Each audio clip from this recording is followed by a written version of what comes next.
In here for Sterling, who scores for Leeds. Sterling, who got the winning goal on Sunday at Sunderland, give Leeds the lead 5 minutes before half-time.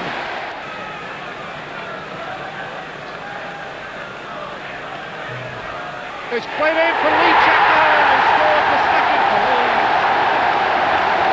And they were really caught napping with Chelsea at that free kick.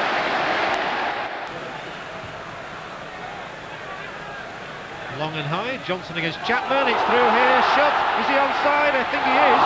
Shot was onside and could well have finished it there. He turns it back now, Townsend back and Chapman's in for the third! It's disaster for Chelsea's Andy Townsend. All down to the tenacity of Lee Chapman there. Came back to Sterling, he can't pass it back. Beckley might struggle to reach that one, so Townsend comes pouring forward, encouraged by that. Maybe thinks there's something on here for Chelsea. Did really well too. Wilson, now Dury. This is better from Chelsea. Gordon Dury with the cross, and it's a good one for Dixon. Superb goal from Kerry Dixon. And Chelsea are back in the game. Backy forward to Chapman, and to McAllister. And this time Chapman might charge away down the left. Can he keep it in play? He can. Shot is in the middle, so is Strachan. McAllister calling for it. That's who it'll come to. Takes it on the chest. Finds Whitlow here. Left foot, Mike Whitlow!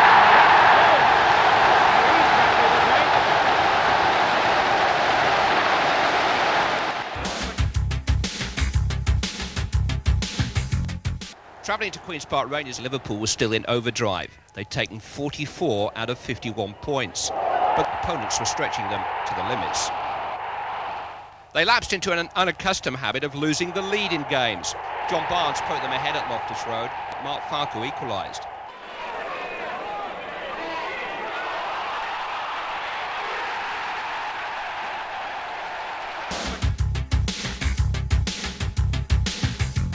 Chance then for Arsenal to make up some ground on the league leaders. David Rocastle's interception, Anders Limpar taking over on the left. Alan Smith doing the rest. Arsenal 1, Derby 0.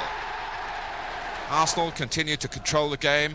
Paul Merson got a second from the narrowest of angles. Martin Taylor deputising for Peter Shilton in the Derby goal. David Seaman made their third goal. His clearance had poor Taylor in terrible trouble. Off the bar. Simple for Smith, his 9th in his last 8 games.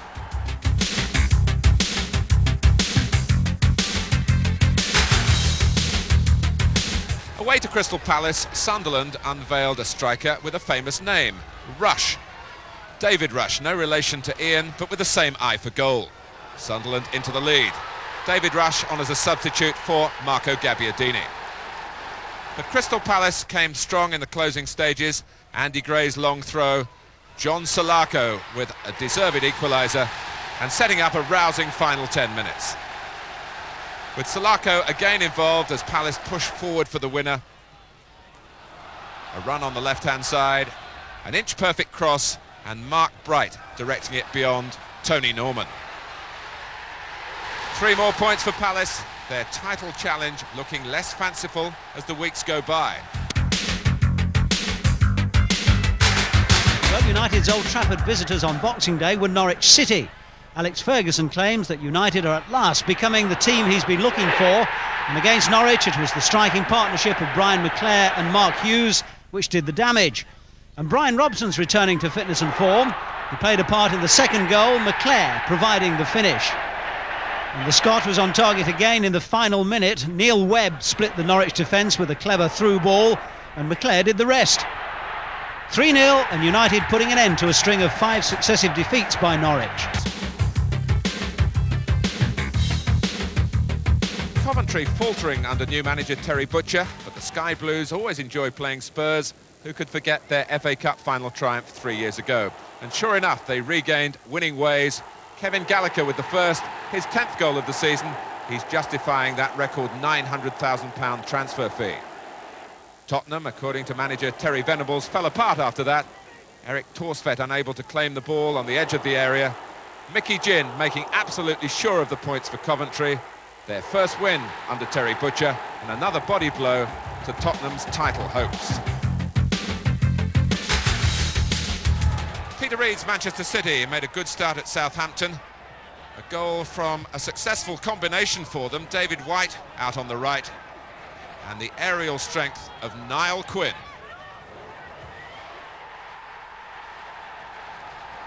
A splendid header from the Republic of Ireland international striker. But defensive frailty has troubled City all season. And just 4 minutes later, Barry Horne onside in acres of space. His right foot shot too good for Tony Coton.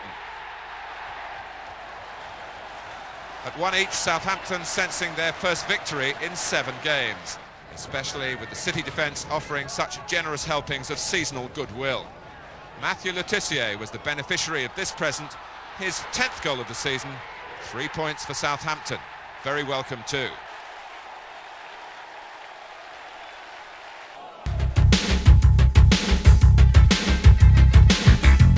Everton and Aston Villa have become the sleeping giants of the First Division this season.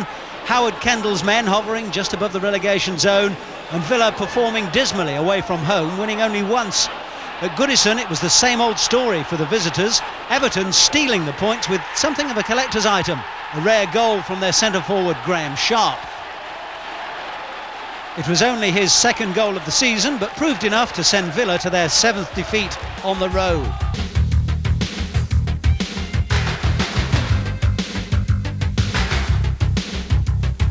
Nottingham Forest may have little left to play for in the First Division this season, but their captain Stuart Pearce never seems to recognise a lost cause. He began and ended the move that put Forest one up against Wimbledon, bursting through to confront a startled Hans Segers in the Wimbledon goal. Pearce's persistence doing the rest. Like Stuart Pearce, Wimbledon have built their reputation on an ability to keep going in adversity. And it was a typical John Fashanu effort that brought them back into the match.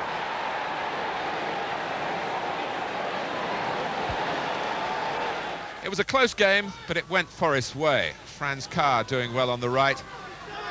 His second cross flicking off Steve Chettle for Roy Keane to head home at the far post. That most demanding of managers, Brian Clough, will be a little happier after the defeat at the weekend by bottom of the table Sheffield United.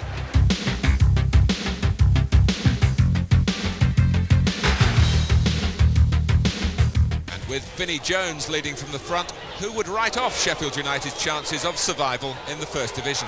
Carl Bradshaw with the overhead kick, showing that they're finding their feet. United, having recorded that first victory over Nottingham Forest, showed encouraging signs of life at Luton, with striker Brian Deane leading the way. Deane reacting well to the through ball to put Sheffield United into a well-earned lead.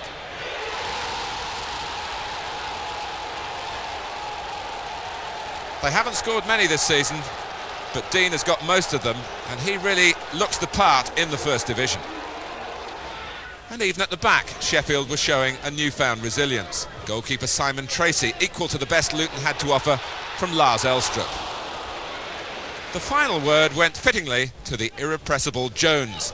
His 20-yard first-timer forcing Alec Chamberlain into a save. A second successive victory for Sheffield United, and Dave Bassett's men are bouncing back.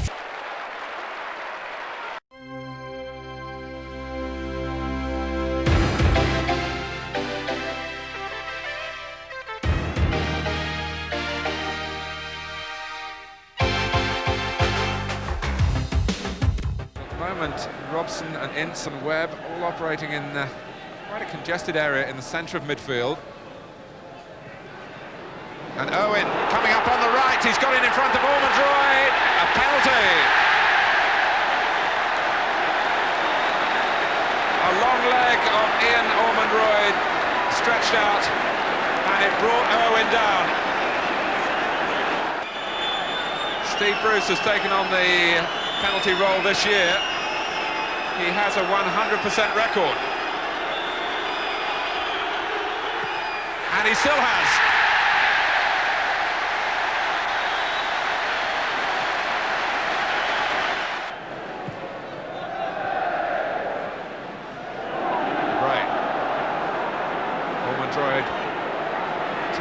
left. Cascarino with the reinforcements arriving in the centre. Ormondroyd goes on. Oh, and it's an own goal, Gary Pallister. And Aston Villa, the team that can't score, have had one presented to them by Gary Pallister.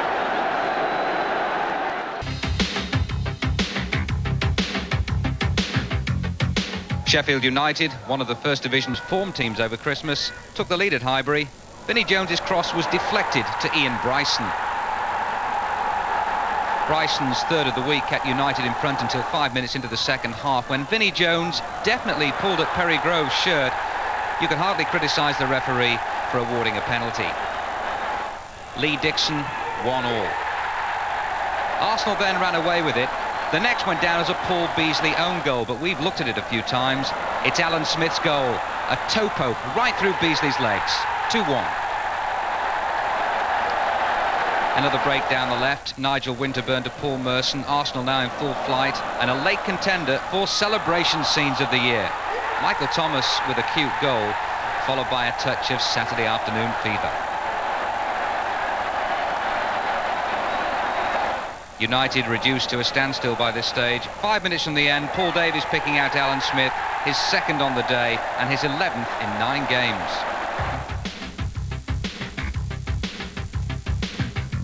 The best Leeds United team for 12 years, and that's official. 14 games is the longest they've gone without a defeat since the days of Jimmy Adamson. Lee Chapman there with a goal to be proud of after 10 minutes. Now, of all the teams to get caught out like this, Wimbledon baffled and bemused by Lukic's long ball. Gary Speed 2-0 5 minutes later. As usual, Leeds had it all wrapped up before half-time. White's flick, Mel Sterling's third consecutive scoring match.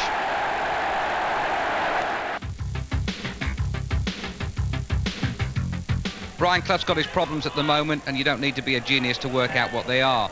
Forest are conceding all manner of goals. Niall Quinn popping up in a crowd for number 1. Less than 2 minutes later, Tommy Gaynor sprang the offside trap and cruised onto Gary Parker's over-the-top pass. For Gaynor, replacing the injured Jemson, it was just a Saturday afternoon stroll. But this was to be City's first away win of the season. Poynton's cross deflected onto the bar by David White. Quinn picking up the pieces, his 7th in 7 games. Forest defence once again in dreamland as White picked out Wayne Clark. His first goal for City after a loan spell with Shrewsbury.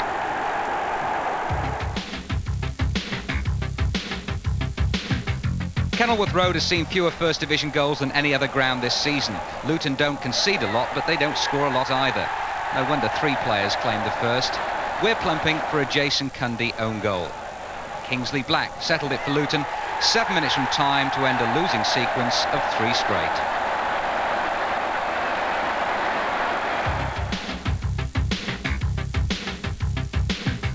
Paul Gascoigne missed out through illness. Spurs Championship hopes not looking too healthy either. Matt Le Tissier took centre stage in Gazza's absence. Having scored the first, he took the free kick that led to the second. Unmarked, Rod Wallace with his 3rd in a week and 10th of the season. Le Tissier and Wallace are a formidable pair when they're both on song. Maybe that doesn't happen often enough, but they're crowd pleasers, aren't they? Le Tissier, 3-0.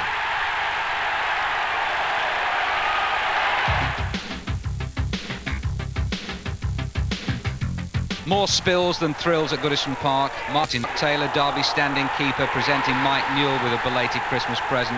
That was 8 minutes from the end. Newell on a sub. Shortly after that, with Neil MacDonald again the provider, little Pat Nevin popped up at the far post with a very rare-headed goal. 2-0, 3 points and a step further away from the threat of relegation. Norwich are sort of consistently inconsistent. They'll win a couple, lose a couple. They're on a downer at the moment. They certainly felt that penalty incident was more a case of 6 of one, half a dozen of the other, plus a touch of the theatricals by David Speedy. Brian Burrows with the kick. 1-0. Well, Norwich have only got themselves to blame for the second, having left Speedy unmarked at the far post to volley David Smith's cross. It certainly looked as if Brian Gunn might have kept it out. Terry Butcher's second league win.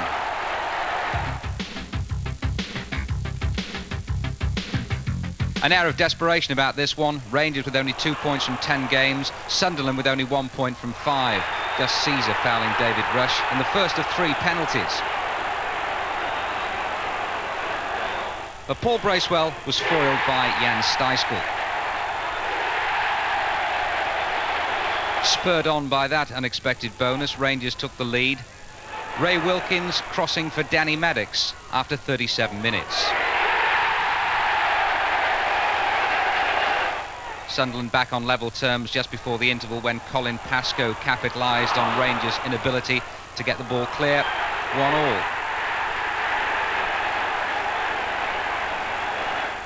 Second half, barely 4 minutes old when Sunderland went in front. Rush deputising for Gabbiadini, was pulled from behind by David Bardsley. Paul Bracewell handed responsibility to Kevin Ball. No mistake. On 63 minutes, John Kay flattened Andy Sinton. No debate as to who takes them for QPR. Roy Wegley, his 15th of the season, 7 of them penalties. Rangers' deserved winner came with about a quarter of an hour left. Mark Falco.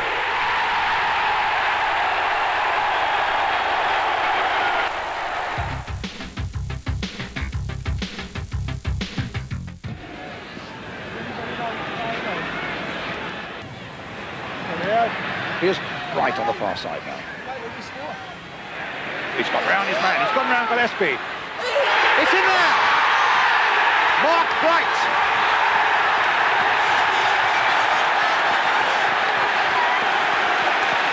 Palace go into the lead. Bruce Grobbelaar shakes his head. Congratulations. Well, for the number 9. Let's see here now. As Wright got the better of Gillespie, and yes, Mark Bright just tapped it in. Yeah, great work from Ian Wright, he turned Gillespie there, cut inside, knocks a great ball in. Mark Bright does what all good strikers do, get in front of the defender and just flicked it between Bruce's legs.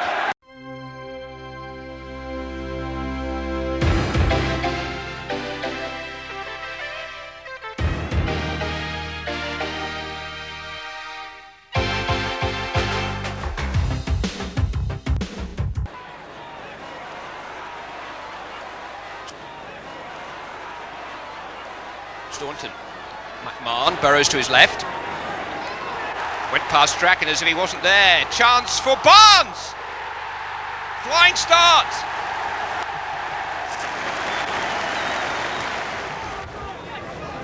Nice idea from Houghton. Their club beating Rush to it. Staunton though. Rosenthal thinking about a shot. Oh, why not? Well, that's Ronnie Rosenthal all over. I think Gordon Strachan will want to take Rosenthal off the pace now. Has he knocked it too far? Well, he's found Rush, and Rush does the rest. 3-0 to Liverpool.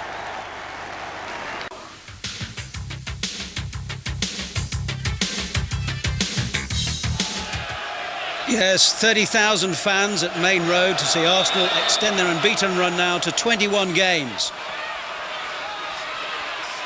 Their winner came from Alan Smith in 59 minutes, his 11th goal in 10 games. Arsenal still only a point adrift of the leaders and disappointed that Leeds couldn't help them today.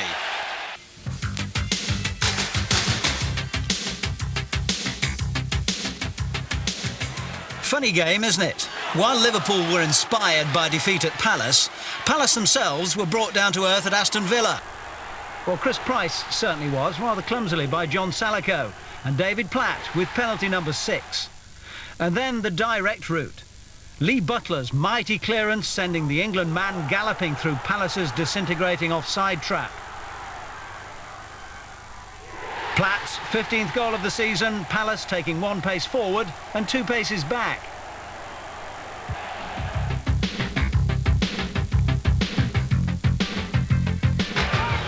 The wheels seem to have come off at Chelsea. 7 wins on the trot before Christmas for Mr. Major's boys, but nothing since.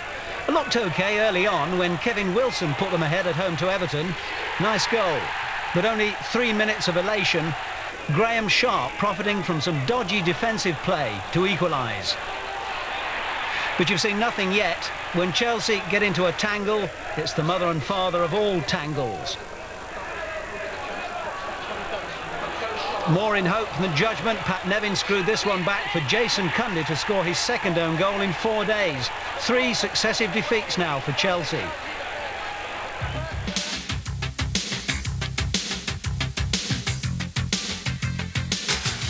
John Fashanu is said to be on £1,000 a goal at Wimbledon. Here comes another nice little earner. His 7th of the season against Luton, right on half-time. Wimbledon, who'd been hammered by Leeds on Saturday, showed some of their best home form. McGee eventually feeding Alan Cork, the second-half sub, who still knows how to tuck them away. 2-0.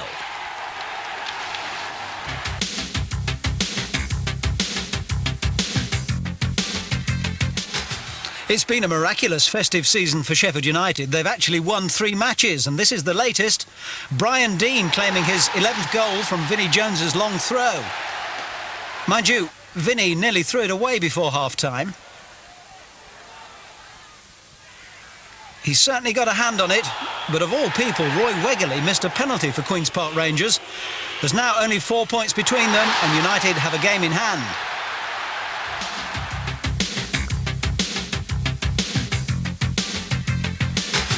Relegation anxiety in the Midlands, and Coventry weren't helped when Steve Grizovic made a nervous flap at Mick Harford's 30-yarder. 6 minutes and Derby relieved. It wasn't for very long though. Coventry building. David Smith finds room for the cross, and there was Cyril Regis at the back post. A frantic match, but these are frantic times.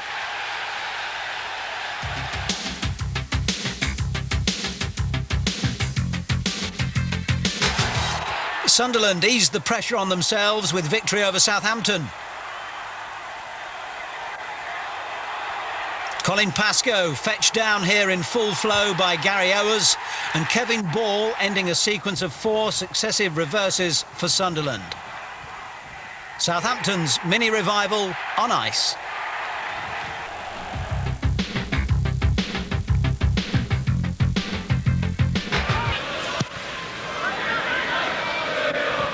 Jump by Howells. What a good header. And here's Stewart. Lineker's waiting in the middle for him. And did he cross the line? Well, I have to say, I thought he did. I thought it was in. But it was touch and go, and the linesman was standing right by the corner flag, and the referee has pointed to the corner. Stewart making the break, and it just clipped off the goalkeeper. And they say it didn't cross the line. Paul Allen now trying to rattle one in there. He's given a penalty. And he's given a penalty. Well, it must have been a foul on Allen. I think it was for a handball. He's given it. He's indicating it was a handball. And I mean, the player only fell on top of the ball. It was a scramble. Well, Spurs may have felt that they should have scored a moment before. Let's look at this. It's certainly hard to see there, and yes, the United player on the ground, presumably, Neil Webb. At any rate, it's Lineker. 11 goals this season, but only 1 from the penalty spot, and he missed against Chelsea from the spot, remember, a few weeks back. Lineker. 1-0 to Tottenham.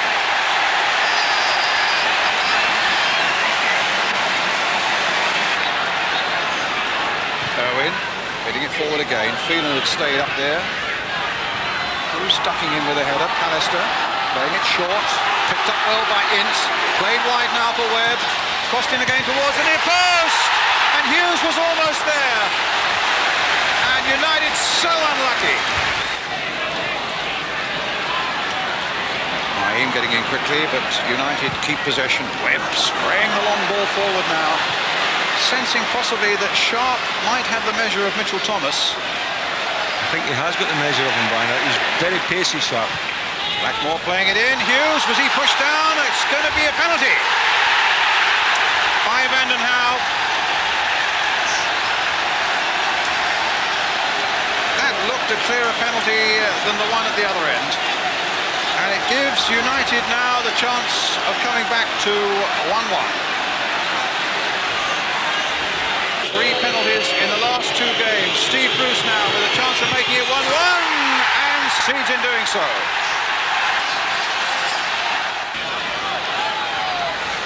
Oh, good play by Paul Stewart. Gascoigne away on the right. Played in quickly by him towards Lineker. And Spurs claiming there was a foul on Lineker as that ball went screeching across that 6-yard area.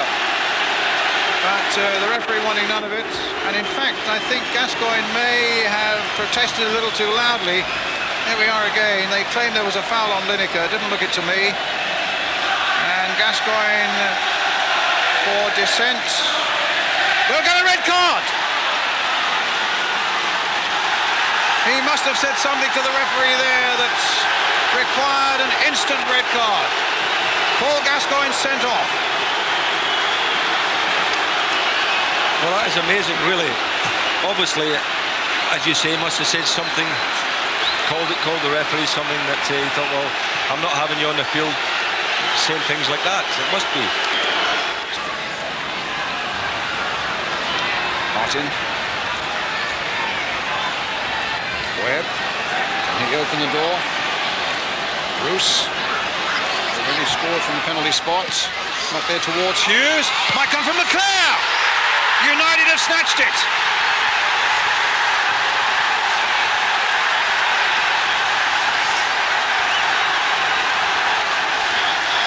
With 5 seconds into injury time gone, Leclerc gets a smacker from Paul Ince as the ball fell so invitingly for him. Hughes battling away, and suddenly there it is for Leclerc, and really Torsfield had no chance at all with that.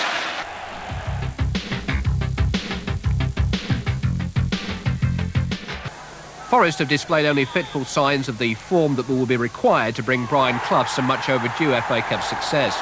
They had to come from behind at Norwich on Wednesday, Tim Sherwood scoring after just 9 minutes. But once Forest rolled away from the starting grid, they scored goals enough to take them all the way to Wembley. Some of Norwich's defending had a pronounced stammer. Terry Wilson first to capitalise on their hesitancy. And once Franz Carr saw an enemy in retreat, he turned the screw decisively. It was Gary Parker who set up the only goal of the night for another of Norwich's chief tormentors, Nigel Clough. He's banging form. It was in the early stages of the second half, though, that Forest moved into overdrive to race clear, although City defender John Polston helped them on their way. He wasn't the only Norwich casualty on the night. 3-1. Carr left Mark Bowen looking for his tracks to prompt a typically crisp goal. Watch how thoughtfully it's teed up by Crosby and Clough, and then driven home confidently by the developing Roy Keane. He wasn't finished for the night either. 20 minutes from time, Norwich kept their interest flickering with a Robert Fleck goal that made it 4-2. Dale Gordon had a hand in it. Fleck hopeful. Stranger things had already happened in this game. But Forest replied with a goal of the night. Keane, the era under-21 international, has proved indispensable since being thrown in for an Anfield debut back in August. He scored 4 goals over the Christmas period. None better than that one. Gary Crosby made it a round half dozen as Norwich caved in. Goalkeeper down, Clough up, Crosby in. Palace may go out if Forest find the same gear again tomorrow.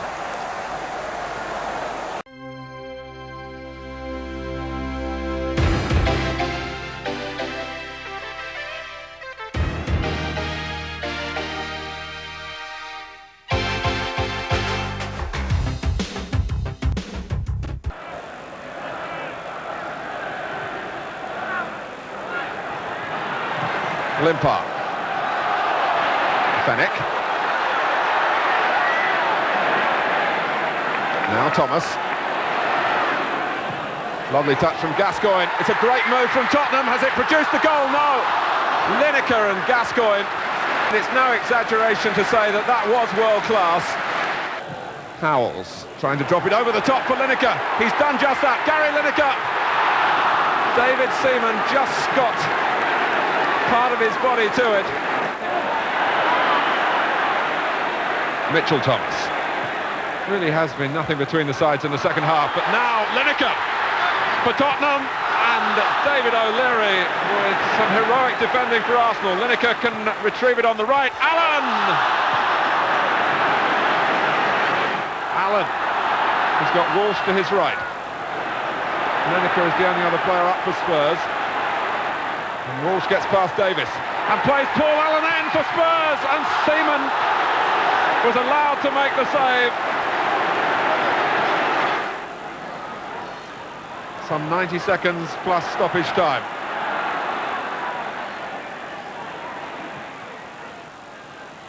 Nice dummy by Lineker. Here's Walsh. He's got Lineker up with him. And Seaman yet again.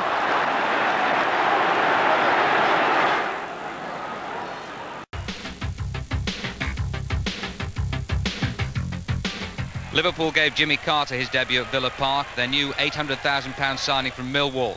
But it was one of the old school who kept them involved in the first half, Grobbelaar saving brilliantly from Platt.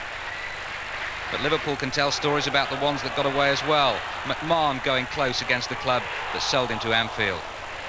But Liverpool have now failed to win 5 of their last 8 in the league. If nothing else, it offers a bit of encouragement to Arsenal and 1 or 2 others in with a bit of a chance. Great save that by Spink, wasn't it? He's having a good season.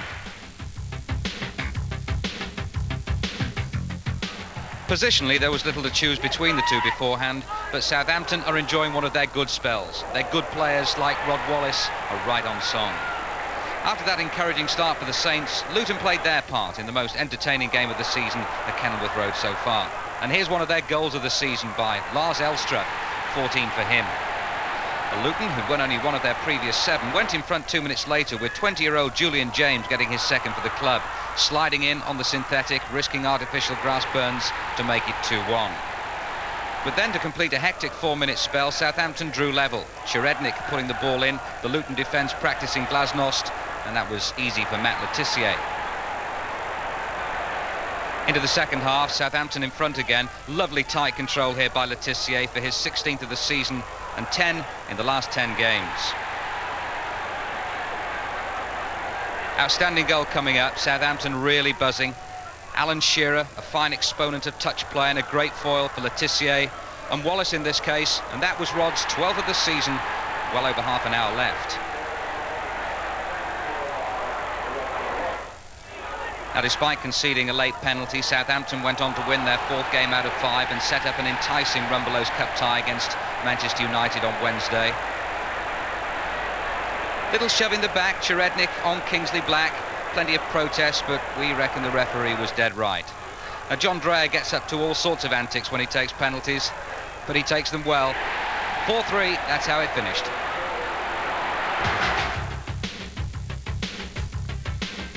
So the top 3, only Crystal Palace gained maximum points. The only goal of the game came with 15 minutes to go. One of their unsung heroes, Eddie McGoldrick, penetrating and persevering to set up Mark Bright for his 12th of the season. 4 points off the top, one of those in with a bit of a chance.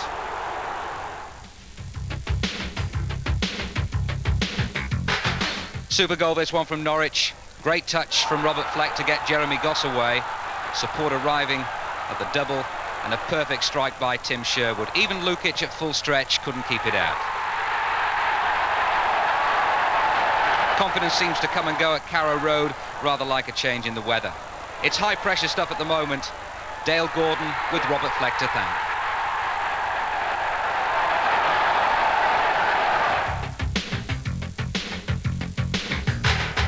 United are red hot at the moment, and Mark Hughes is in a class of his own.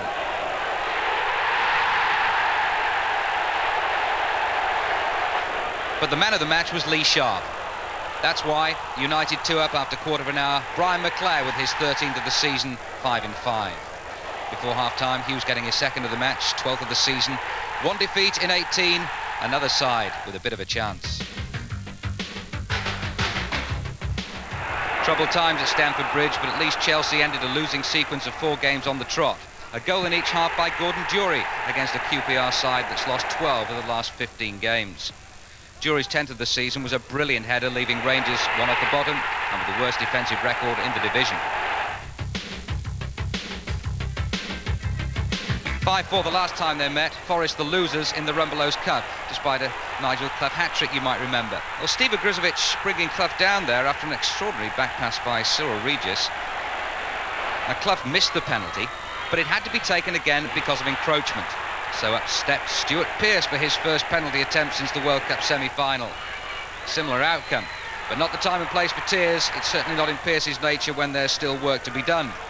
Nigel Clough almost got into a goal-scoring position for Forest first, but it would have been akin to stepping in front of an Intercity Express going at full pelt. Pearce 1-0, and no one was about to argue. But Clough, courtesy of Pearce, eventually got into the goal-scoring act. The ball sitting up nicely, the execution perfect. Coventry had gone 5 without defeat, and they've certainly tightened up at the back, but they were missing key players through injury, and it was over as a contest by the time Roy Keane added to his growing reputation with a classy goal to make it 3-0. Only Roy Wegley scored more First Division goals so far this season than John Fashanu. Fashanu's was the outstanding contribution to the game, opening the way for Terry Gibson to get the first. Fash's 12th in the league was debated by Peter Shilton, who thought he'd been impeded. Whichever way you look at it, hardly a goal of the day contender. Now we're off to Derby for the match next Sunday. It'll be worth it just to watch Dean Saunders. He's not just a goal scorer, he's unselfish, brave, resourceful, cheeky. All that enabled Derby to get back into the game through Mick Harford. But Fashanu had the final say. Through the middle, no attempt to play the ball. Mark Wright's challenge certainly open to interpretation. Fashanu's 13th of the season and his only penalty.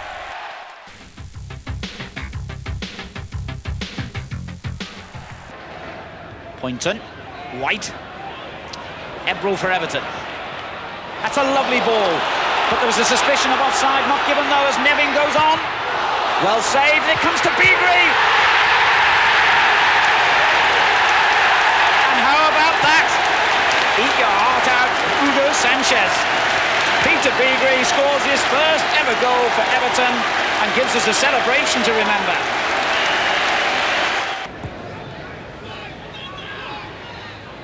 Beagrie doing well to find Sharp, and McCall goes in hard again on Ward. This is Beagrie. Cut out by Hendry, back in from Beagrie. Sheedy with a spectacular goal! What a beauty!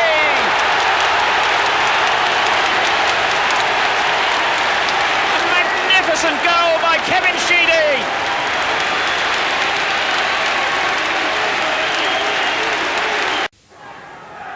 Snowden.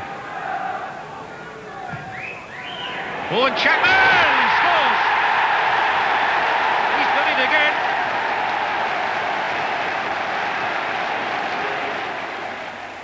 Comes down for Strachan. Sterling, he loves to take them on down that right side, and here's a dangerous cross for Gary Speed, and it might be finished off by McAllister. 2-0 leads. Strachan. And he'll deliver it to McAllister, edge of the area. He'll give it back. Try again. And this is longer. Speed's in for it. 3-0, Gary Speed.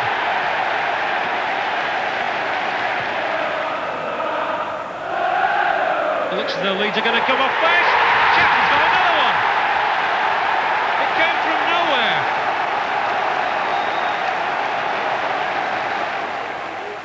Villa corner though.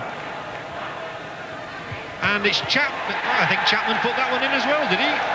Well, that's an extraordinary goal. It's one for Villa, though. It might have been Ian Ormonroyd. I think it probably was.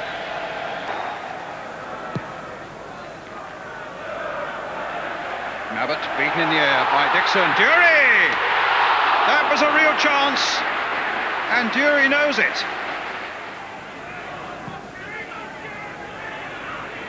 Dixon well, Dury. Gets it in again, and a very valuable header there by Edinburgh. Knocked in again by Townsend. Oh, mistake there by Mabbott. Dury now, and oh my goodness, it went across the 6-yard goal and way beyond when it looked odds on Chelsea getting that opening goal. Bit long again and accurately, a fine ball by Damien Matthew now for Kerry Dixon. There's a chance here, and it's into the side netting. Now Lasso. He's gone round Fenwick. Dixon's pulled wide for him. And there's the ball for Kerry Dixon. Jury's waiting in the middle for him. Lasso! Jury.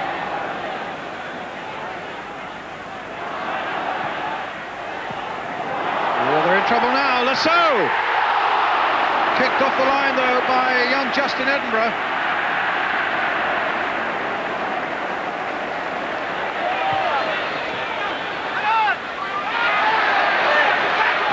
With a nice little trick to make some space for himself, and Alan Shearer's got a real chance. Letizia to forward, he doesn't need him. The breakthrough for Southampton, and it's Alan Shearer. Letizia, brilliant control. It's clear of Donaghy. Oh! Lifted it over Seeley, but way over the crossbar too. Robson's header, Hughes, 1-1.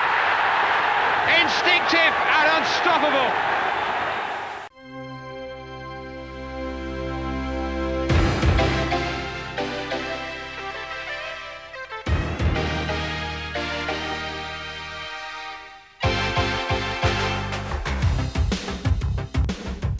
Donna and Drea, the two centre-backs, hoping to deal with these Leeds attacks, which are carrying more and more menace.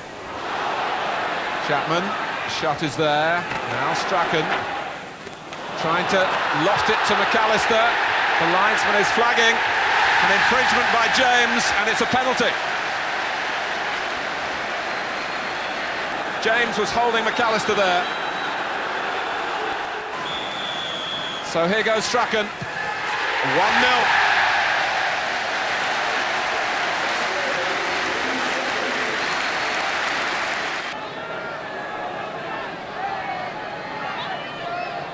Leeds have got their positioning for Batty's throw.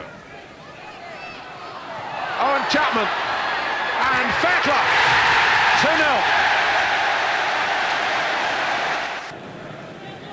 Strachan, no offside. Oh, didn't quite run. Or Carl shot. That's a marvellous pass by Williams to Black. Elstrup and Farrell up with Kingsley Black. And Elstrup! Lars Elstrup came roaring in beyond the far post. And John Lukic couldn't get down quickly enough. Having won their previous 5 games, Everton were no pushovers for the league's most consistent side. They held out until just after half-time when Perry Groves got away down the right. Smith Dummied and Paul Merson celebrated a new 4-year contract by putting Arsenal top for the first time this season.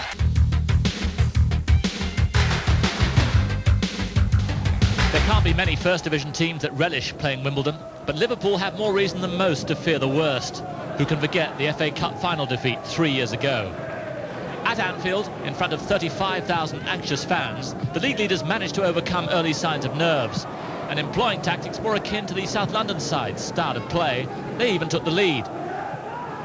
Steve Staunton here picks the ball up in his own half and hoops a spectacular clearance upfield. Enter John Barnes at a rate of knots, an unstoppable shot past Hans Segers. No wonder they're prepared to pay top money in Italy and France for Barnes' services. But Liverpool have shown signs of fallibility after their early season brilliance. Sure enough, 7 minutes from the end, a free kick from Warren Butt sped past the unsighted Bruce Grobbelaar. The Wimbledon jinx continues, the point shared.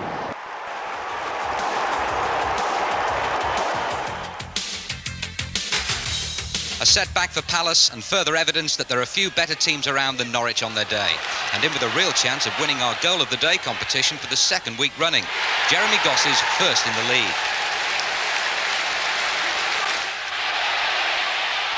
Palace are beginning to rely quite heavily on Mark Bright. Only 5 goals since Christmas, and Bright has now got 4 of them. Norwich regained the lead when Robert Fleck took on Palace's heavyweight division on his own.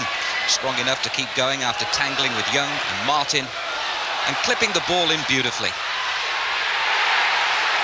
Down, but not out. Fleck picked himself up to get his 4th in 4 games. Phillips to Sherwood to Fleck. Game, set and match.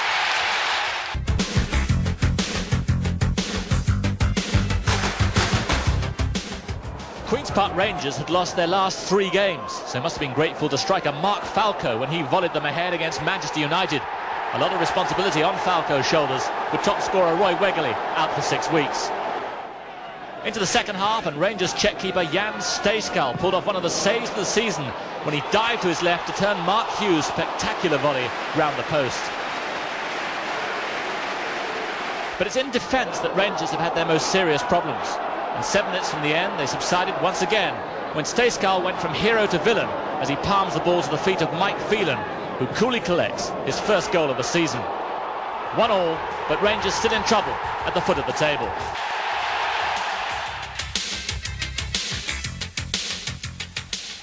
One, 2, 3, 4 seconds. The fastest booking on record, Vinnie Jones. Now, fast is not a word you'd normally associate with Vinnie, nor Peter Reid for that matter, but Reid held the lead long enough to supply David White, who in turn supplied Mark Ward.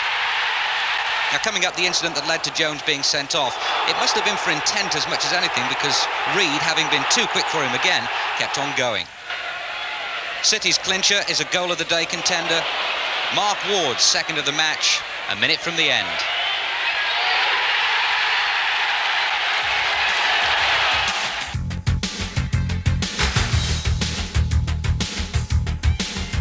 With Italian clubs once again showing an interest in some of England's top players, Nottingham Forest international defender Des Walker has again found his name linked with big money transfer talk this week. What a time then to score his first goal for Nottingham Forest in the wrong net. Walker had been put under considerable pressure from Southampton's young striker Alan Shearer, but his ungainly lunge at the ball will go down as an embarrassing aberration. Shearer, though, gets full marks for initiative. It was Walker's England colleague Nigel Clough who saved his blushes minutes later when he reacted quickly to place the ball first time through a crowd of players, putting Forest back on level terms. 11 goals this season for England international Clough. Worst news of the day, though, for Southampton was the knee injury to the First Division's top scorer Matthew Le Tissier, just 4 days before the Rumbelows Cup quarter-final replay at Manchester United.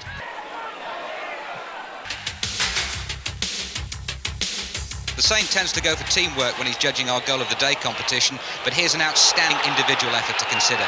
Aston Villa's David Platt. Platt's 16th of the season, operating up front at Coventry.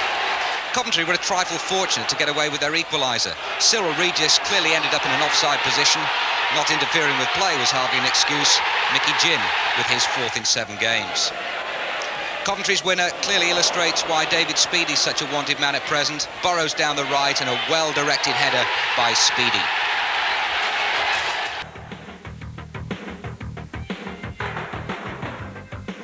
A frustrating week for Chelsea on and off the pitch. They've until next weekend to appeal against a £105,000 fine imposed by the Football League for illicit payments to players. Gordon Jury knows the feeling. His header tipped over by Tony Norman. The Blues could have done without a spirited performance from the resurgent Sunderland. Dave Besant made a string of first-half saves to keep the Londoners in the match. Into the second half, and a move of rare quality from Sunderland, with striker Marco Gabbiadini feeding the ball out to the right. And when the cross eventually comes in, Colin Pascoe is there to head home his 4th goal of the season. In the dying minutes, Chelsea's misery compounded when striker Gordon Jury, one of a crowd of players who somehow fails to force the ball across the line for the equaliser. Jury later sent off for a late tackle, but 3 points for Sunderland to lift them out of the bottom 3.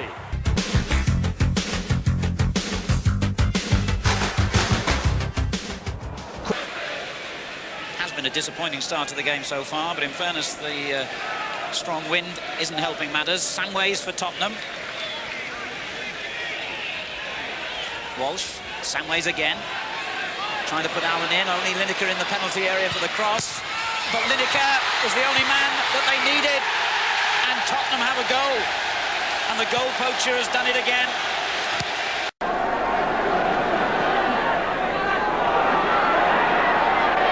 Shearer leading the breakout.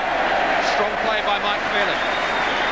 Clayton Blackmore trying to get Neil Webb on his way. Adams. Handball, is it? Yes, penalty. Kevin Moore it is. Last 2 minutes of the half. Steve Bruce. Oh, and he's missed it. His first failure of the season. Cockrell. Robson. Webb. Hughes onside this time. Great chance for Mark Hughes. He's done it again. 6 minutes of the second half gone. Tim Flowers is beaten. And not surprisingly, it's Mark Hughes who's beaten him.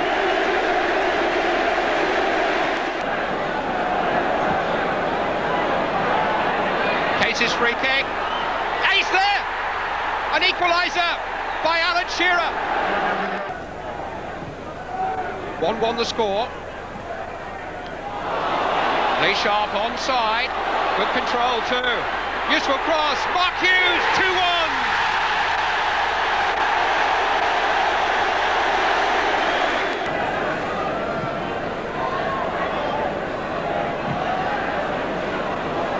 Hughes' header. Robson. Now he's clear of Jimmy Case, or he was. What will George Courtney rule?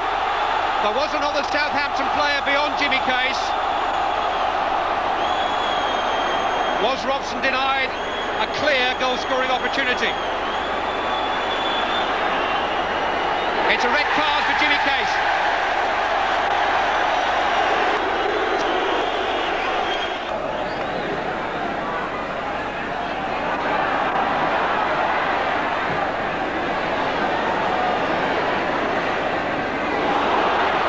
Hughes has charged it down, and Hughes has got a real chance for a hat-trick here.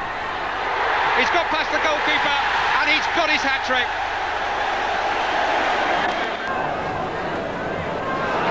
Alistair's slipping again, and here goes Rodney Wallace. He's got support from Barry Horn. Real chance for Wallace. Brought down, was he, by Seeley? Penalty given. It's a yellow card at very least.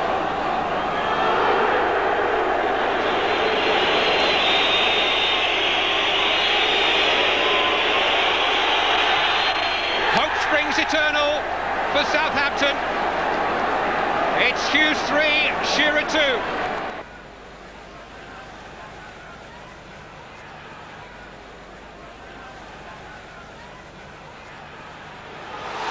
Now Townsend. Here's a chance for Chelsea. Andy Townsend.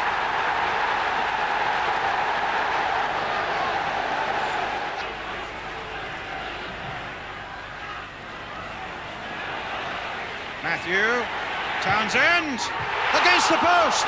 Can Dixon get there first? He has! It's a second one for Chelsea.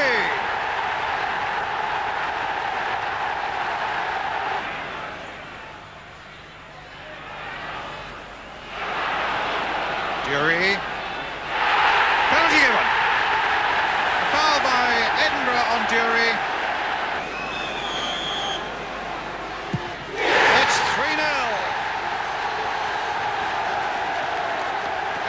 Does it.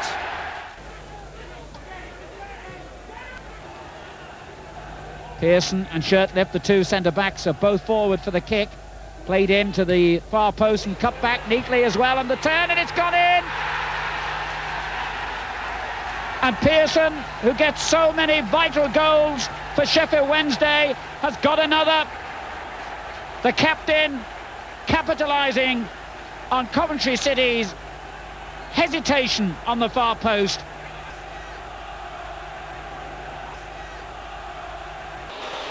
While most of the First Division was occupied with FA Cup ties, the two bottom teams met in a league match postponed in December thanks to the blizzards. At that time, Sheffield United still hadn't won a league match. Since then, they've won 3 and 7, and Derby have only collected 2 points. Luck was with the Rams, though, when Ian Bryson's effort was ruled out by referee Gary Applin for a marginal offside. An honourable draw looked the likely result until the 88th minute, when a new arrival in Sheffield sealed the points. Welsh international Glyn Hodges, on loan from Crystal Palace, hit the winner and brought the Blades within 2 points of a remarkable escape from last place.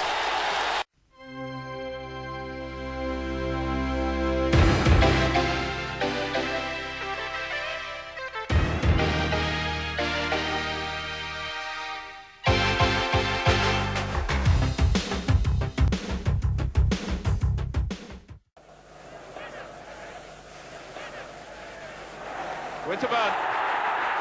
Stewart!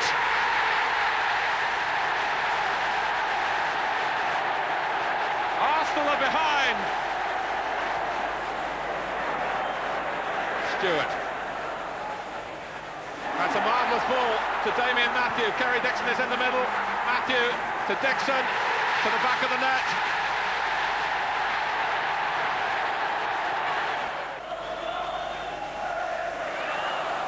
Campbell.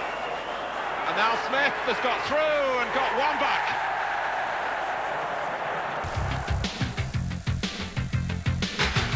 There was an element of, if at first you don't succeed about this one. Palace beating Forest for the first time at the 5th attempt this season. Eric Young's header 4 minutes from time to leave them only 3 points behind Arsenal. The match at White Hart Lane had already been deprived of Spurs' Paul Gascoigne and David Batty, Leeds' own midfield dynamo. Just 2 minutes into the game, the Yorkshire side's top scorer Lee Chapman collapsed on the touchline after a challenge with Steve Sedgley. Chapman received a nasty cut after crashing down on the cinders. For a while it looked serious, but thankfully, after several minutes, he was able to walk away. But not a pretty sight. His presence might have lifted an otherwise drab encounter. Leeds had the better of the action, but all too often their attacks broke down too far from the danger zone for tottering Tottenham.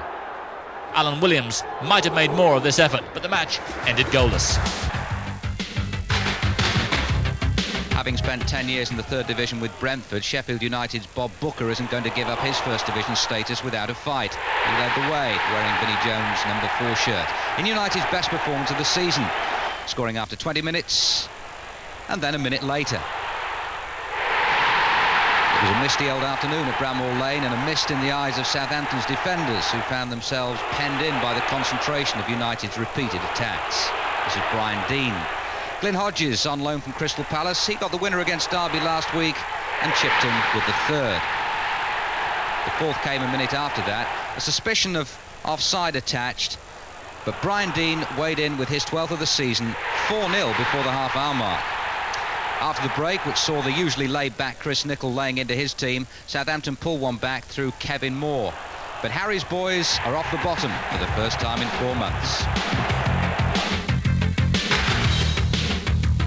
Don Howe and Bobby Gould must sigh with relief every weekend when they find 11 players fit enough to turn out for Queen's Park Rangers. Kingsley Black gave them more problems, curling that 20-yard free kick at Kenilworth Road. It was stand-in striker Les Ferdinand who was to prove Rangers' salvation. His header put the London side back on level terms. The Luton defence caught napping. Into the 89th minute, they snuffed out a last-ditch Luton attack to send Ferdinand racing towards goal. And a well-placed low drive secures 3 much-needed points for the beleaguered Rangers. As one reporter put it, this game could give 5-goal thrillers a bad name. Dean Saunders enabled Mick Harford to put Derby in front. And if it's any consolation at all to Derby, which I doubt, it must be that their goals were of greater quality.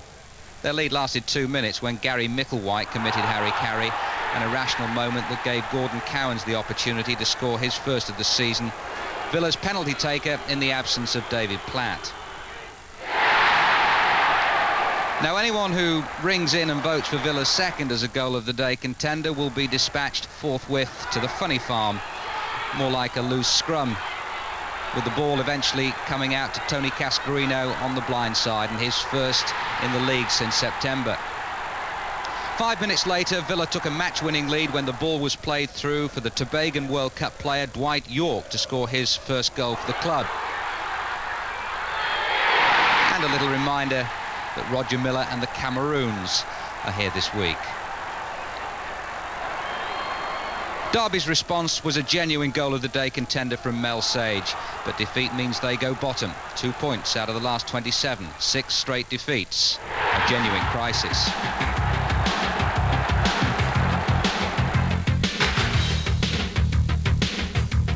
Everton had only scraped home in their FA Cup tie against non-league Woking last week, and against lowly Sunderland seemed similarly unable to move out of 1st gear.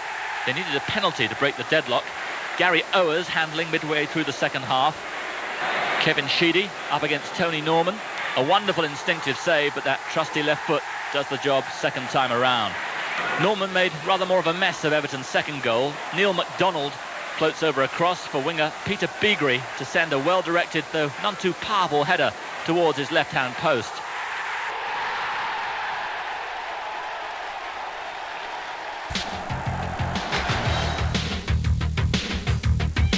Since their last outings in the league, Coventry have been removed from both the major cup competitions. Wimbledon out of the FA Cup at Shrewsbury. 1 goal in it. Fashion who's knocked down for the former Coventry man Terry Gibson. Less than 5,000 bothered to turn up. Norwich haven't beaten Manchester City for 10 years, and at Carrow Road was soon on the receiving end as City's England B international David White starts the afternoon in brilliant form on the right wing. Niall Quinn powering home White's inch-perfect cross in the 2nd minute. If he was in devastating form out on the flanks, White then showed that he has an eye for goal in the penalty box. Mark Ward's free kick nodded down by Quinn, an emphatic finish giving Brian Gunn no chance in the Norwich goal. Norwich continued to play the passing game, which has earned them so many admirers in the First Division. Mark Bowen's cross, and John Polston forces the ball over the line, but it proved to be too little, too late. They'll have to wait another year to beat the Manchester City jinx.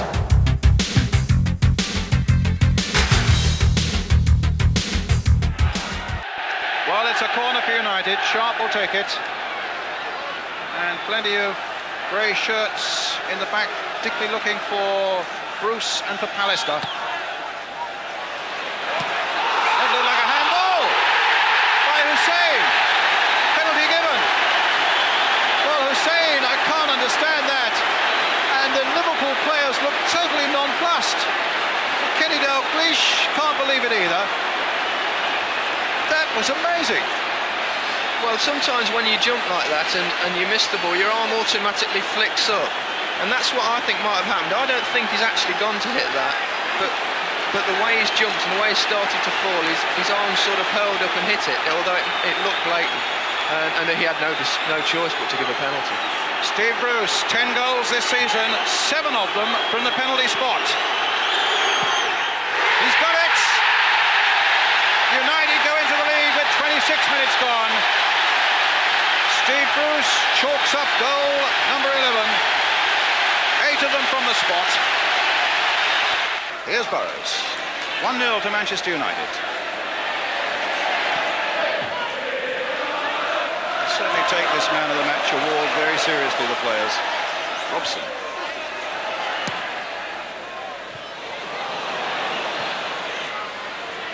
Oh, Barnes, lovely bit of play. Oh, lovely play by Barnes. Now, the little cross to finish it off. It's in there from Speedy. But no doubt who the architect of that was. That was magnificent play by John Barnes. What about that? It's probably the first time we've seen him really involved in the game, and that was absolutely special. His first bit of footwork that we didn't quite catch, we'll get it here. The little turn there through the back of his own legs, and he just sold about 3 players a dummy. Came through on the outside, a great little cross that Les Seeley couldn't quite reach him. Just almost got to it, but couldn't quite. Right. And there's David Speedy in his first game for Liverpool, scoring the equalising goal.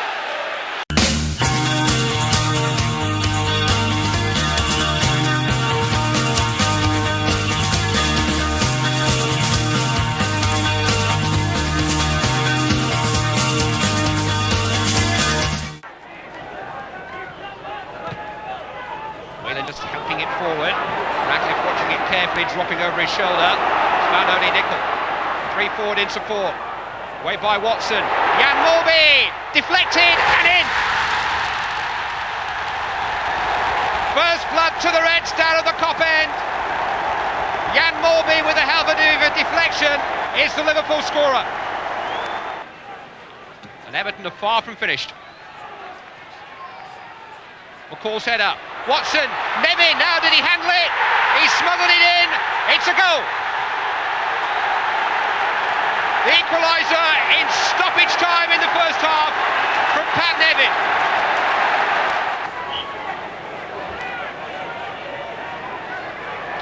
Glenn Hussein is forward. Morby's free kick, Speedy's header! What a return for David Speedy. 2 games for Liverpool, 2 goals.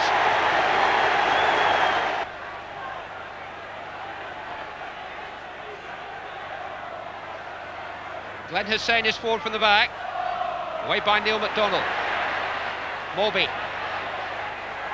Burrows. That's dangerous. Speedy again!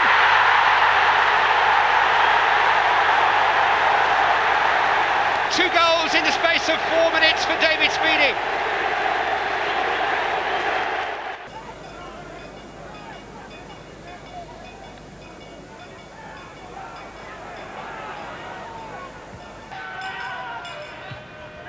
Up towards Quinn and Megson making a run. Gary Megson, superbly done! It's his first of the season.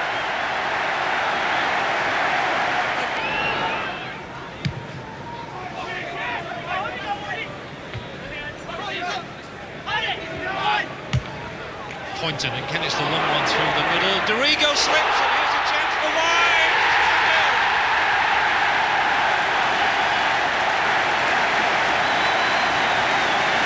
David White, so often a goal maker, turns into a goal poacher.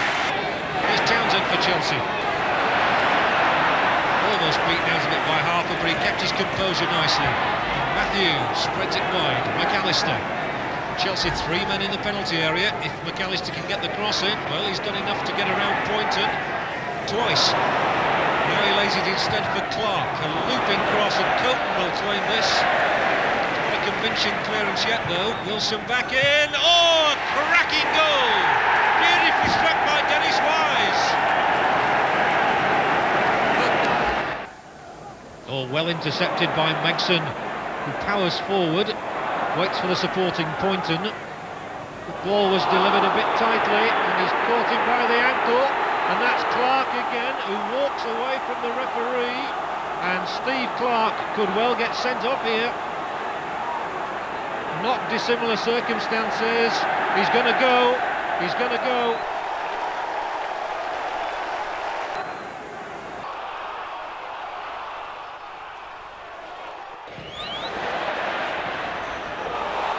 Sharp chasing this one. Sterling getting the header. Sharp. It's there for Manchester United. The mistake by Mel Sterling was punished so effectively by the young number 11. Plenty of movement there, favouring the left foot now. Curls it in, and it might even come. It has for Chris White. Scored only one goal this season, but look at that broad smile and look at the joy from the Leeds United fans that are here, 2,500 of them.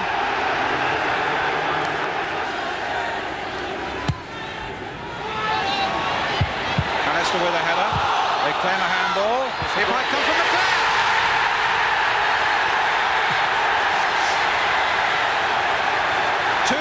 To Manchester United. Brian McClair strikes goal number 14 of the season.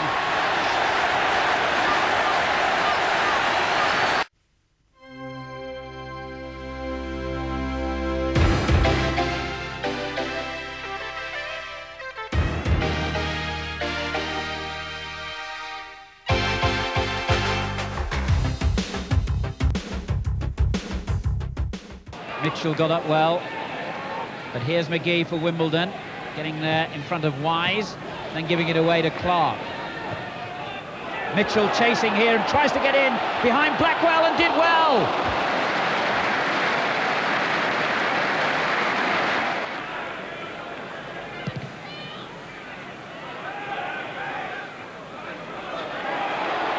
Wise, good save. Well, the break seemed to come from nothing really then for Chelsea.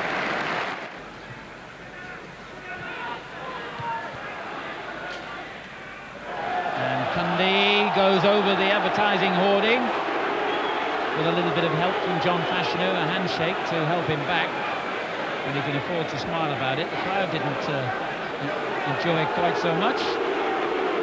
The clash of two heavyweights. That was a neat bit of hurdling, actually.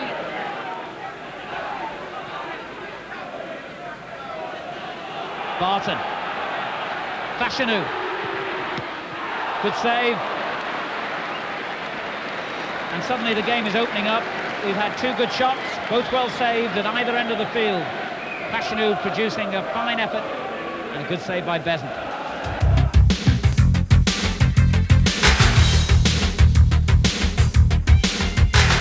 Only 2 other games in Division 1 this week and even fewer goals. The Forest manager Brian Clough is still a legend in Sunderland after his time at Roker Park as a player in the early 60s.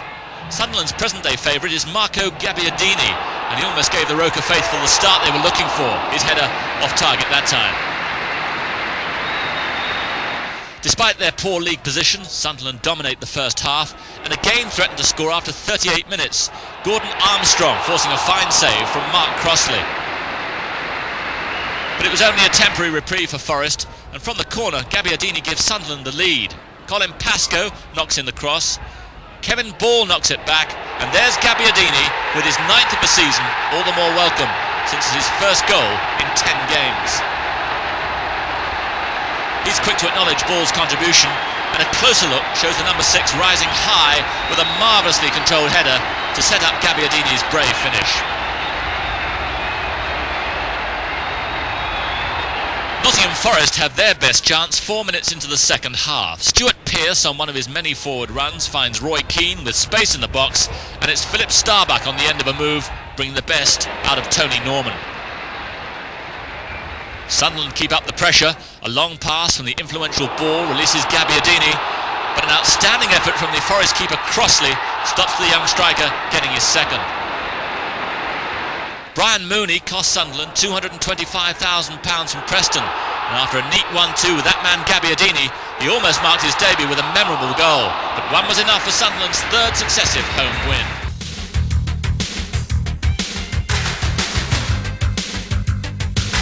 Crystal Palace were the only side in the top 3 with a league fixture this weekend, giving them the chance to close the gap on Liverpool and Arsenal. But QPR's Les Ferdinand should have put them behind after quarter of an hour. Ferdinand fighting for his place as Roy Wegerle looks set to return next week. Palace were quoted last week at 33-1 to win the title, despite being just 6 points off the top, but they continue to confound their critics. Midway through the first half, John Salako's cross is met by Phil Barber, but Jan Stejskel's reflexes are good enough to keep the scores level. It's not often that the referee brings a cheer from both sets of fans, but Brian Hill of Kettering shows that it can be done. Even the players enjoyed his unconventional header, and with his pride just about intact, he was soon ready to continue. Ian Wright, who last week at Wembley won his first full England cap against Cameroon, threatened to snatch all 3 points for Palace. He controls Barber's cross immaculately, and his snapshot draws another fine save from Stejskel. After a shaky start to the season, the Czech international keeper who cost QPR £600,000 from Sparta Prague is really finding his form. Wonderful control and superb instinct save. Nigel Martin in the Palace goal is no slouch either. He denies Lee Sinton towards the end, but with just 1 point at home, Palace have done themselves no favours as they chase the leaders.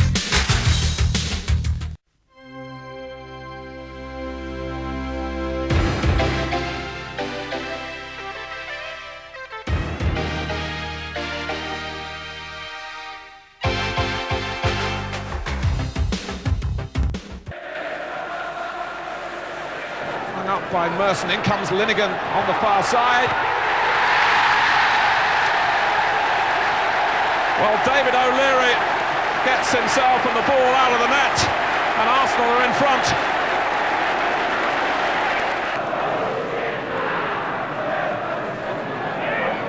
Michael Thomas. Oh, and Jan Smith it. Merson behind him. Is it 2 for Arsenal? It is.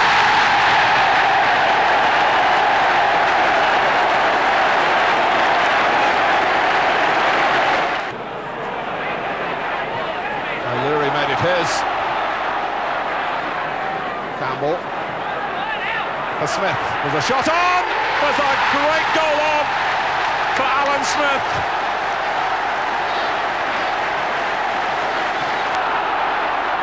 Winterburn. Oh, and it's going to be 4. It's Kevin Campbell.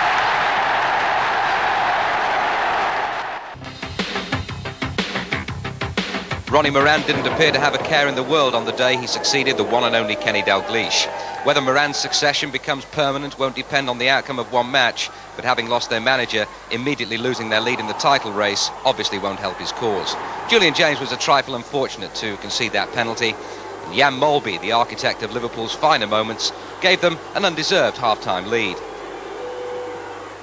Now, Liverpool have a phobia about Luton's pitch, which surfaced after the break. About the same time, Luton began to realise that Liverpool really were there for the taking.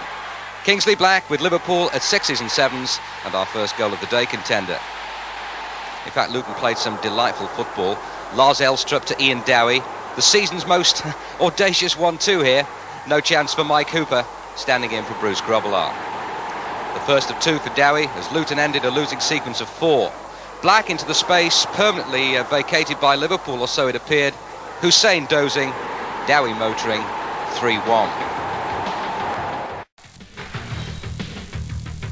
It was a makeshift Spurs side, and under the circumstances, a likely result, although the eventual margin of defeat will have raised a few eyebrows in this week of Tottenham's much publicised AGM. Paul McGee with Wimbledon's first. Now, a free kick, 1 goal of the day 3 weeks ago. That one's in with a chance, isn't it? Keith Curle on the hour. Spurs, for whom the FA Cup is so vitally important this season, didn't take any chances where they're injured players. Gascoigne, one of the men out. They got close to Wimbledon with about 20 minutes left when Gudni Bergson scored a somewhat scrappy goal, but after that the Dons ran away with it. Warren Barton made an outstanding contribution for the home side, who've only been beaten once this year, and that was at Shrewsbury. Terry Gibson with a clear header. This is Barton again, the former Maidstone player, crossing for John Fashanu, who made it 4 at the second. Third attempt, torrid afternoon for Torsved. Well, here's the increasingly impressive Warren Barton again. John Scales finding space, the time to turn, and a perfect cross for Alan Cork to get number 5.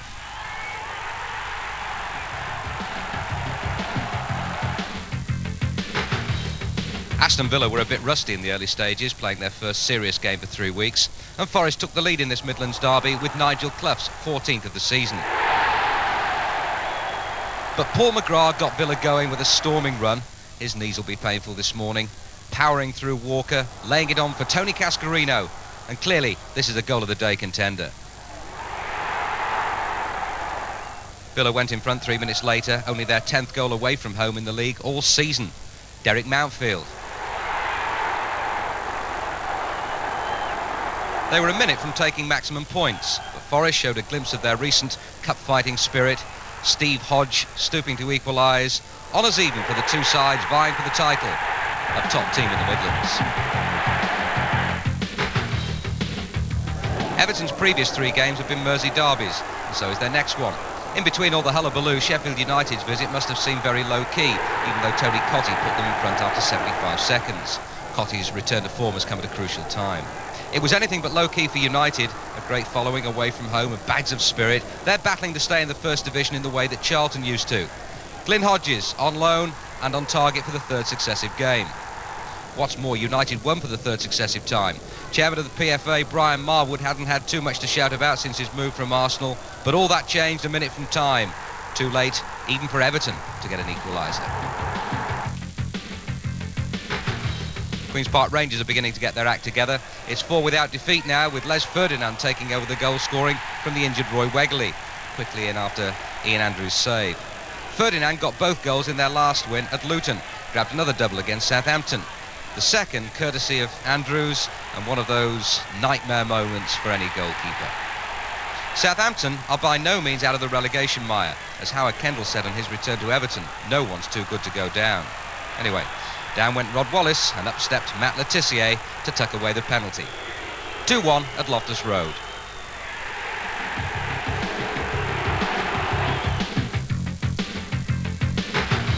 We've already judged save of the day, Brian Gunn of Norwich.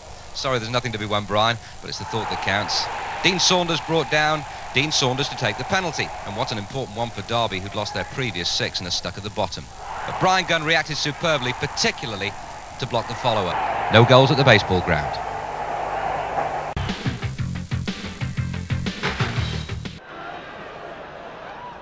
Worthington. Dangerous! And he's done it again!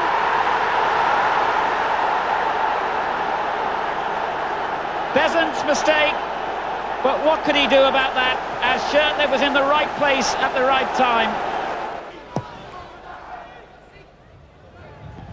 Townsend's header.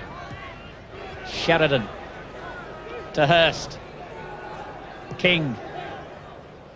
Williams, that's a good little ball from Williams, and there's real danger here, and Sheffield Wednesday have got a second, and inevitably it's Hurst who scored it.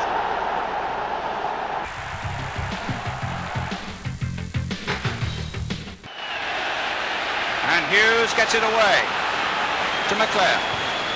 Lee Sharp, the flag has stayed down, they say he's onside.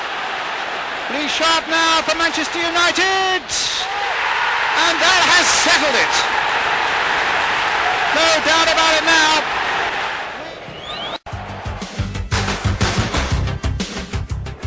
Just 2 days after that Rumbelows Cup triumph, United came down to earth with a resounding thud at Bramall Lane. Sheffield United took the lead 5 minutes into the second half when Brian Dean's superb header beat stand-in goalkeeper Gary Walsh, making his first appearance for more than 3 years. Less than 2 minutes later, the visitors won a penalty. Gary Pallister seemed sure to silence the Blades' biggest crowd of the season, but Chris Wilder handles his goal-bound header. United were without their regular penalty taker Steve Bruce, but Clayton Blackmore has proved an able deputy. Sheffield United may be next to bottom in the First Division, but they'd won their last 3 games, and 18 minutes before time, Bob Booker's flick on finds Carl Bradshaw. It's 4 in a row. The victory clearly meant more in Sheffield than defeat did in Manchester.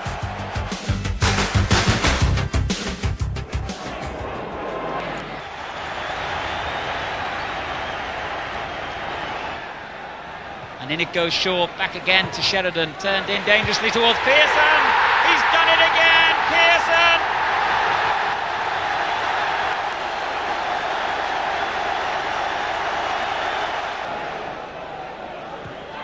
Shirtley thumps the ball forward, and it's in towards Palmer, and Palmer did well. Wilson! Oh, what a goal! Danny Wilson!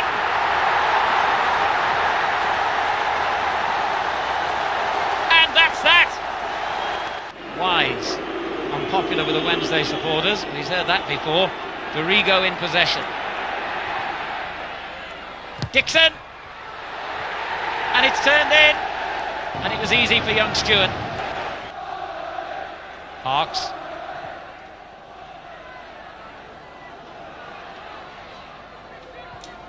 Palmer did well then. McCall gets his first touch on for Williams to chase, and he's got in between Moncau and the goalkeeper. Oh, what a marvellous goal that was! And if there was ever any doubt, it's gone now. Sheffield Wednesday and Ron Atkinson are back at Wembley.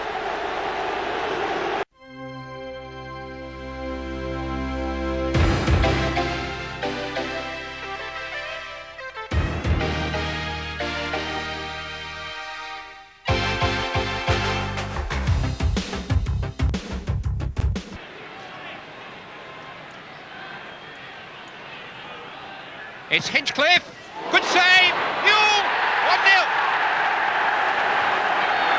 Andy Hinchcliffe's free kick, too hot to handle, and Mike Newell gives Everton the lead. And Manchester United are going to make a substitution. In fact, it's Dennis Irwin who's gone off, and number 14 is 17-year-old Ryan Giggs.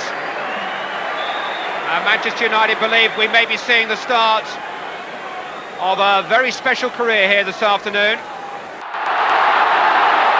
Lee Martin. Giggs his first touch. Martin unable to gather it. He has been compared to the young George Best, as much in build, I think, as much as anything. But it was Nobby Stiles and Brian Kidd on the coaching staff here who made the comparison. Although Manchester United have rather tried to play it down since, Alex Ferguson has said that he's the most outstanding talent he's ever worked with of his age. 6 minutes of the first half remaining. Seeley didn't quite make it. Chance there for Dave Watson. His second goal of the week gives Everton a 2-goal lead.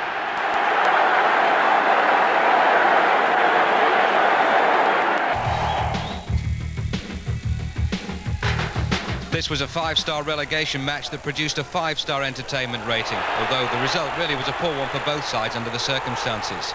Sunderland getting off to a flyer through Gordon Armstrong. Now, having taken only 3 points out of the previous 30 that were available, you can imagine the mood at the baseball ground when Sunderland went 2 up. Marco Gabbiadini with an Andy Gray type of header. They'd have got great odds on Sunderland dropping down 2 places in the division when they went 3 up after less than 25 minutes. Mark Wright's header dropping for Kevin Ball, who got the drop on Peter Shilton. Derby's last win came against Sunderland at Roker Park on December the 1st. Now, even a share of the points looked unlikely here. But enter Dean Saunders. 2 goals just before half-time transformed the match. Although he received good support here from Ted McMinn, when it came to the crunch, it was another virtuoso piece of finishing by a world-class player. And our first goal of the day contender. Now, only 1 goal followed the break, about 15 minutes from time, by which point Saunders was unstoppable by fair means. Tony Norman pulling him down, Saunders' chance of a hat-trick. All this for a point apiece. Derby stay bottom, Sunderland dropping 2 places into the bottom 3. The Crystal Palace defence was said to be missing Andy Thorne when conceding 4 goals to Arsenal last week. Despite his return for this game, Palace still look shaky at the back as Trevor Peake gives Coventry the lead in the 39th minute. Brian Kilcline's magnificent free kick put Coventry 2 up just after half-time. Kilcline only in the side because player-manager Terry Butcher was injured. And the big central defender strikes again in the 67th minute, heading in Woods' corner. It's the first time Coventry have got 3 goals this year. 4 minutes from time, Palace do get a consolation goal. Andy Gray hustles his way to the byline before allowing Ian Wright to nod in his 15th goal of the season. It's not enough to prevent Palace's 3rd loss in 5 games, and the title now looks to be slipping out of reach. You might have fancied Leeds for this in view of their recent cup disappointments, coupled with Southampton's return date with Forest on Monday, but Paul Rideout put the Saints in front after 10 minutes. The Saints minus Matt Letitia, dropped or rested, we don't quite know. Penalty there for handball. It all happened so quickly, but what a good save by Lukic nonetheless. Not to be deprived of his moment of glory, a fine penalty save from Alan Shearer to keep Leeds in it. This was Leeds' first league game for a month, 11 cup ties so far this year. Now, Lukic will have conceded few better than this. Wallace to Cockrell, a goal of the day contender. Southampton in good nick to take on Forest. Chelsea go ahead after 20 minutes at White Hart Lane. Dennis Wise with the corner, Kerry Dixon flicks on, and it's Gordon Jury collecting his 11th of the season. Spurs managed to salvage something from this one. Gary Lineker, latching on to Edinburgh's long ball, is brought down by Dave Besant just before half-time. Lineker himself earns Tottenham a draw from the spot, but Spurs have won just 1 of their last 8 league games.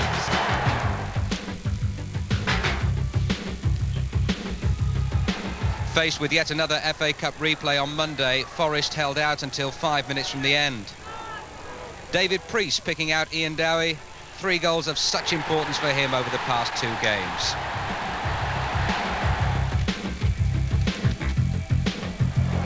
The huge improvement in the performances of Les Ferdinand have been perhaps one consolation for Rangers in an injury-hit season. And from Bardsley's cross, it's Ferdinand who does the damage again. His 5th goal in 4 games, a tremendous run, and a terrific header too.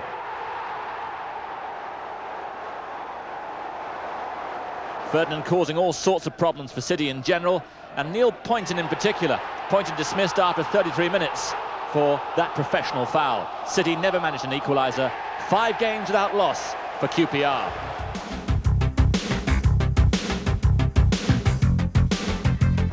Sheffield United's 5th successive win failed to lift them out of the bottom 3. Kevin Gage's miss-hit back pass enabling Ian Bryson to get the first. Villa equalised 7 minutes later. Derek Manfield again, but their first division survival is by no means a foregone conclusion. They're only 3 places ahead of United now, but level on points. United winning the match with Brian Dean's 14th of the season from Glyn Hodges' corner.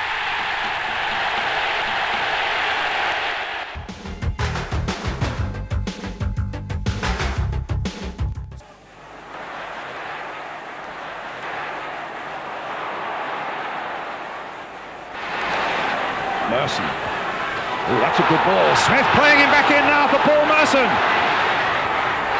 It's a goal for Arsenal, and Merson has scored it. He's gone to be saluted by the Arsenal crowd, and the referee pulled him away from that. But it's in the back of the net for a goal for Arsenal by Paul Merson. 66 minutes gone. Smith laid it back superbly for him. He's in the clear here. You wondered whether he would find the nerve to beat Grobbelaar just for a fraction of a moment. But in the end, Gary Lineker, he did it exactly right. He did, great one too. And he looked like he might have taken it just a little bit too close to him, but had all the calm, very, very calm, and just slotted it past him. A great finish.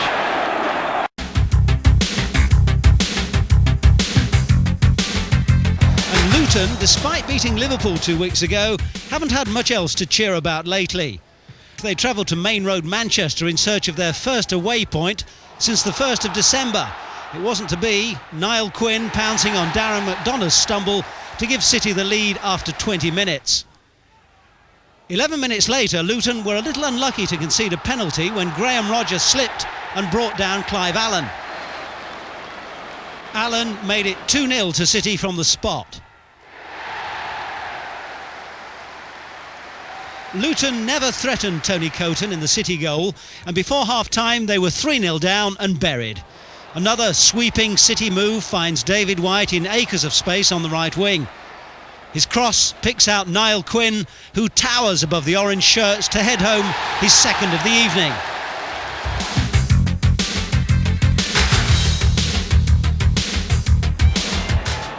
Alex Ferguson was saying it's the most important night in Manchester United's recent history, and really a special night for British football as well. United, the last British survivors, and here's Lee Sharp making a great burst. McClare! A wonderful start for Manchester United! A fabulous start by United! And the speed and the wonderful skills of Lee Sharp is what completely undid Montpellier. And McClare was in there, who scored in every round of this competition so far. What a run by Sharp, what a start by United, and what a finish by McClare, and what problems for Montpellier. 1-0 Manchester United. Here's Jobert. This could be a problem. It's a goal, an own goal there by Martin. That's a hammer blow for Manchester United. So we have 2 goals in the opening 8 minutes, and the Polish winger getting in so speedily here, hammered in the low cross, and Lee Martin, sadly for United, planting it wide of Lesili.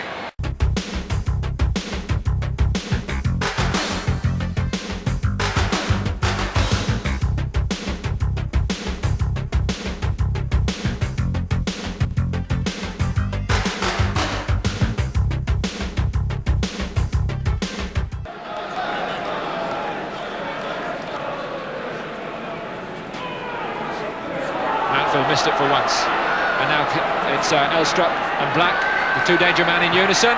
Good ball across the face, and Derek Mountfield is the culprit.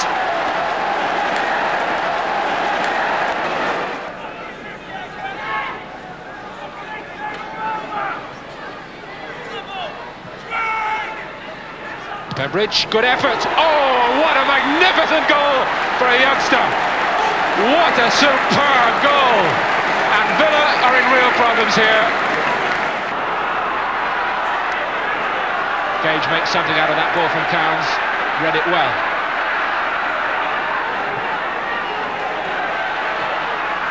McGrath. Everybody forward of him.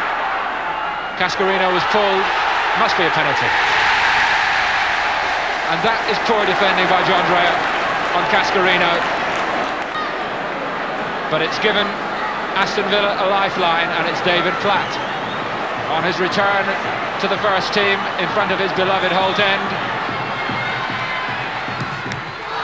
Would you believe it? Cascarino, can he finish? No, he can't. And is it truly to be Luton's day? Again, Cowans tries to step up the tempo. McGrath. Still McGrath. Too long. Cowans keeps it. Flat. One back by Cascarino.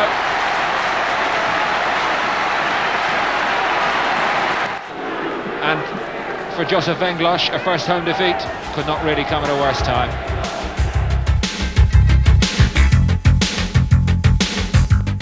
In the relegation struggle at Roker Park, Sheffield United continued their amazing recovery against their fellow strugglers Sunderland with their 6th win on the trot. The only goal of the game on 56 minutes. A long clearance misjudged by Sunderland's Gary Bennett, and Ian Bryson going through to make it 1-0. Sunderland did manage to get the ball into the net, but Kieran Brady's effort was disallowed for offside, and 3 points for Sheffield United to take them out of the bottom 3 in the table for the first time this season.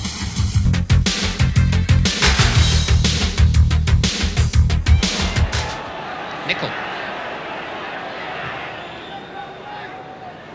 Hendry, he was really stretching there. Beardsley away from the goalkeeper. Penalty.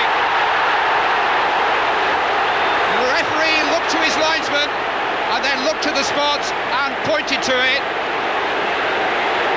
And I don't think it ends there for Tony Coton. He feels that Beardsley took a dive and he's telling him so. Peter Beardsley certainly got to the ball first, nicked it away from the City goalkeeper, who caught his left ankle. Now, what action will George Courtney take here? It looks like the yellow card. It is the yellow card. 6 minutes of the first half remaining. Jan Mulvey, 1-0 Liverpool.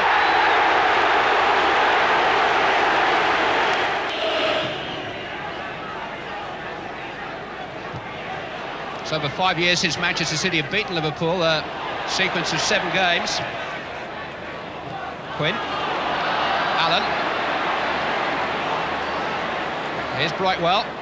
Reed. Cut out by Barnes. They were in a good position to win the game at Anfield last November. Liverpool came back at them. So Manchester City have got to come back today. Houghton fighting Rush. He's clear of Redmond. Now has he been brought down again? Yes, he has. Another penalty. Tony Coton has been penalised again. It's another penalty.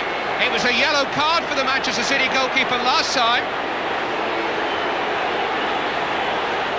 Rush beat the offside line and went over the goalkeeper's dive. No doubt that there was contact. Certainly George Courtney had no doubts. Tony Coton a little bewildered. Stoppage time in the first half. Deja vu. Mulvey scores again. Other side this time from Mulvey.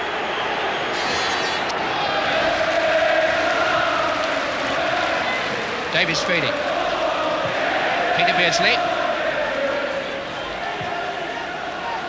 little bit too far for Houghton, but he's gathered it off Poynton. Got Barnes to his left. Here is John Barnes. Onside. That'll do it. That'll finish Manchester City off. John Barnes, with just 4 minutes remaining, makes it 3-0 to Liverpool. And a break of that kind has been coming throughout the second half.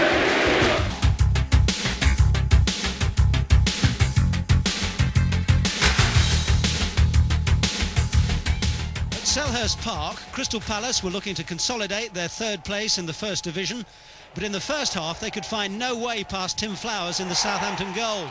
Ian Wright, the disappointed striker there. The Palace crowd had to wait over an hour for the first goal of the afternoon. It finally came after 67 minutes, skipper Jeff Thomas's header looping over Flowers. And just 60 seconds later it was Thomas again who made it 2-0 for Steve Coppell's side. Quite a goal it was too. This time Flowers given no chance at all by Thomas's free kick.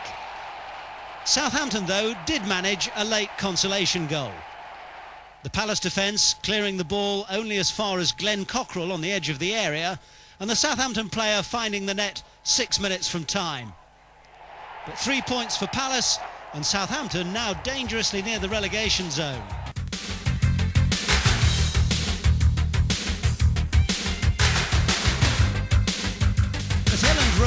Leeds United were hoping to avoid their third successive defeat of the season, which would have been their worst run under Howard Wilkinson's management.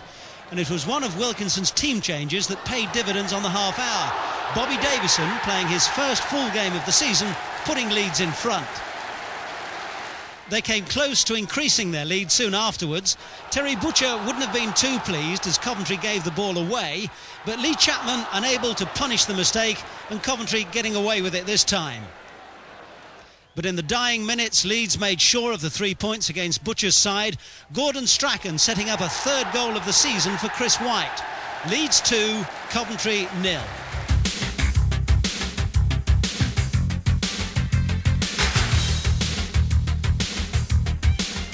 There was a real 5-goal thriller at Stamford Bridge.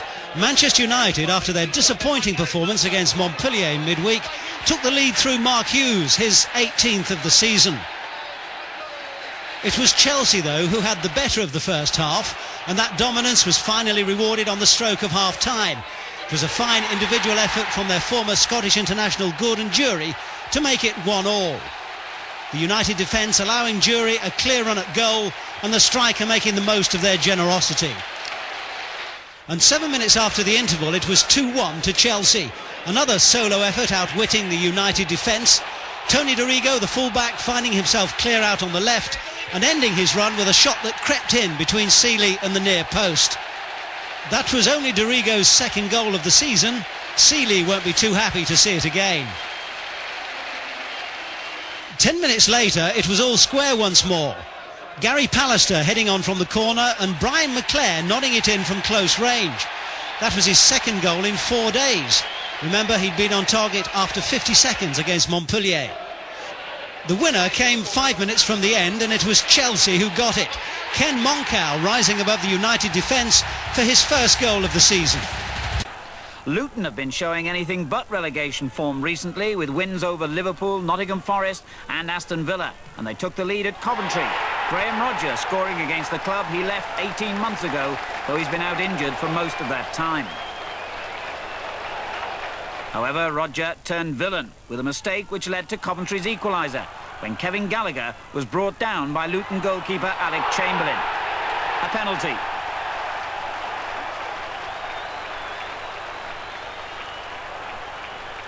The keeper almost made amends with a tremendous save from Brian Burrow's kick, but the ball had crossed the line.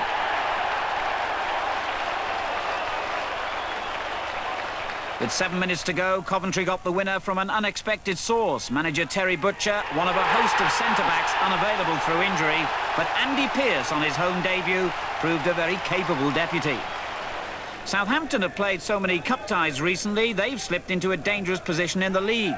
So relief for them when Neil Ruddock headed them in front against Manchester United, who'd knocked them out of the Rumbelows Cup. United, still under strength through injuries and themselves 4 league games without a win, equalised when Paul Ince scored his first league goal in 18 months as a United player.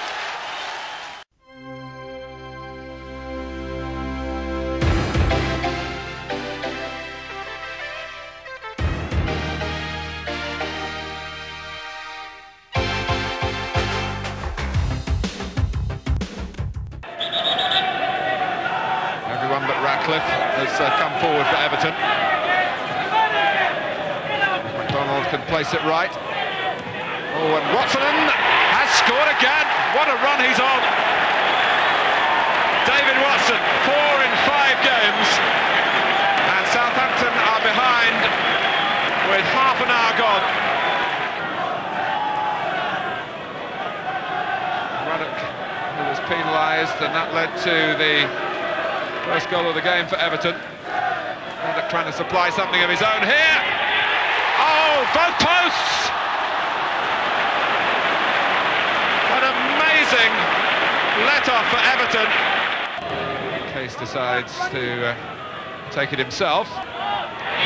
Oh, and that's a great save at the foot of the post from Moore by Southall. Back from Benali. Moore again. Shearer's dummy. Wallace. Ruddock lines it up. 1-1. No more than Southampton deserved. Their response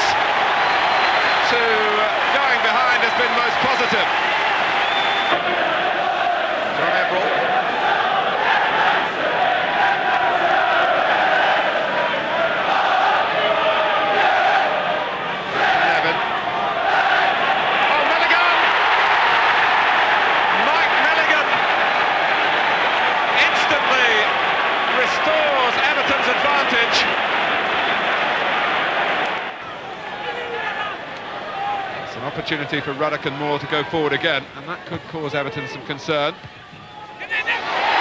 Oh! Well, how did that end up in the back of the net? It's 2-2. It's a stroke of fortune here, is it? I think that came off Mike Newell.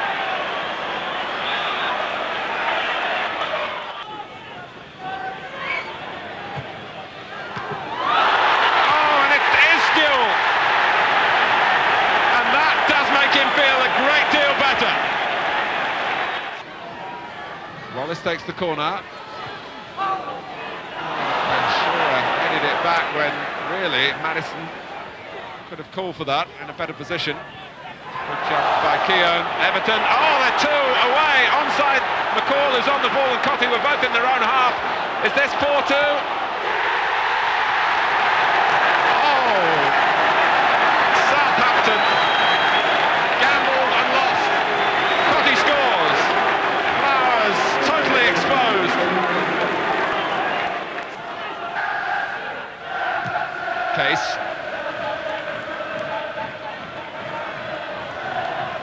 Here's Maddison. Oh, Shearer was looking for Southall. Right out. Shearer. Goal given.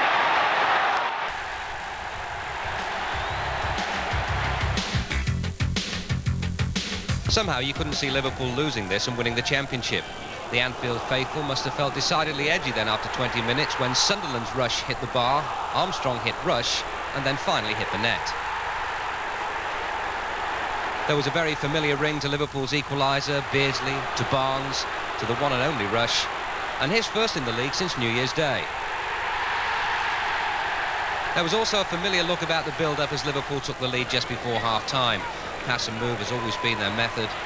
Speedy to Beardsley, whose shot may or may not have nicked in off the post had Gary Hours not blasted us in first.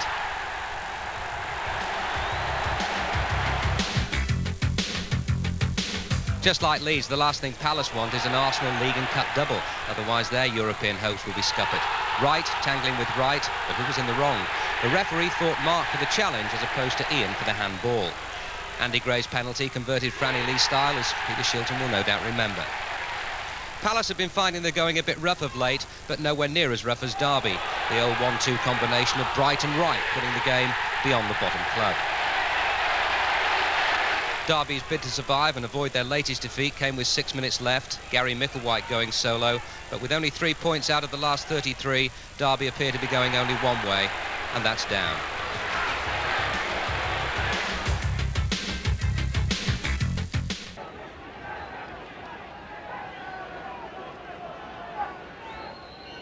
Well, it's Dennis Wise, and it's a good one. Rattled off the crossbar via Tracy's fingertips. Wilder's throw. Ooh, it's gone through. It touched an ankle before it landed at Dean's foot, and Dean's won it back. And here's a chance. Wilder plays it in. He's got another one as well.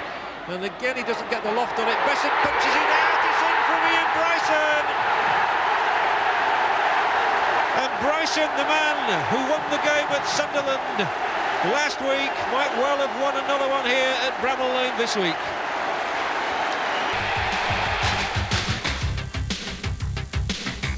This was the combination that made mincemeat of Inter Milan, and it's the best Villa have played since then. Cowans to Platt, brilliantly conceived, superbly executed, and that's one of our goal of the day contenders. Now what a time to return to form and fitness for Platt, with Villa struggling and England on the verge of their most important international since the World Cup. Cowan staking his claim for another outing against the Irish, involved in all three and picking out Platt more reliably than Radar. Platt's hat-trick just after half-time followed Cowan's corner. As the ball is headed back in, Platt is level with play, by which time the Spurs defence were committed to coming out. Platt made the rest look easy, the sign of a very special player. Now, with all the distractions going on behind the scenes at Spurs, concentration was a long time coming. They got one back through Gazza's replacement for the next few weeks at least, Vinny Samways. And with 7 minutes left, Villa's recent anxieties returned when Spurs closed the gap even further. Paul Allen made it 3-2, but the next few days absolutely vital to the club's immediate and long-term future.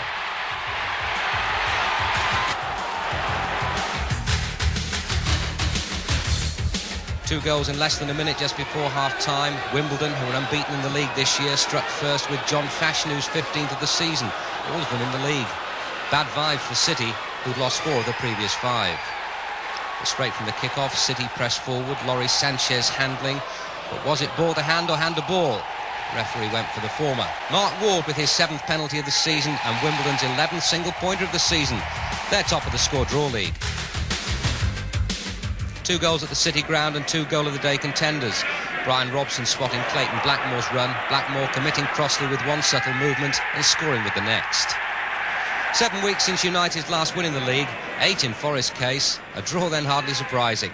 A brilliant strike by Terry Wilson just after half-time, and United will be hoping for no repeats in Montpellier on Tuesday night.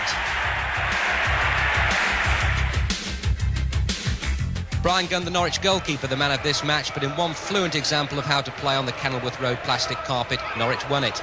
Precision move from start to finish, Tim Sherwood the scorer, and doing nothing to dispel any lingering fears about Luton's senior status for next season.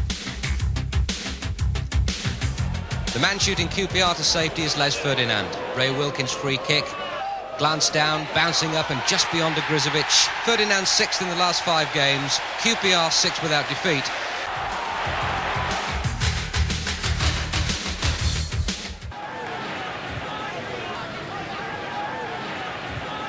Wicklow's clearance drops for Dixon. Now Alan Smith. Campbell. That's the inspiration we've been looking for. Yep. And Kevin Campbell has provided it.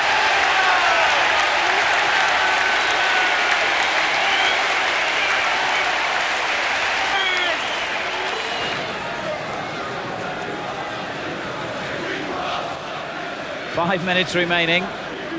Arsenal 1, Leeds United 0. Smith up well, and Campbell could make it 2. And Campbell has clinched the points now for Arsenal.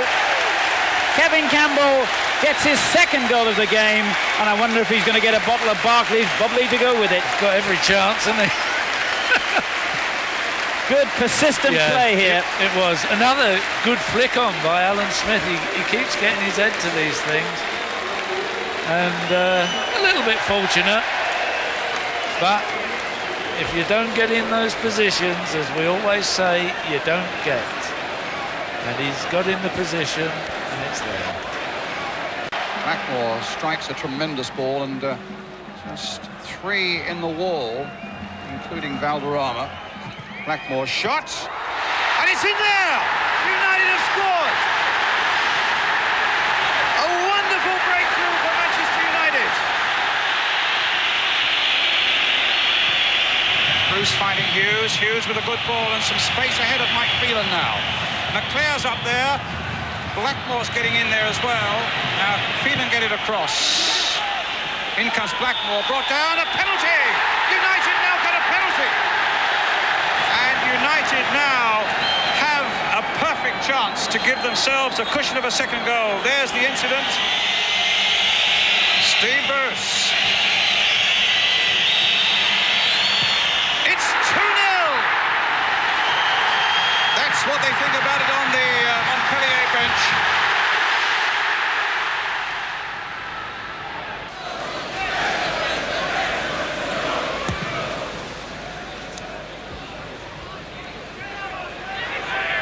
Thomas turning it on, that's a useful little ball, and onside here, and it's a goal!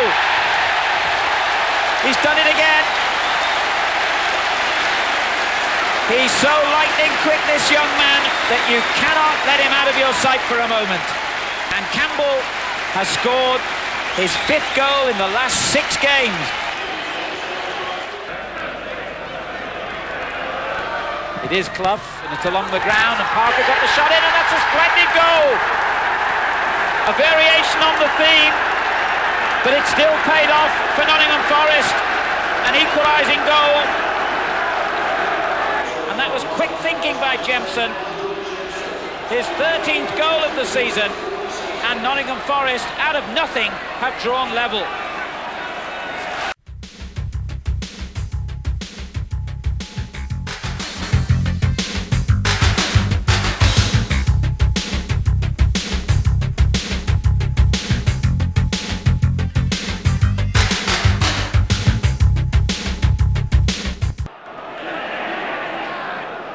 Rush. Cowans.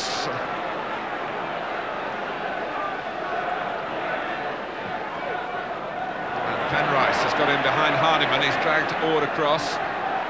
Oh, Cascarino! Unmarked. And Roker Park is a good ground for Cascarino again as he comes here with Aston Villa. Penrice involved again, coming to terms with the First Division. Cowans.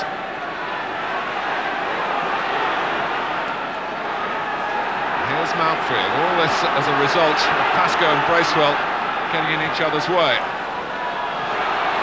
And Penrice, can he provide for Cascarino again, or even Chris Price? Cascarino, it's deflected, it's a cruel goal.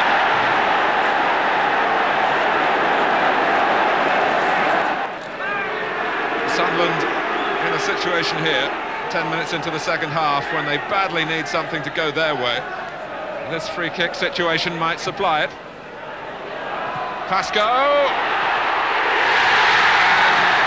Davenport at the far post. So, Sunderland rekindle their spirits.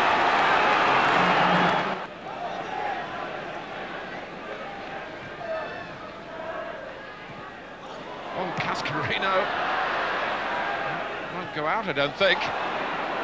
Cowans, Platt! It is 3-1 now. Another chapter of accidents for Sunderland, and you can't make mistakes with David Platt on hand to take his total for the season to 20.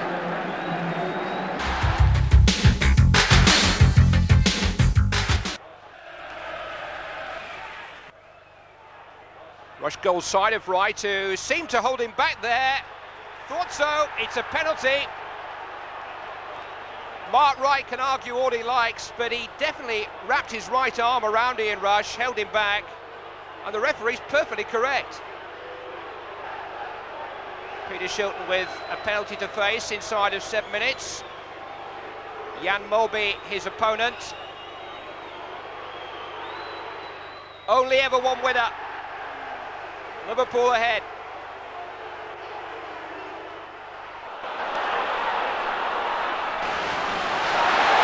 Ted McMinn. Penalty.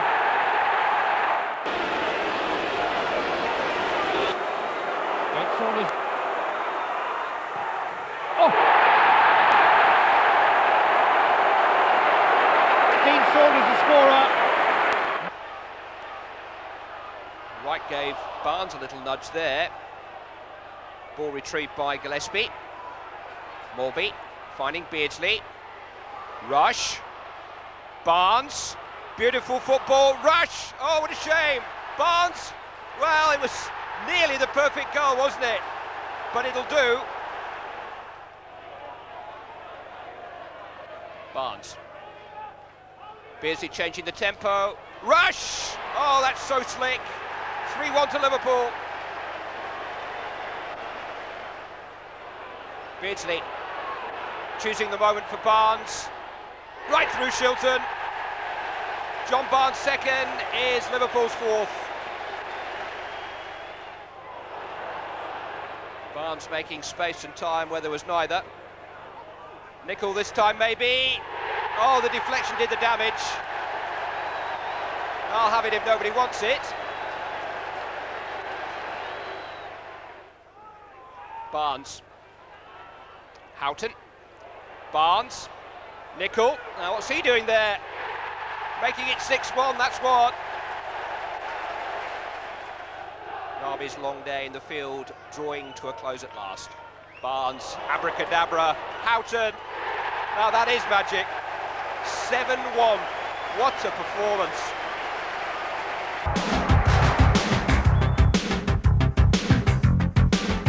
So Arsenal went to Carrow Road just a point clear of Liverpool. Despite a bright start, George Graham's side had keeper David Seaman to thank for keeping the scores level. Seaman down smartly to save from Tim Sherwood. Arsenal without injured striker Paul Merson, and they missed his killer instinct in front of goal. Veteran defender David O'Leary miscues. A natural striker might well have buried it. In the second half, Anders Limpar shone for the Gunners, but even he couldn't beat Brian Gunn in the Norwich goal. Worse still, shortly after this fine effort, Limpar limped off with the recurrence of his ankle injury.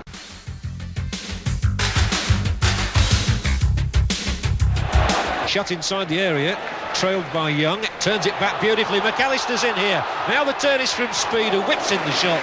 Martin down to it, and that's the most promising move we've seen yet. And Palace come back. Down the left they go with Salako. Two men in the middle, Salako goes on. We're having a look at a replay, but at the other end, Palace have a great chance of scoring and do. So goal for Crystal Palace.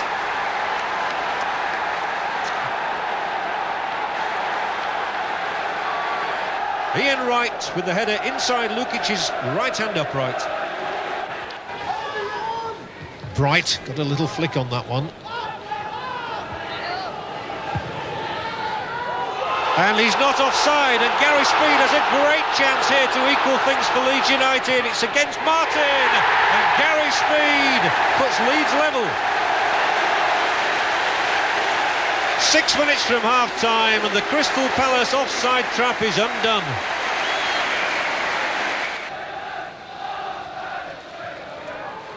And it's Palace again looking now with two men coming on this raid, and Fairclough must be swift to get back as the cross comes over towards Jeff Thomas. Lukic keeps it out, but it's a winner from Salako. And the Palace fans are sent into ecstasy by what surely must be a winning goal from John Salako.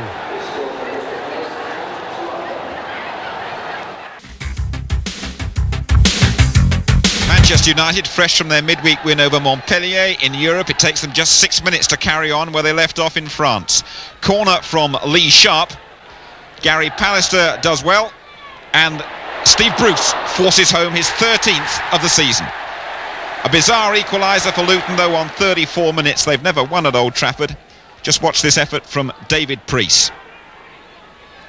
And watch the bounce in front of Paul Les Seeley. 3 minutes in the second half, United back in front, and it's Bruce once again, number 14 of the season for him. 20 minutes from time, again Lee Sharp the provider. Mark Robins' effort parried by Chamberlain, it's in before Hughes arrives. United's fourth now, and it's a superb build-up as well, involving Phelan and Robson and Robins towards Hughes. He's bundled off the ball. McClare keeps running. United 4, Luton 1.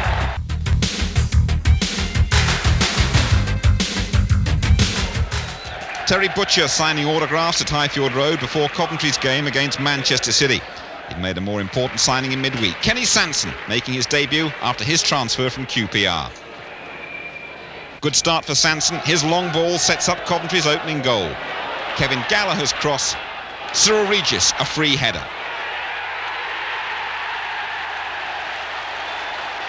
And Regis now sets Mickey Ginn off on a 40-yard run.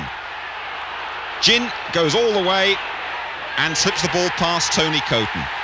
2-0 to Coventry, 26 minutes gone.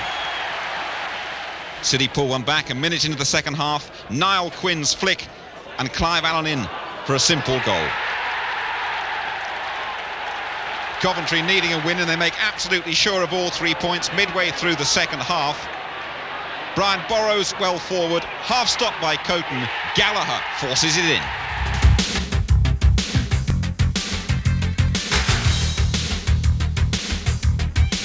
Southampton, third from the bottom going into this match, come away with a much-needed win to boost their confidence. They take the lead midway through the first half. Good work from Rodney Wallace, and Alan Shearer with a gift of a header. Number 13 of the season for Shearer. Well, Chelsea certainly had their chances to get back into the game.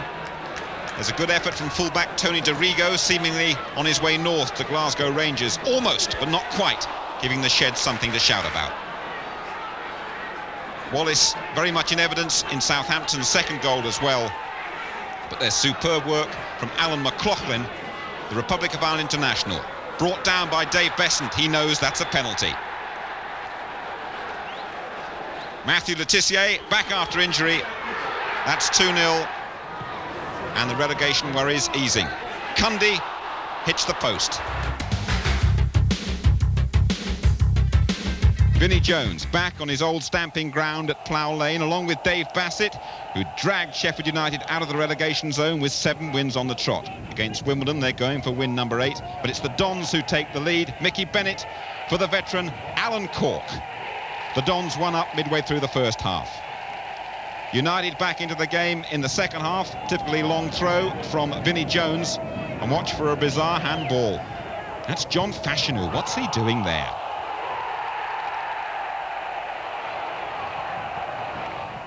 Brian Dean, and that's 1-1.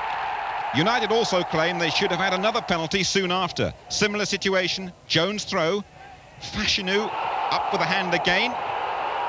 Did that make contact with his hand? Let's have another look. Well, the referee says no. United denied their 8th win on the trot, but it's still a valuable away point for Dave Bassett's side. White Hart Lane, Gary Lineker makes his 300th league appearance. On this occasion, though, his goal touch deserts him.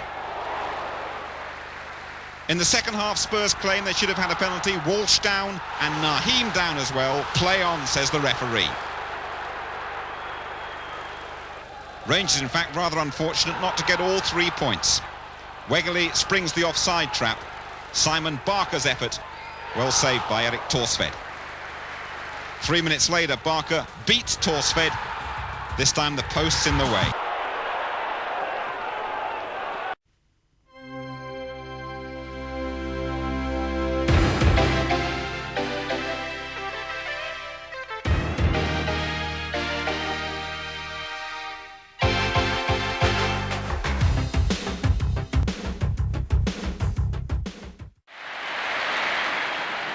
Manchester United trying to put behind them an unhappy sequence of results on this ground, an unhappy sequence of failure. Oh, and they've got a great goal from their former Norwich City player, Steve Bruce. And would you believe that's his 15th of the season? Bruce. Phillips trying to get to Sharp before the ball arrived, unsuccessfully. Webb.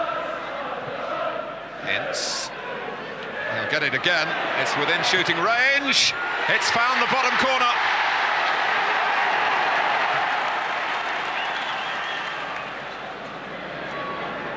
They've been in that position since 29 minutes into the first half, and we're now 29 minutes into the second half. And Manchester United have a penalty. Hughes pushed by Polston. He got his second goal of the game. Oh yes, absolutely no nonsense about that.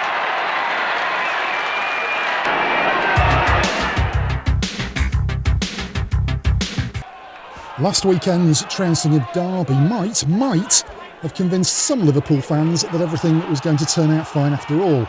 Here's the reality check. Les Ferdinand was unfortunate not to score there, but his frustration would only be temporary against a defence that was in a permanent state of disarray. When Simon Barker got the ball back into the middle, Ferdinand headed powerfully to give Queen's Park Rangers the lead with his 7th goal in 7 games.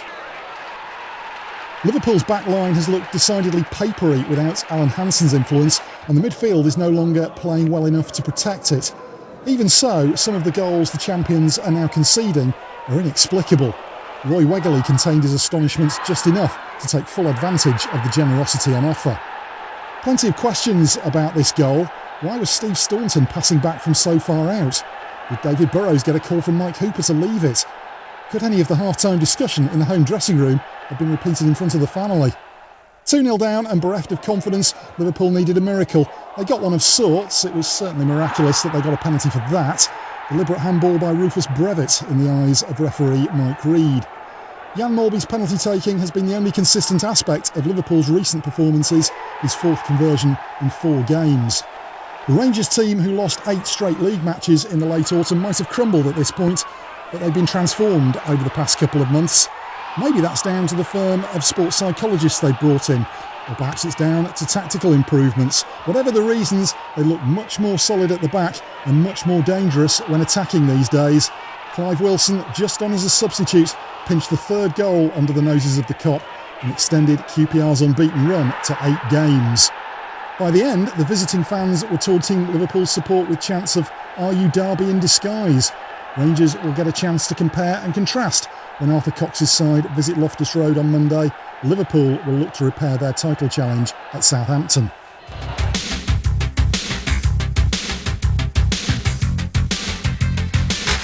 Derby manager Arthur Cox demands pride and passion from his players after that thrashing by Liverpool.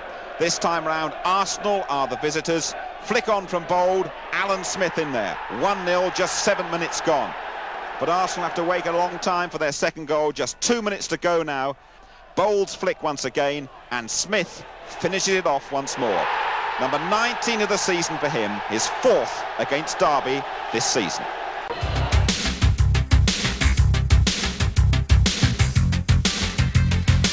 Sunderland, second from bottom, desperately need all 3 points against Palace at Roker to keep alive their First Division survival hopes. 35 minutes gone, and delightful play between Atkinson and Brady. And that's beyond Nigel Martin, and big things predicted for 19-year-old Kieran Brady. Palace, though, back on level terms 3 minutes after half-time. Long throw from Andy Gray. Alan Pardew drills in the equaliser. But Sunderland's youngsters are playing really well, and many people hope they'll be around in the First Division again next season. 9 minutes to go now, and Brady sets up David Rush to make it 2-1. Rush enjoys playing against Palace. He scored against them on his debut back in December.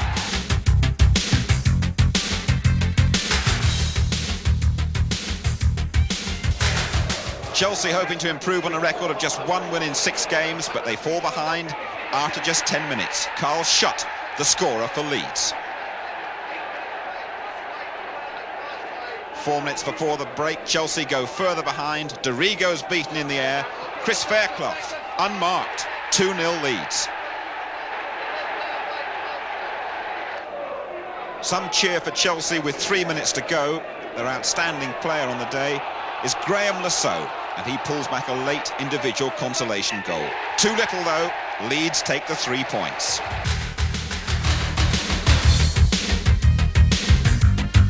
Topsy-turvy game at Main Road between City and Southampton. All 6 goals in the second half.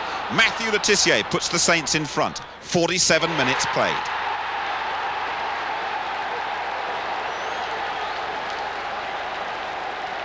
Just after the hour, City back in it. Simple goal too, a long free kick. Niall Quinn up well. Clive Allen tucks away the equaliser. 1-1. Player-manager Peter Reid directing proceedings. City go ahead. Watch Mark Brennan from this free kick. No chance for Flowers. 2-1 up and just a quarter of an hour left. Quite a finish to this one, though. The Saints force themselves back into it 6 minutes later. Spectacular goal too. Russell Osman's volley. And that's 2-2. Just 4 minutes to go now, and City must have thought they'd finally got all 3 points in the bag. Only their second win in 8 matches it would have been. It's played into the area, and David White makes it 3-2. But Southampton, who are in a bit of relegation trouble themselves, show massive resilience, with the crowd begging for the final whistle. Alan McLaughlin makes it 3-3. What a match.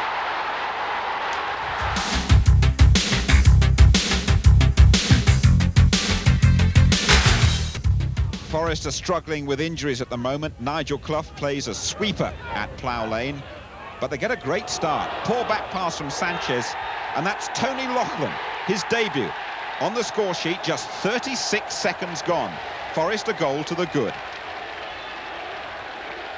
Wimbledon back on level terms midway through the half. Cross from McGee. Big scramble. Fashionu's 16th of the season. And in the second half, Wimbledon, who are having an excellent season, overwhelm Brian Clough's youngsters. Long Wimbledon through ball. And McGee, the Republic of Ireland under-21 international, makes it 2-1. Forest probably have their minds very much on the FA Cup semi-final. They'll hope to have all their regulars back for that match.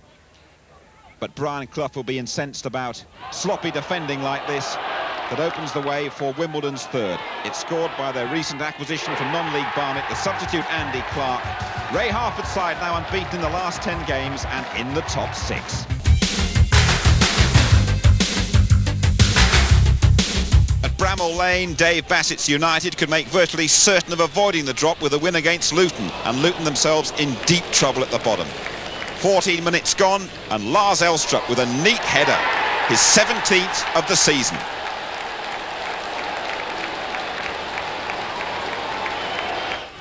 Ten minutes into the second half, United get their equaliser. A long ball played into the area, and the Luton keeper Alec Chamberlain won't be too happy with this particular punch. Ian Bryson gets his 4th in 5 games. Now, Glyn Hodges has become a huge favourite at Bramall Lane. He starts off the move that leads to United's winner. Hodges has come on loan from Palace. Brian Deane carries it on, and it's Hodges who gets in with a superb glancing header. He's due to complete a permanent move to United in the next fortnight.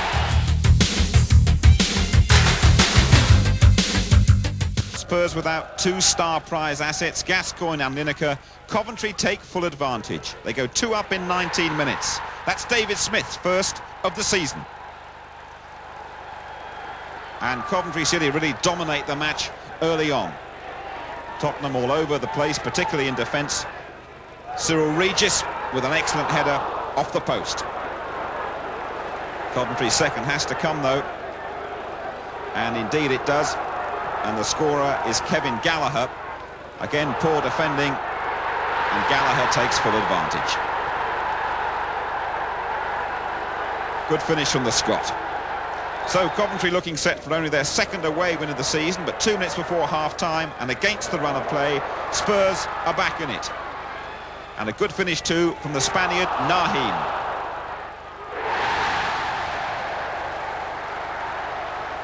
(2-1) at half-time. And the Spurs boss, Terry Venables, clearly has words with his side, and they raise the pace and quality of their game in the second half. Walsh doing exceptionally well here, and when he floats the ball in, Nahim is there for his second and the Spurs equaliser. At Villa Park, the visitors Everton squander a 2-goal lead and have to settle for a draw. That'll be very annoying for their Polish international, Robert Warcia. That's his firm header. Everton in front, just 2 minutes played. 11 minutes into the second half, you won't see many better individual goals than this one. Warcia, once again, all the way from the halfway line and past Nigel Spink. But now Everton relax and allow Villa back into it. David Platt's got plenty of goals since his comeback from injury, and he adds to his tally to make it 2-1. Platt arriving right on time as always. His 16th of the season. Just a minute to go now, and substitute Ian Olney earns Villa a point.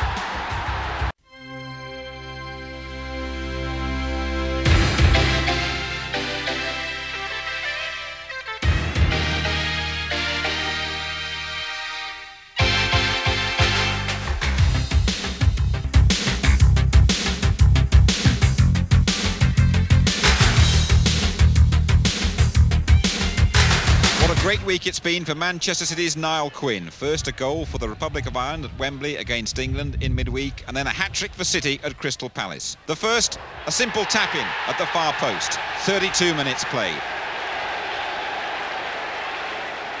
Just a minute later, the big Irishman makes it 2-0. David White, clear.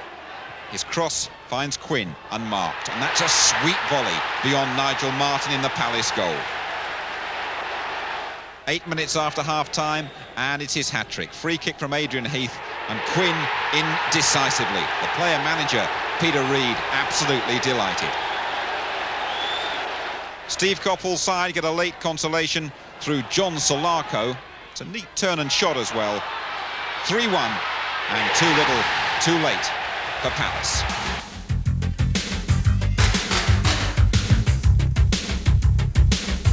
On the plastic pitch, still problems for both Spurs and Luton. Neither side really impressing. Luton, though, coming closest to scoring. There's a penalty. Samway stripping Mark Pembridge. And the Luton skipper, John Dreyer, has an excellent record from the spot this season. He hasn't missed one. He has now. Worst to follow for Luton. Fullback Marvin Johnson sent off for his second bookable offence after 72 minutes. Luton fans calling for their chairman to be sacked, and the side is still deep in relegation trouble.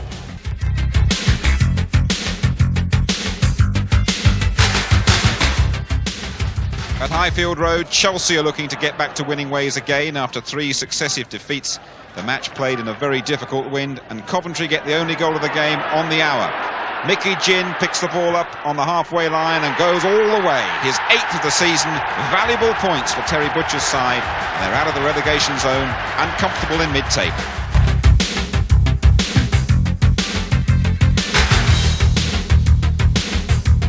Sheffield United's impressive run. 8 wins in 9 matches comes to an abrupt end at the City Ground against Nottingham Forest. Nigel Clough, a perceptive pass from him, putting Tommy Gaynor clear.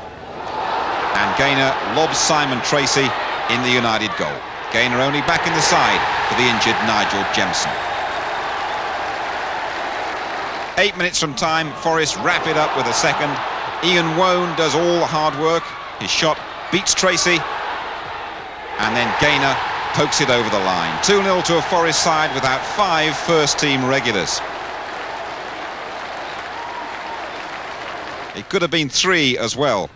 The United defence biting in unfairly. And that's a penalty and a chance for Nigel Clough. But Clough's shot hits the bar and goes over. But Forest comfortably take all 3 points.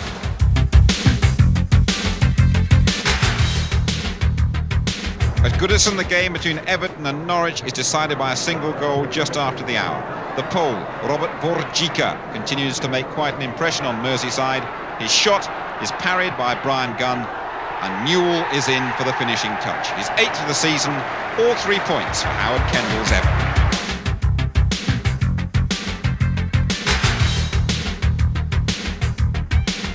Queen's Park Rangers, the side that humbled Liverpool at Anfield against Derby, who were thrashed 7-1 by the champions.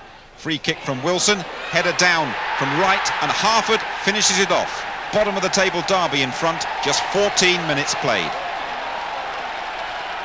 Rangers get a controversial equaliser after 78 minutes. It's a penalty and a dubious one too. That challenge from right on Sinton. Referee Lawrence Dilks has no doubts. The England defender none too pleased though, and look at his reaction. His teammates, including Peter Shilton, have to pull him away from the referee. Mr. Dilks is absolutely adamant. They never change those decisions, so there's no point in arguing about them. And Roy Wegerle keeps his cool. The point shared, 1-1, the final score.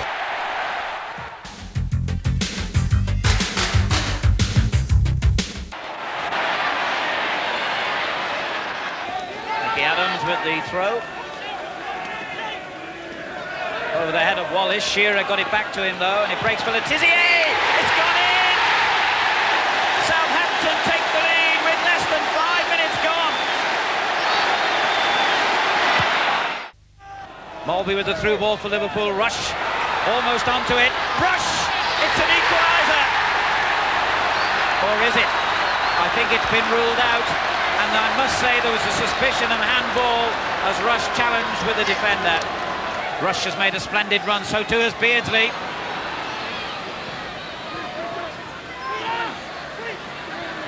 Good play from Beardsley. Oh, it's marvellous stuff from Beardsley. Rush!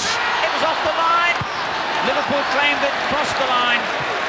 Whoa. Shearer's header off the line. They almost did get a second.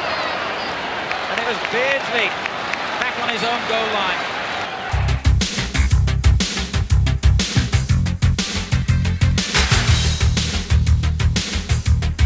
Leeds have been showing the signs of a long season in recent weeks against Sunderland. They're back at their best. Just 5 minutes played, and Lee Chapman's header beats Tony Norman in the Sunderland goal.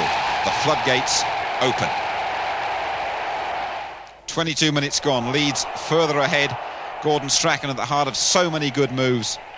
And Gary Speed's cross. Chapman is highest once more. Carl Schutt gets in behind Bennett for Leeds' second.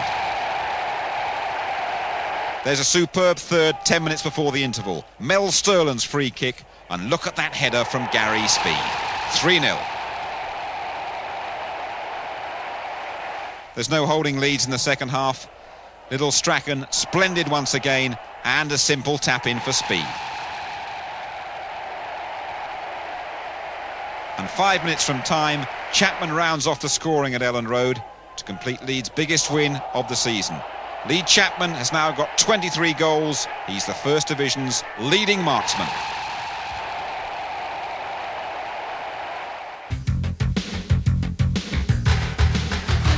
At Old Trafford, the United boss Alex Ferguson must have had mixed feelings when Andy Clark put Wimbledon ahead after 28 minutes. Clark almost went to United from non-league Barnet. Looks happy enough in the blue of Wimbledon, though. United come good after the interval. Their equaliser from Steve Bruce. What a season he's been having. That's his 17th. And United get a late winner. It's their best move of the match as well. Irwin for Robbins for Brian McClair. 2-1 United.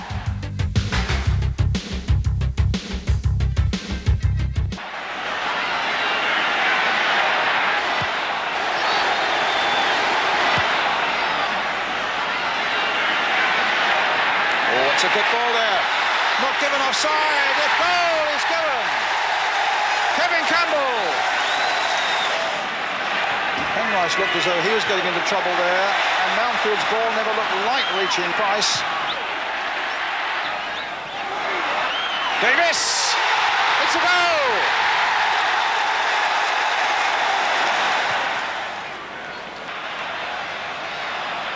Merson's cross, a deep one towards Alan Smith, nodded down by him! Blocked off the line by McGrath, the linesman's given it. That'll be 3-0. It's a short one. Davis finding Merson, flick with the outside of the boot there towards Anders Limpar. It's another one for Smith. It's 4-0. The back heel for Merson. Campbell's through the middle. Campbell now.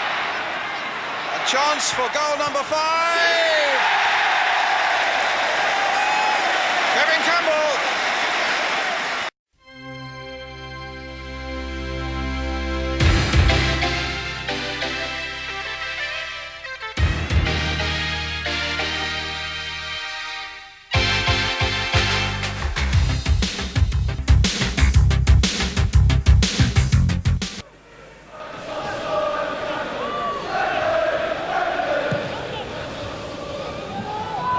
Two up for Arsenal, Smith and Campbell.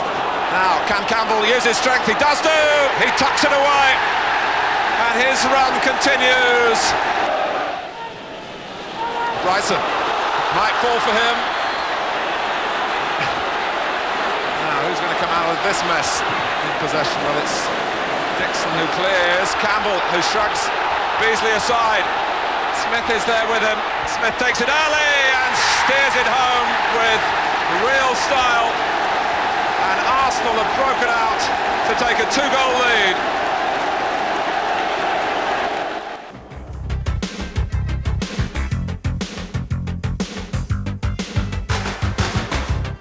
The Chelsea manager Bobby Campbell dropped 4 internationals for the match against Luton at the Bridge, bringing in the youngsters. After 14 minutes though, Chelsea are behind. Lars Elstrup catches the home defence flat-footed. Bobby Campbell perhaps regretting that decision to ring the changes. And 3 minutes later, more problems for his side. Sean Farrell keeps his cool and slots home the loose ball. Luton 2 up. And after 23 minutes, Luton look to have it all sewn up. A cross from the lively Farrell, and Kingsley Black, the Irish international, beats Besant for Luton's third. Then an eventful 10 minutes for Chelsea's Graham Lasso before half-time. He gets Chelsea back in it. That's 3-1. And just before half-time, Chelsea are reduced to 10 men.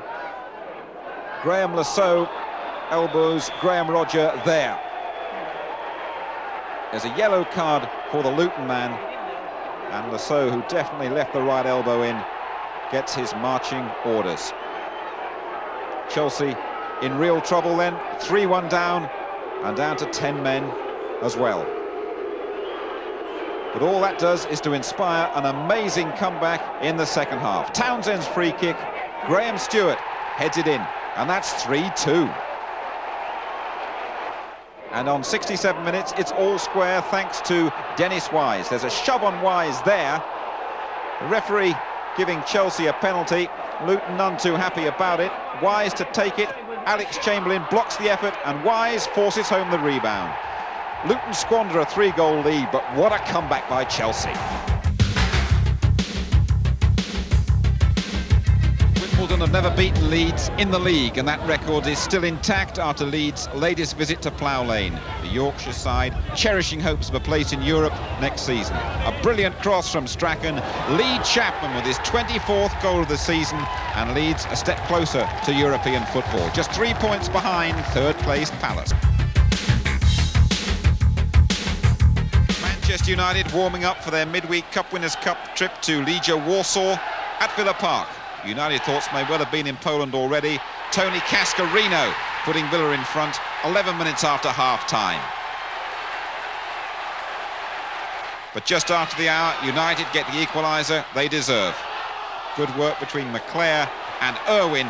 Low cross from Irwin into the path of Lee Sharp. The England new boy does the rest. The point shared at Villa Park.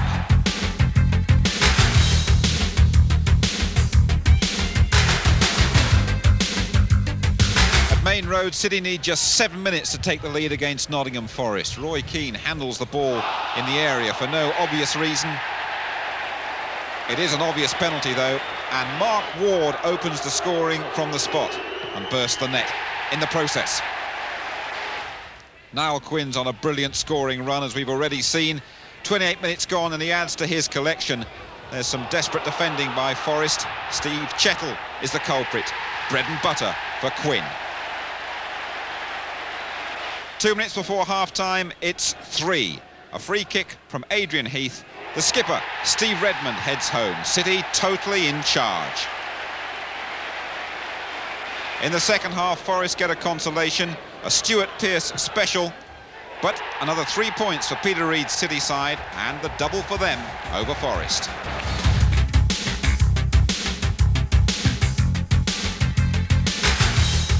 At White Hart Lane, Gary Lineker back for Spurs after an Easter break. He'd been rested after complaining of feeling tired. He looks sharp enough here. 38 minutes gone. The England man doing what he does best. He does it again 3 minutes later. Vandenhouwe's pass. Lineker through one-on-one with Tim Flowers in the Southampton goal. And Lineker gets the better of it once again. It doesn't go all Lineker's way though. In the second half he has the chance for a hat-trick from the penalty spot. Flowers saves well. Spurs and Lineker though on song for next week's FA Cup semi-final with Arsenal.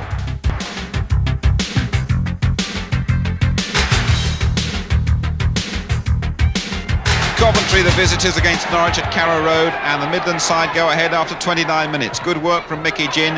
Kevin Gallagher's header from close range. The Sky Blues in front. 5 minutes before the break, Norwich's equaliser. Cross from Culverhouse, and Tim Sherwood's header beats Ogrizovic. Sherwood, the top scorer for Norwich, with just 7 goals. Norwich take the lead on 48 minutes. Good work from Lee Power back in the home side. Robert Fleck, 2-1 to Norwich. Coventry thought that was offside. And on the hour, Coventry get their point. There's some good work there from Rosario, the man they bought from Norwich. Mickey Ginn beats Gunn. 2-2 the result.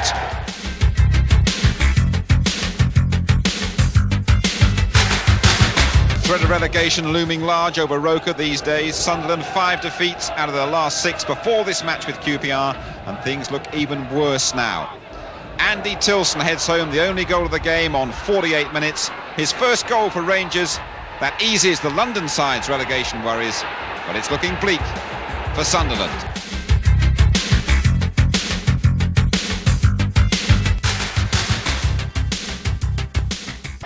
Himself will now take the corner. They've got Young in there and Thorne. Thorne's on the near post and it's there. Thomas has got it and lost a goal, and it's the captain.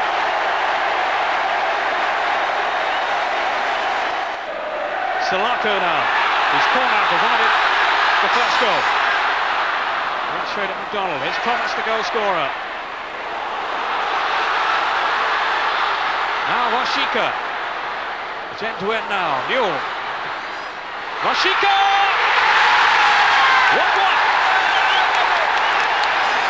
What a reply from Everton. And it's the Pole who scored yet again. That's 4 goals he's got now. And he's only been here a matter of weeks. What an entrance into English football. Right, let it run on. Ian Wright now. That's the second for Palace. And it's Ian Wright on the spot once again. Goal number 20 for the England striker. And what a sweetly struck goal that was there. Well, Ron, you have to nominate the man of the match today. Who are the leading contenders for you? Ideally, I would like to have given it to a front player, because I love front players to win the awards, because they're the ones that are actually exciting. There's McGoldrick, has to interrupt you there for Bright, and Salako! That's 3, and surely now Palace are going to win their first Wembley trophy.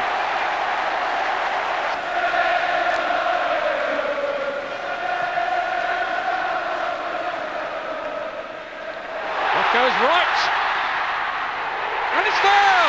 It's 4. 2 for Ian Wright, and Everton now all over the place. The sheer speed off the mark then of Ian Wright caught them cold. Man of the match, Jeff Thomas leading up the Palace players, a broad grin from the captain as he receives the Zenith Cup. And there it is.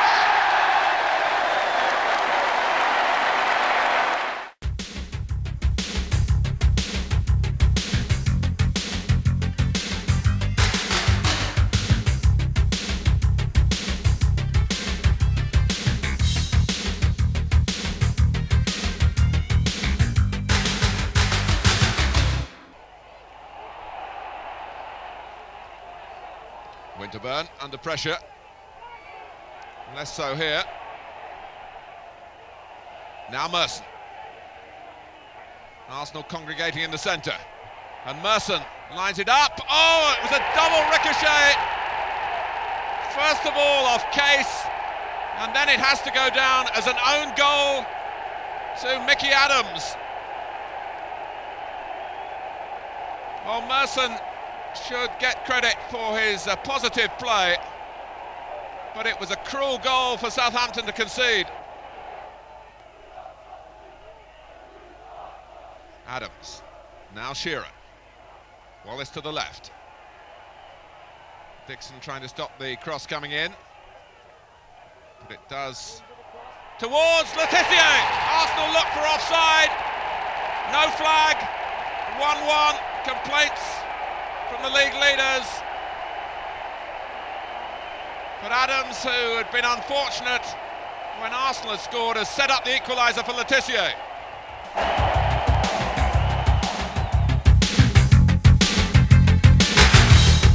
Liverpool were unable to close the gap at Anfield against Coventry on the same night, although they went ahead on 18 minutes. John Barnes missing out Peter Beardsley, but Rush as lethal as ever in the area.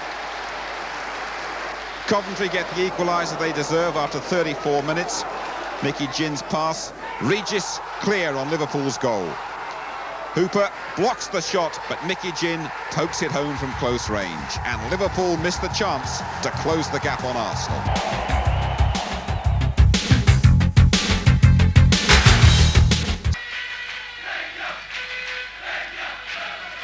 But now they're coming forward as Pish. Little back pass there, and a chance now, and a goal! For Legia Warsaw!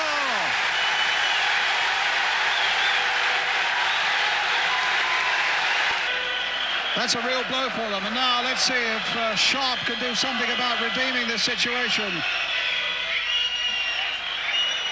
Everybody in there, Webb's in there, McClare's in there! That's exactly what we needed. That is brilliant. It's a great exactly comeback. The response Manchester United wanted. A great reply. Pish. Good challenge there by Donachie. Hughes.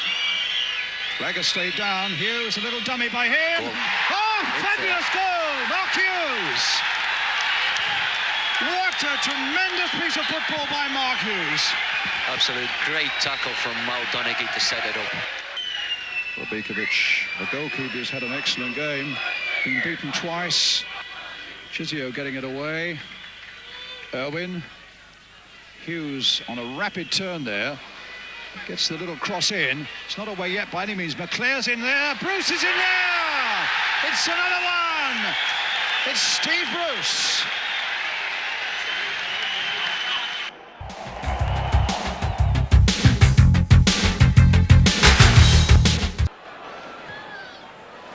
Now Glover takes over, and Glover gets it back, surprisingly. Wone in towards Keane, far post. He scored, and it had to be him, but wait, as the lines were flagging, no, the goal stands.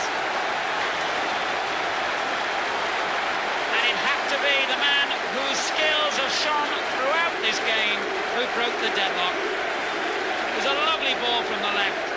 If you think heading's not his strong point, have a look at that.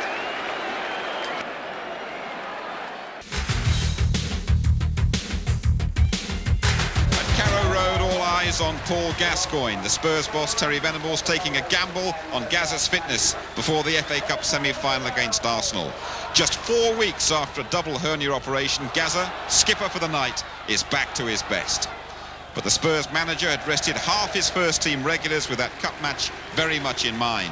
So, not all that surprising when Norwich take the lead on 12 minutes. Fine work here by Dale Gordon. And finally, David Phillips cuts it back for Lee Power to open the scoring. That's Power's third of the season.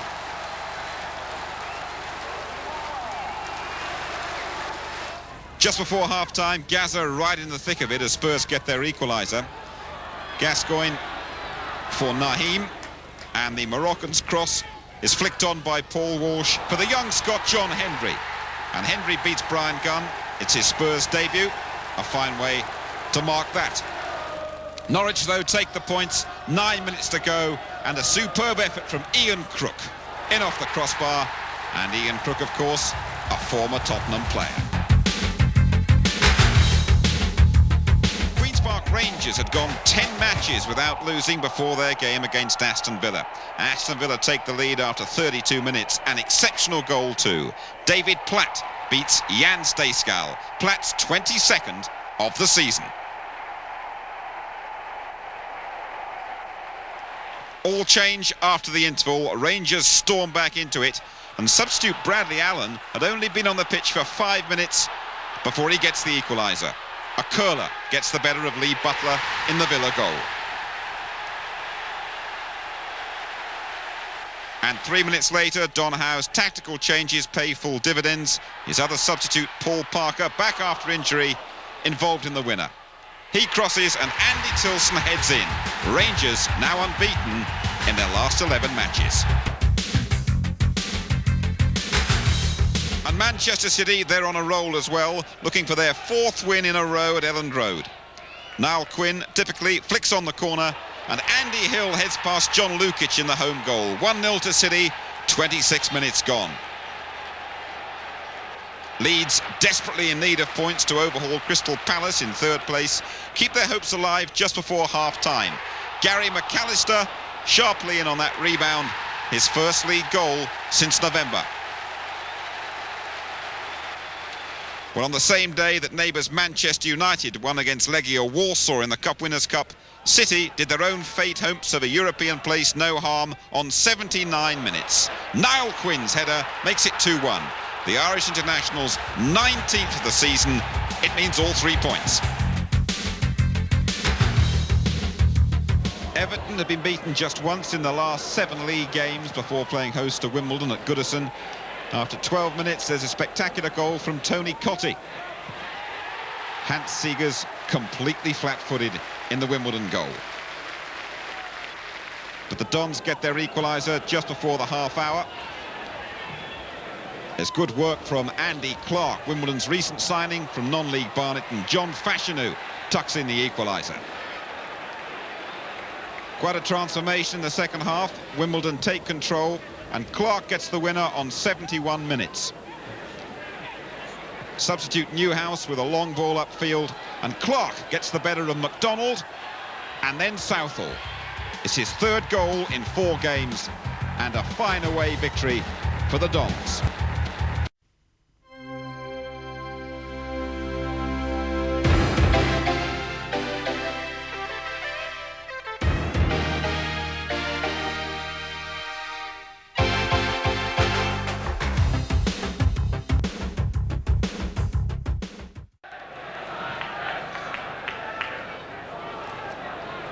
Rush sneaked in there.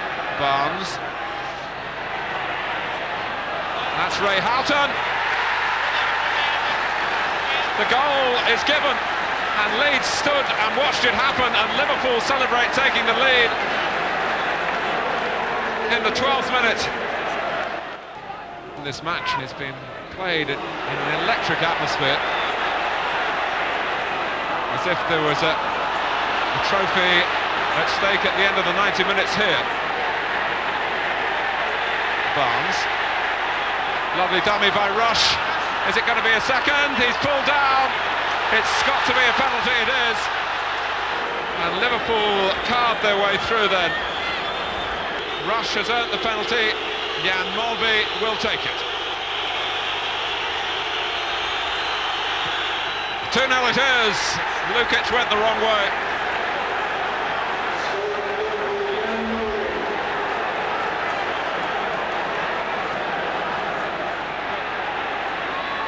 Very attack-minded Liverpool selection, this. As I said earlier, somewhat forced upon Ronnie Moran. But nevertheless, although they've had their scares defensively, it's giving a very sharp edge to their attacking play. Barnes, still Barnes. No, the flag is up. Although Speedy finished it all off very neatly indeed.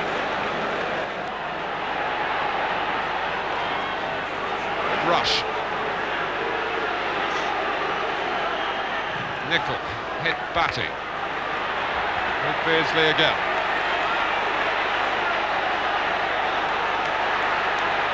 Mulvey. No offside. Barnes. And Speedy!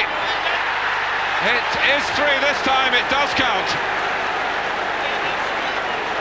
And what an inquest is going on at the back for Leeds.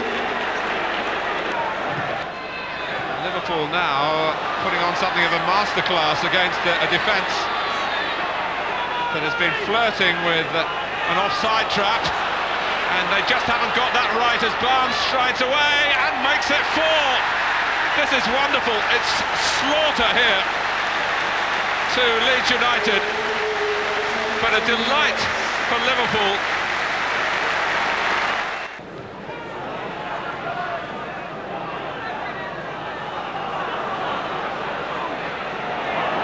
Strachan. Shut for Strachan. McAllister's waiting behind him. Chapman. Well, it's a steep climb, but at least they've got their foot on the first rung of the ladder. Barnes. And no offside. Rush! 99 times out of 100 perhaps. Ian Rush would have scored then.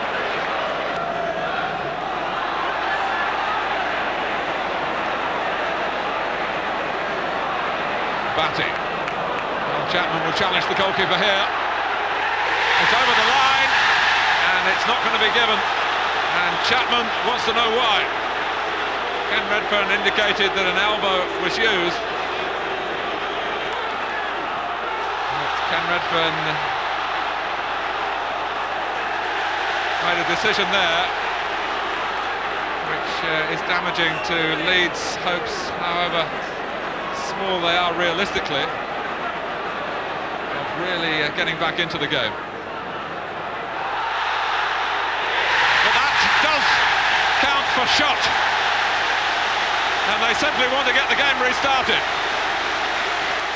Well, Carl Shutt doesn't believe that this is a lost cause, and nor do some 30,000 Leeds United supporters.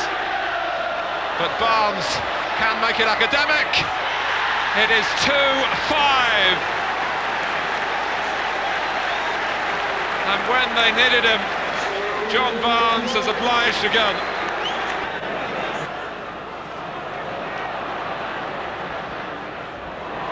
Strucken to Shutt. And still Leeds drive on. Batty. Chapman! That's a great goal.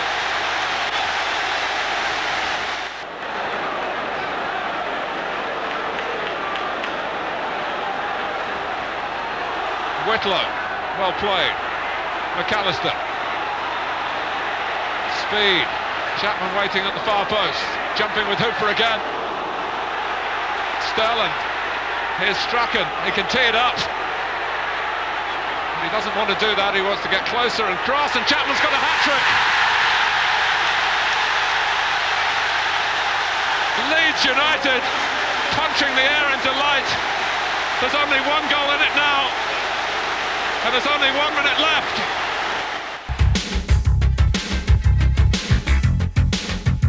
A lovely day at Selhurst Park, but a pretty drab match. David Platt's confrontation with Nigel Martin in the home goal, the nearest to a score in the first half. And not much change in the second. Palace go close though. Eddie McGoldrick brings out a brilliant save from Lee Butler. No goals though in the end, the point shared. If you'd suggested 4 months ago that Sheffield United would escape relegation, many people would have questioned your judgment. If you'd suggested they would secure survival with 4 games to spare, they'd probably have questioned your entire grip on reality. But Brian Deane just about got a scoring touch to John Gannon's free kick at Loftus Road to set Dave Bassett's team on course to accomplish mission impossible. That was despite QPR's Bradley Allen pulling off an amazing feat of his own shortly before half-time. No chance of scoring from here, right? Wrong. Did he mean it? Well, the lack of options in the middle to cross to suggests that he did. 1-1 then, with 5 minutes to go, and the likelihood that United would have to wait a little longer to make certain of staying up. Enter Bob Booker. A headed goal to spark the kind of celebrations from United support last seen at Filbert Street 11 months ago. Back then, they were cheering a promotion. This is arguably an even greater achievement.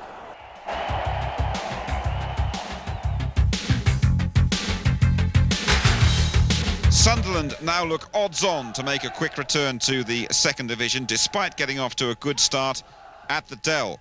The German Thomas Hauser puts the North-Easterners in front on 26 minutes. His first league game since last October. Southampton are level just before the interval. What a cheeky goal as well. A back heel from Rodney Wallace. And that's 1-1.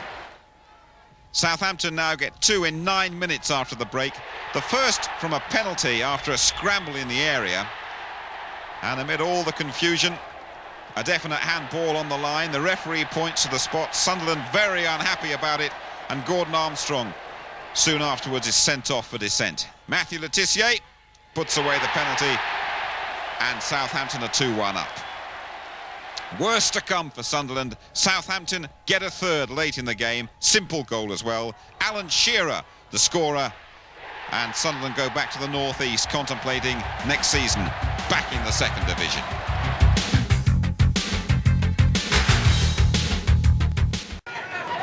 A moment of history was cruelly denied us at Everton. Kevin Ratcliffe has scored only twice in 11 years for the club, and never at Goodison. So close here, Kevin, but that was Tony Cottee's goal. The home side in front early. Chelsea have largely been dreadful away from home this season and gave little indication for the first 70 minutes that was about to change. Kerry Dixon, with nowhere to go forwards, decided to pass back with costly consequences. Pat Nevin alert in setting up John Ebrell to score the second goal at the second time of asking. After Dixon's pass put Chelsea into trouble, they almost got themselves out of it by desperately flinging bodies in the way. Frank Sinclair managed to block the first effort. Dave Besant couldn't quite stop the second. Fortunately for Chelsea, Dixon still had a far more positive contribution to make, reviving the visitors with a shot so good that even a goalkeeper of Neville Southall's quality could only stand and admire it.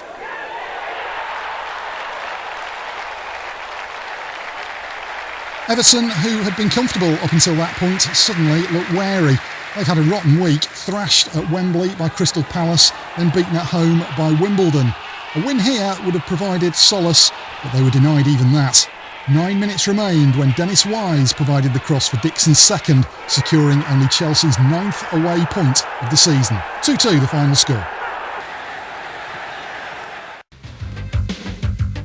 Ray Harford was sacked by his old club Luton for not smiling enough. He may have been after 79 minutes at Kenilworth Road. Keith Curle's free kick into the area.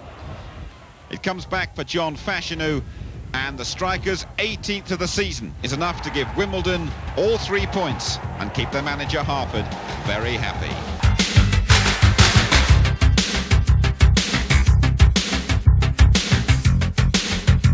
Contrasting fortunes for two Old England players at Highfield Road. Terry Butcher's Coventry side go ahead against Peter Shilton's Derby. Kevin Gallagher springs the offside trap. He lobs Shilton. 53 minutes gone. 6 minutes later, more problems for the Derby keeper as the Sky Blues make it 2-0. Brian Burrows with an excellent run, and Gallagher hits his second of the day. Quite a game this one for Kevin Gallagher. Now he shows he can lay them on as well as score them. Ray Woods gets the third for the Sky Blues. Derby look doomed. Coventry are in the top 10.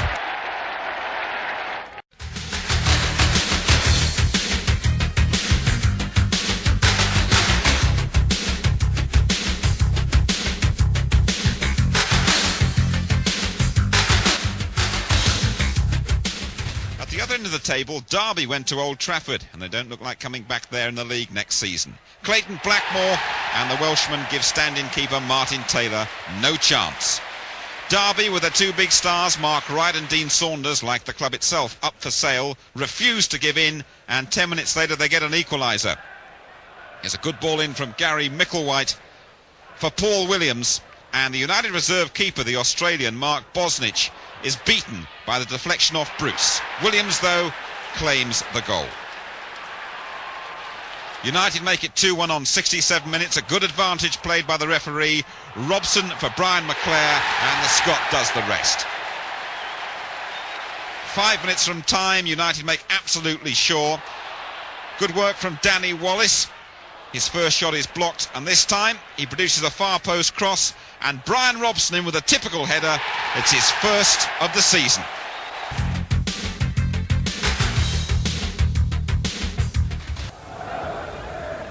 For Arsenal, the chance to recover from their FA Cup hangover and go 8 points clear in the Championship race. Normal service resumed in the early stages. Kevin Campbell's 9th strike in 13 games.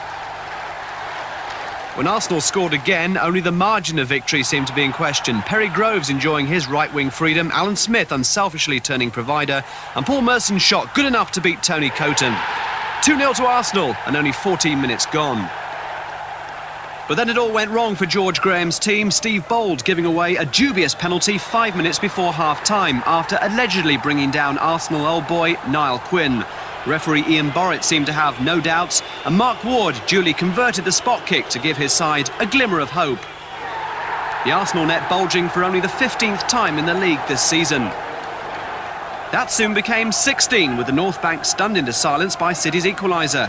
Ward's through ball, and a miserable week for Tony Adams, continuing with winger David White beating the offside trap and David Seaman to send the teams in level at 2-2.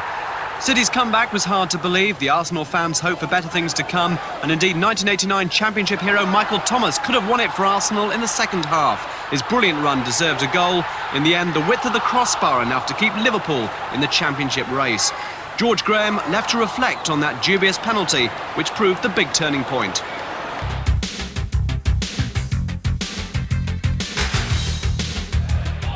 Just one early goal settles this one at Selhurst Park.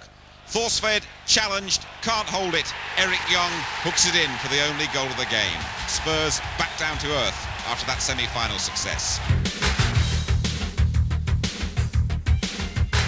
Leeds were the visitors at Loftus Road. Their trip to London far from successful though. After a goalless first half, Rangers take the lead. Roy Wegerle, too slippery for Fairclough and Sterland. 1-0 QPR. Leeds down to 10 men. Gordon Strachan gets his marching orders from referee John Carter for dissent. And a minute from time, Rangers make it 2-0. Wilkins puts Simon Barker clear in the area, and Barker does the rest himself. A brilliant finish. All 3 points to Queen's Park Rangers. Chelsea playing in unfamiliar red and white had a good night at Carrow Road. They've had a fairly dismal recent run, but the strikers Gordon Durie and Kerry Dixon combine really well to get round the Norwich defence and open it up for the first goal, scored by Dennis Wise. Wise back in the England squad, and that's 1-0 on 18 minutes. Well, Real Madrid wanted to take Chelsea's Kerry Dixon on loan for the rest of the season. Chelsea said no, and you can see why. Here's Dixon setting up the second, laying that ball perfectly into the path of Durie, and that's 2-0, a fine strike from him on 38 minutes. A good night for Dixon, involved again in Chelsea's third. A lovely jump and flick on. Durie is clear again, his second of the night, 3-0, and Chelsea are coasting. There's a late consolation for Norwich, 11 minutes from time, mix up between Lasso and Besant, and John Polston profits from close in. 3-1 to Chelsea.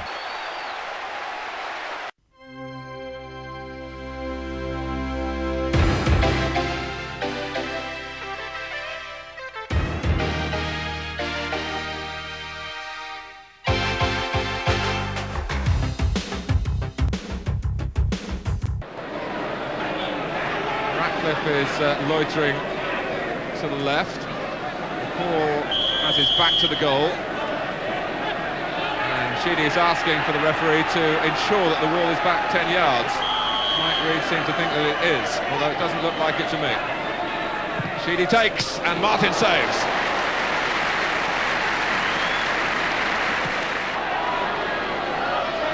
This is right. Oh, and Southall very nearly caught.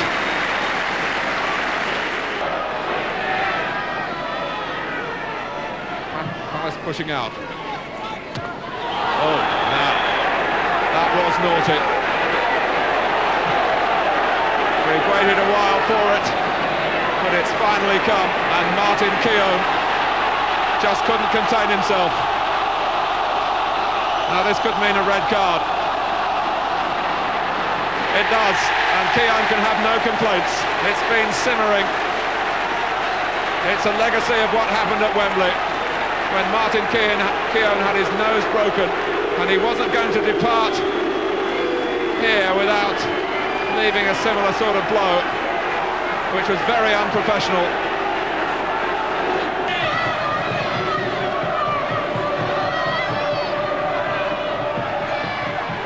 And Thomas is there, off the line, but the whistle had gone. Full Southall was starting to go for it originally. Collymore perhaps was fouling him. Eddie Yards it was who got it to safety. But I don't think the goal would have counted.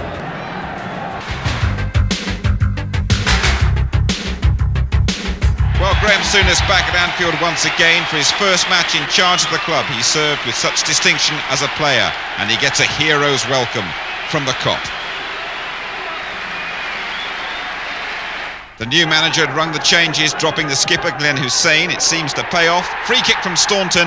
John Barnes with a great diving header. Number 16 of the season for Barnes. 4 minutes later, and watch for a great Liverpool build-up here. Staunton to Ian Rush, and a killer pass to Ray Houghton to tuck it past Brian Gunn. What a good start for the new boss. Liverpool round things off 5 minutes from time. Staunton for Peter Beardsley. Beardsley a little touch for Houghton. Round Gunn, and Ian Rush flicks it into the empty net. Liverpool obviously don't think the title race is over just yet, and Souness celebrates his return to Anfield with all 3 points.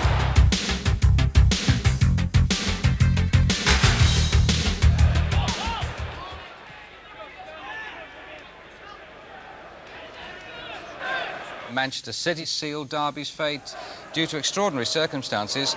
Niall Quinn's 20th goal of the season was the prelude to a remarkable sequence of events.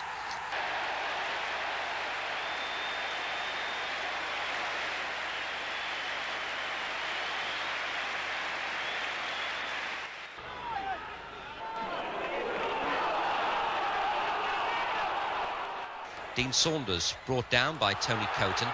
Penalty quite rightly. But a sending off? Well, it really mystified the fans because a penalty is usually seen as sufficient punishment after an incident like that. Well, Niall Quinn went in goal, and his first task was to face Dean Saunders' penalty. Nothing to it, this goalkeeping lark, piece of cake. But a real sickener for Derby, who've never stopped believing, never stopped battling, despite only 5 points out of the last 54 available. David White put this one out of reach, and First Division survival out of the question. But they still managed a goal to deny Niall Quinn a clean sheet. Very precious that to a goalkeeper, you know. Mick Harford diving in, 2-1 the final score.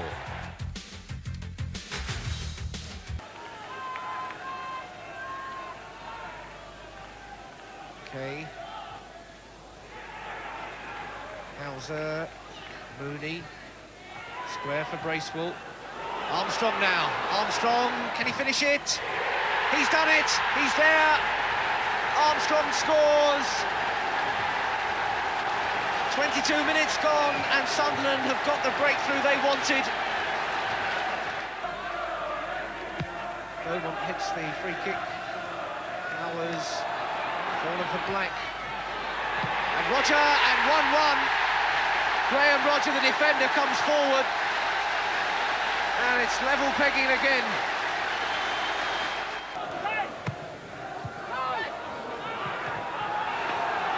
Gabbiadini chasing this one. Brady is on the far side. Gabbiadini. And it's in there. It's Pascoe. And Sunderland have got the lead back again.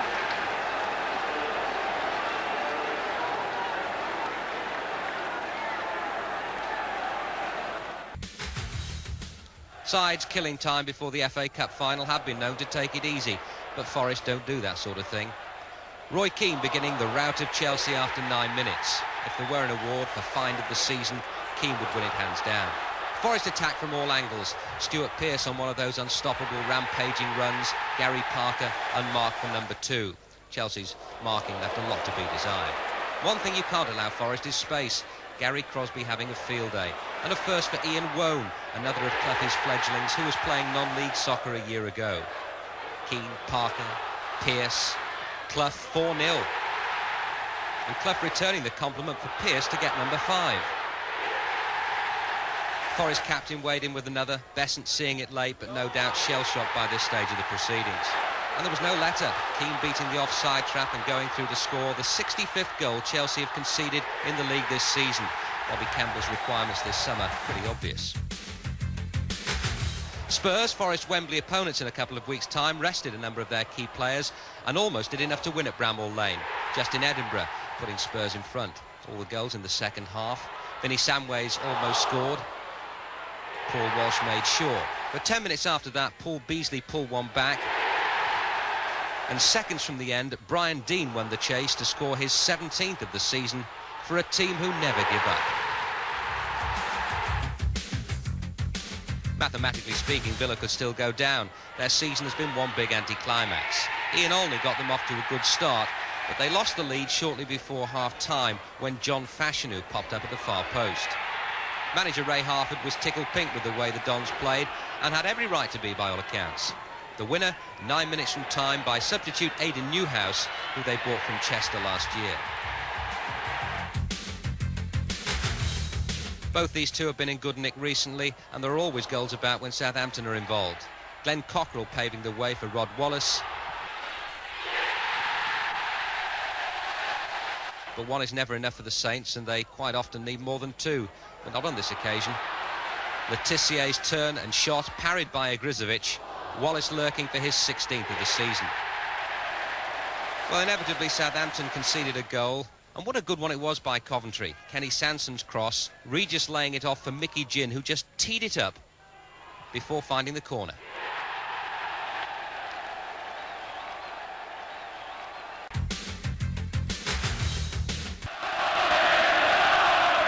Now, what we might well find is Worthington ducking over it, or rather playing it down the byline for Harps, who might well make a little run down that right-hand side. There he goes, there goes Harps. Now will Worthington play it? No, he plays the long one this time. It might come. A terrific goal by Sheridan! A terrific goal for Sheffield Wednesday.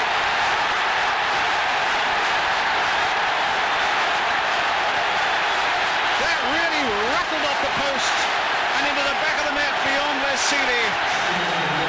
And the second division side go into the lead here at Wembley. John Sheridan. Forward comes Bruce and Pallister. They're leaving only Dennis Irwin back. And Sheffield Wednesday, for their part, have pulled everybody back inside their own penalty area. Here's Sharp's corner. Big high one towards Steve Bruce, and again the head of Nigel Pearson gets there first. Plenty of room here for Phelan to return it, though, into that danger area. And the goal's been given. No, it's not. It's a free kick. Well, I booked it as a goal, Brian. I can't see what's gone wrong with this one. Could only be a foul on the keeper. Well, I don't think he was touched, to be perfectly honest. Well, yes, he was. By Mark Hughes. I'd have given it. I'm not sure I would, Jimmy, actually. I'll tell you what, me and Nat Lofthouse would have given it anyway, that's for sure. In for Ince. Nice little touch there, Robson! What a lovely ball from McClare for Robson. It was a good move. Again, you've got to say what a good effort that was by Manchester United. Here's Hawks.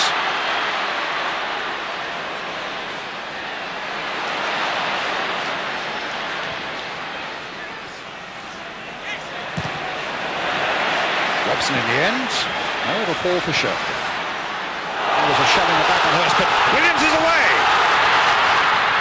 It's gone wide of Seeley, wide of the goal, and in fact I think the referee might be pointing that it's a corner. In the meantime, the two physios are on. Paul Williams and Les Seeley, the two injured men. So the first time the two physios have been on, it looks as though Jim McGregor's having quite a battle there with Les Seeley over something.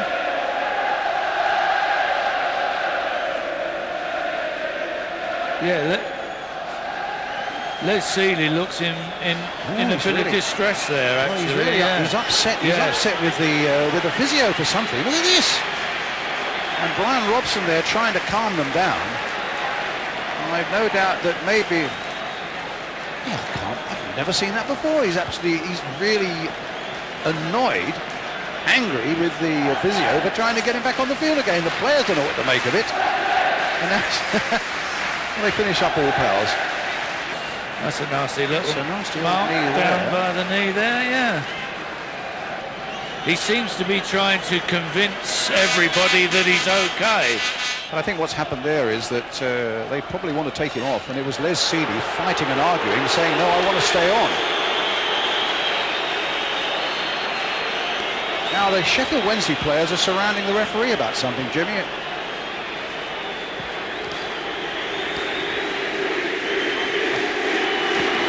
Nobody seems to know what's going on at the moment. I'm told what's happened is the referee gave a corner and now has changed his mind, and it's a delayed decision. It's a goal kick. If you wait long enough for it, you can do what you like. We've had it confirmed by Gary Newman on the far side that in fact Hugh McGregor says yes, I wanted Les Seedy to come off, but he insisted in staying on. Here comes Robson. Now Irwin. There's a chance here, a great save by Turner from McClare. Well, that could well be the match winner.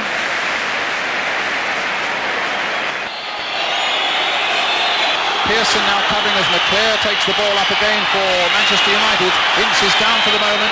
McClare gets the better of King, gets the ball in across there, Blackmore, right across the face of the goal. It looked as though it had to go in. And Madden just brings it away. The wily old professional keeps it into play. He's not going to waste this ball. Finds Hurst with it.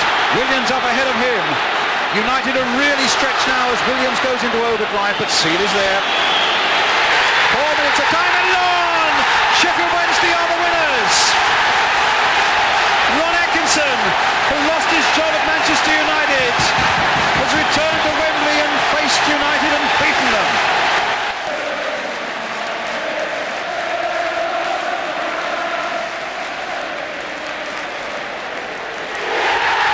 Great winners of the Rumbelows final, Sheffield Wednesday.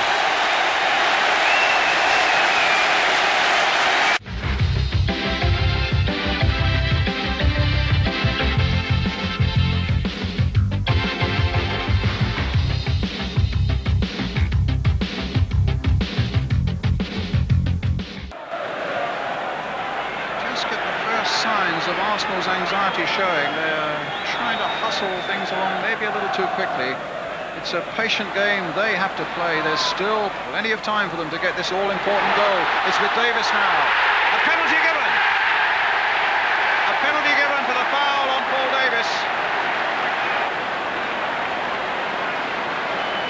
It's Davis, and it's Tilson who brings him down.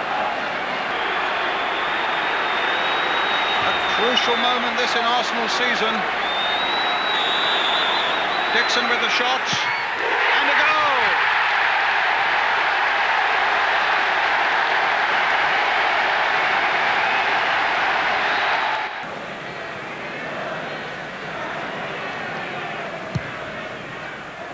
Long clearance by Davidson.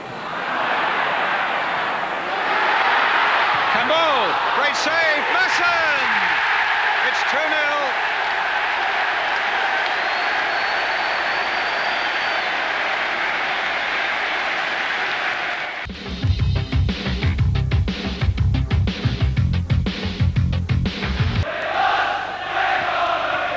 Ablett. Rush let it run for Beardsley. On again. Ian Rush. Oh, what a counter! What a goal by Ian Rush! And what a moment for him. His 300th goal in club football is one of the best that he scored for a long, long time.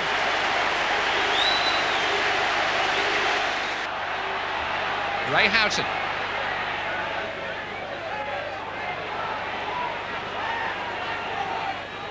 Beardsley. Nickel. Barnes. 2-0. John Barnes frees himself of the shackles of his marker to head a second goal for Liverpool. John Barnes. Steve Nicol. Ray Houghton popping up from a hole in the ground, and McGoldrick has run the ball into his own net, and Liverpool lead by 3-0.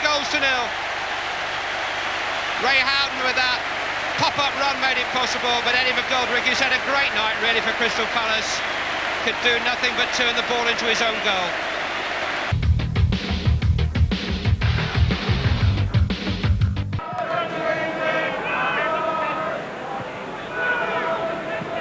Brennan, Quinn, Good football again by Manchester City, and White in a dangerous position here, and he scored! David White has given Manchester City the lead. Only 5 minutes gone.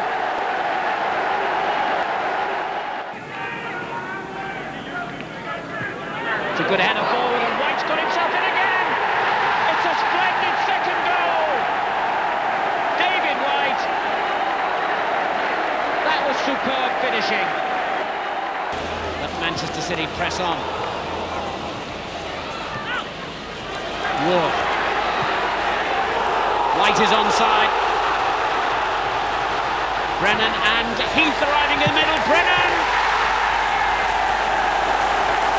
It's 3-0. And White, the goal scorer, turned provider that time. Now it's Penrice. Unlucky, Hill just took it off his foot. He's still battling away. Oh, no! It's a penalty, is it? There was a fearful melee here as Penrice pulled the ball back.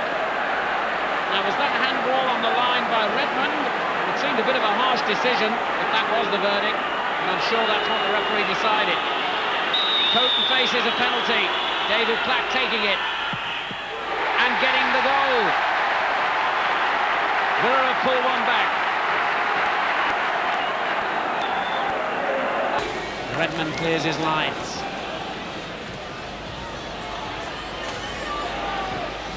White is onside. Could this be the hat-trick? What a way to complete a hat-trick.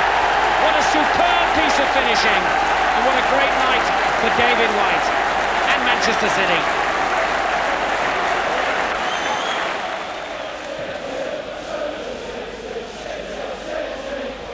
That's a good header.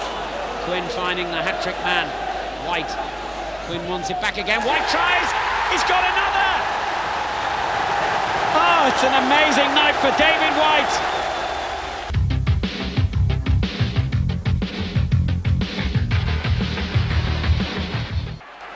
Tense night for Sunderland. Football was at a premium, let alone chances. Thomas Hauser and Peter Davenport between them couldn't finish off this close call. Wimbledon were at their frustrating worst.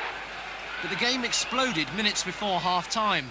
Hauser has another opening at the far post, but can't make it count. He clashes with John Fashanu and Keith Curl, but Kevin Ball charges in, and now there's uproar. The ref is in the middle of it all.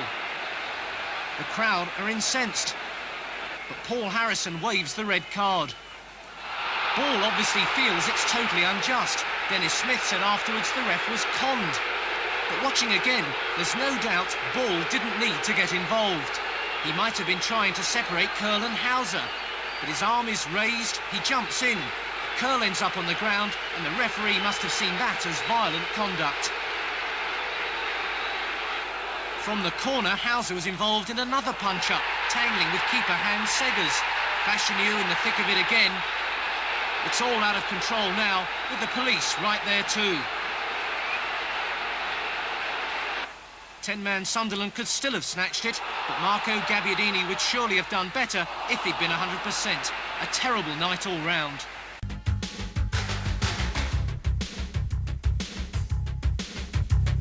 Derby County already doomed to second division football next season without two of the big names, Mark Wright and Dean Saunders, both targets for clubs on the continent and at home. And Derby can't produce a swan song against Leeds. Only goal of the game, Carl Shuck, the scorer, on the half hour. Just 12,000 at the baseball ground to watch it.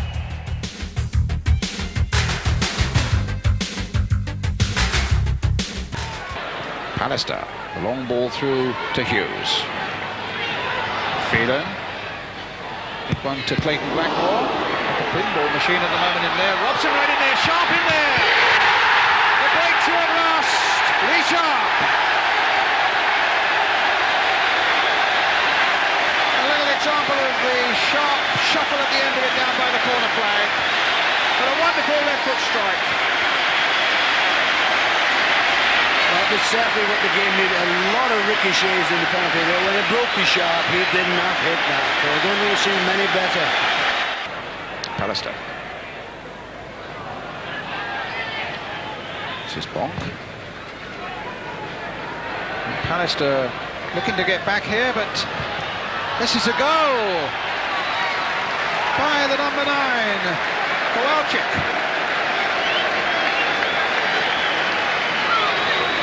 Scored 2 against Sampdoria in the previous leg, and now against all expectations has looked Legia Warsaw back on level terms here at Old Trafford. An 18-year-old striker who's made the most of his chance here. Pallister struggling actually for this one and let him in, and as Walsh came out, Kowalczyk putting it under the goalkeeper's body and into the back of the net. 1-1.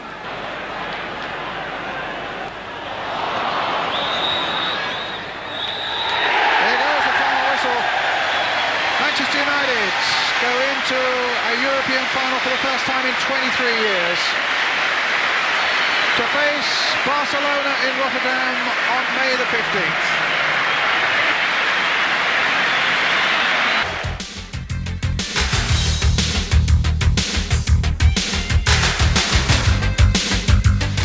At the City Ground, Brian Clough's Nottingham Forest side go on another goal-scoring spree.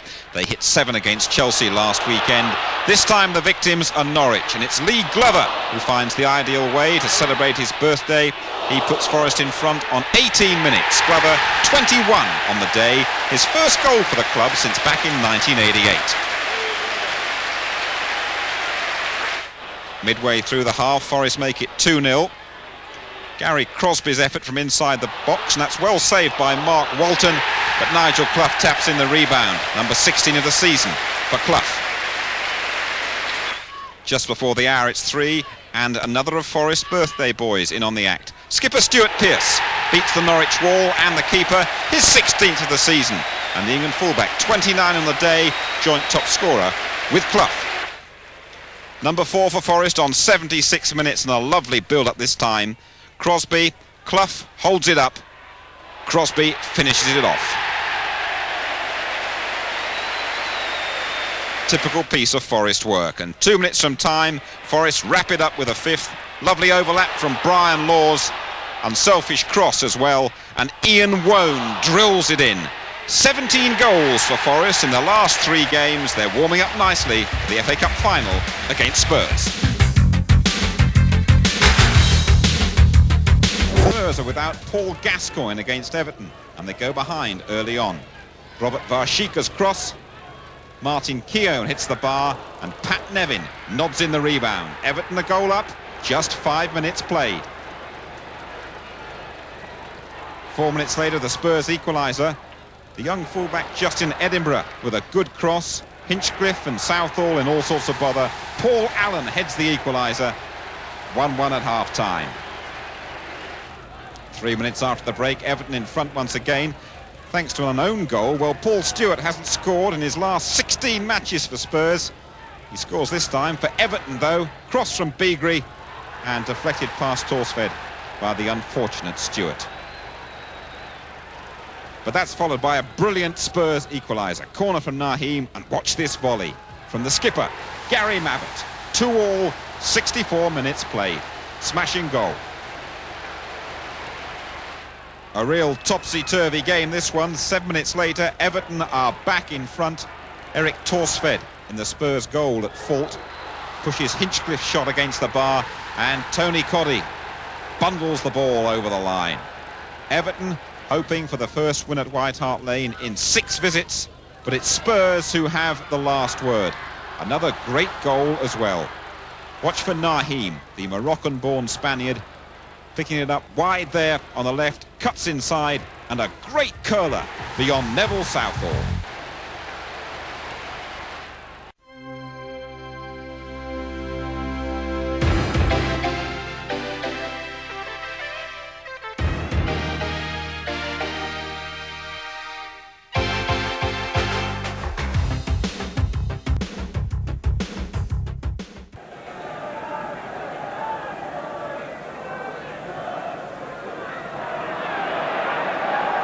Stewart, and here is Jury with Dixon going into the centre, and he reaches the cross and scores!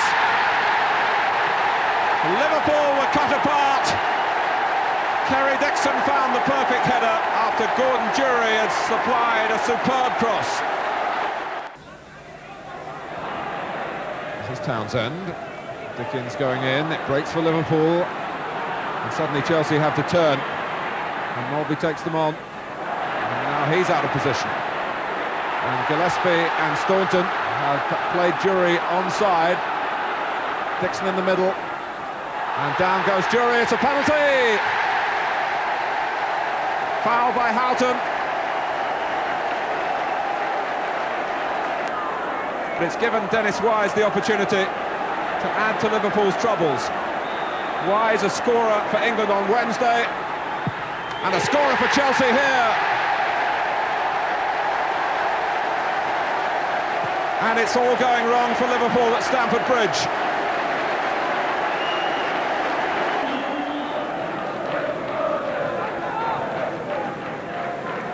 Beardsley. Rush, can he turn? Or set up Speedy, who's poked it into the corner. And Liverpool's first reaction is to get the ball back and get on with it. Burrows. Here's Rosenthal. Well, I'm sitting on the edge of my seat, and I'm sure you all are watching as well.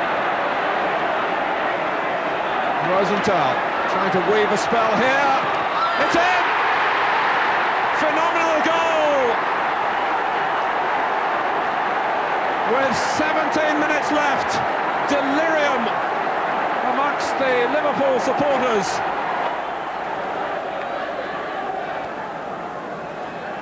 Wise to take the corner. Chelsea looking to hit back. Oh, and it's in! They have done! Kerry Dixon! Grobbelaar didn't get there.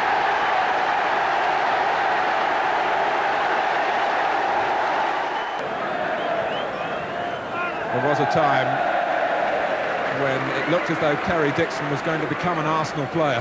He could hardly have done more towards Arsenal winning a championship if he'd been a member of their staff than what he's done today. And he may not be finished yet. Onside, Kevin Wilson. Jury's up with him. This could make sure of it for Chelsea from Jury! 3 minutes to go. 4 goals past Liverpool. Wilson very composed. Jury in the right place.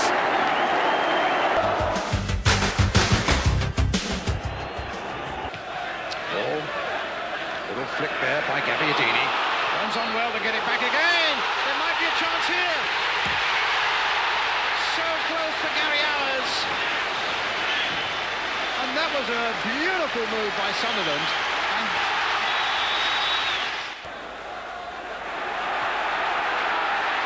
there's Brady, the substitute.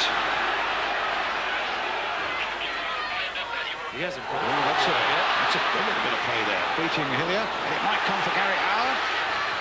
Might come for Allers again. Oh, a terrific save by Seaman. That was just going to glance in off that post. And big David Seaman stretched that 6'3" frame of his just far enough to fingertip it away. A brilliant save from an excellent move.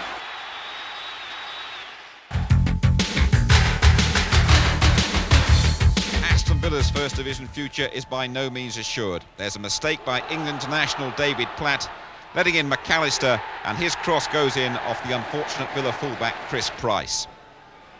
Here's Villa's equaliser. There's some good work up front by Cascarino, and the Danish international Kent Nielsen finishes it off. 1-1 midway through the first half. 10 minutes later, Leeds back in front. Fairclough knocks it down. Lee Chapman beats Spink. Villa battle back after the interval, and they're level once again. Back header from McGrath, and Mountfield forces it in. But now Leeds produce a devastating salvo. 3 goals in 15 minutes. Chapman so dangerous in there. And there's some classy work from Chris White, the defender. 3-2 to Leeds. Leeds running the game now. There's a good save from Nigel Spink. He can't hold it though. And Carl Schutt gets number 4. 3 minutes from time. Here's Leeds' 5th goal. White right up there, and Lee Chapman gets his 29th of the season. And Villa still far from safe.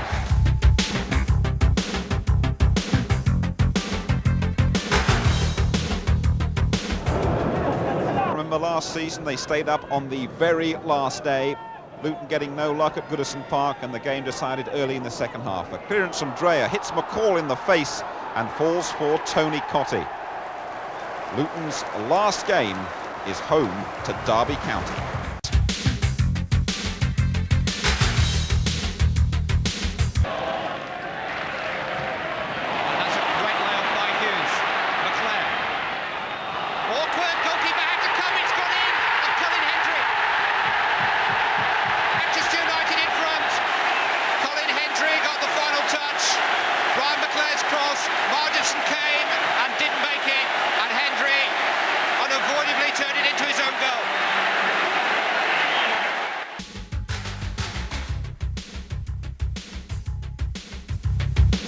Wimbledon's last league game at Plough Lane. They could be playing at Palace's Selhurst Park next season, and their prospective landlords give them a tough time.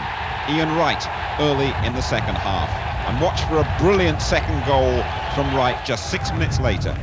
Long clearance from Nigel Martin, and just keep your eye on Wright here.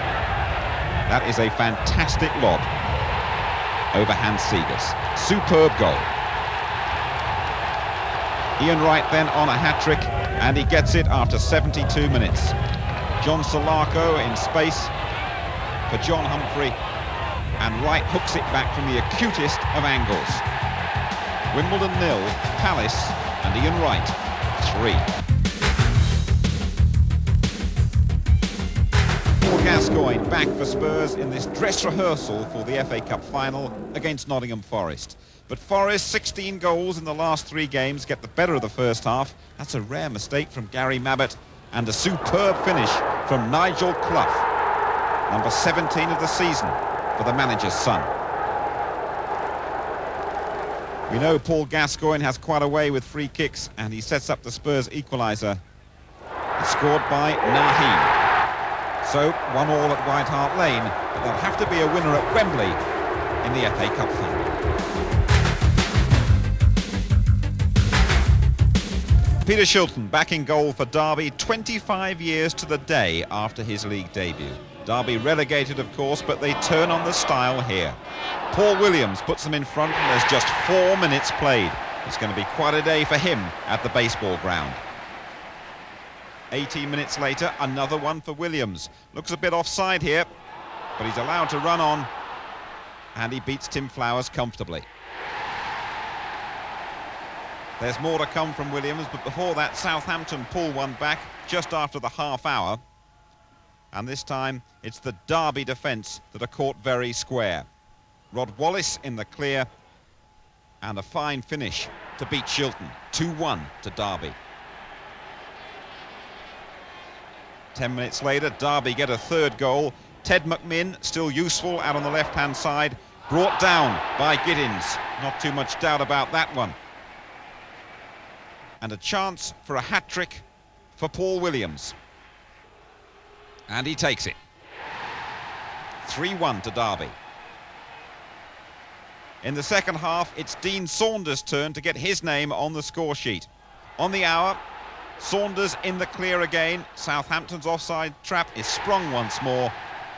And that's number 4. Quite a final flourish at the baseball ground. 3 goals in the last 5 minutes. Justin Phillips this time hooks it past Flowers. 5-1 to Derby. A minute later, Southampton pull another goal back. The Derby defence a bit too forceful for the referee's liking. And that's a penalty. Shilton facing Matt Le Tissier.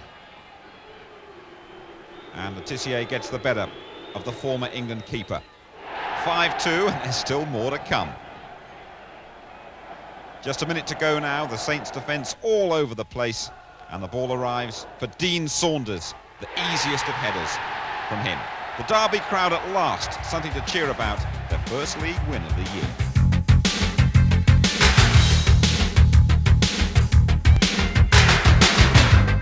Carrow Road, Norwich recalled Dale Gordon, and he marks his return in some style.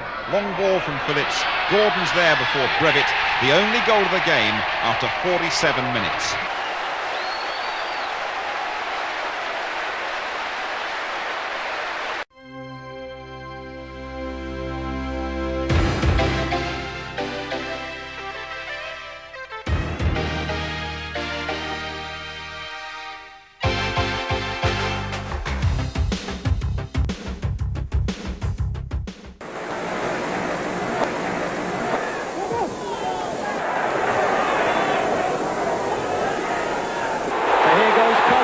Put through by Clough. Was he brought down?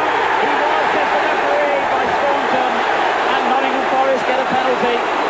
But he knocked the ball in the net, Alan. Surely the referee has got to give the goal. I mean, the Forest players are asking him. Look at that. He was fouled there, but the referee surely has got to say, well, you've knocked it in the net, that's a goal. So, Nigel Clough has the opportunity to give Nottingham Forest the lead here. And he's taken it. Forest are in front. And Liverpool's misery goes on. Well, whatever happens today, and as each minute ticks by, the title is looking increasingly likely to go to Highbury. I'm quite sure that Liverpool have made a very good appointment in Graham Souness as manager, and anyone who thinks that this is the beginning of the end for Liverpool should think again. Here's Rosenthal, taking on Chettle with a good turn of pace, goes down and it's a penalty. I think that's a bit of a controversial decision. Chettle can't believe it. Rosenthal, I thought maybe he was looking for this here, but it was certainly a strong enough challenge to bring him down in full flight here. What do you think? I can't believe it either. I thought the centre-half tackled, slid the ball for a corner kick, and that was that. Mr. Martin has given his second penalty of the game. This one, a lot more questionable. But Jan Mulvey, who scored 7 times from the spot this season, can bring Liverpool level here. Has done so. Crossley got his hands to the ball, but not firmly enough, and in the 56th minute, Jan Mulvey has equalised and breathed new life back into Liverpool's championship hopes. It's 1-1.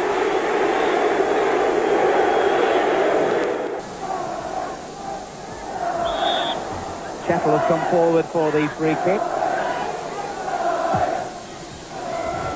Off the head of Nichols, the Wone. Good effort.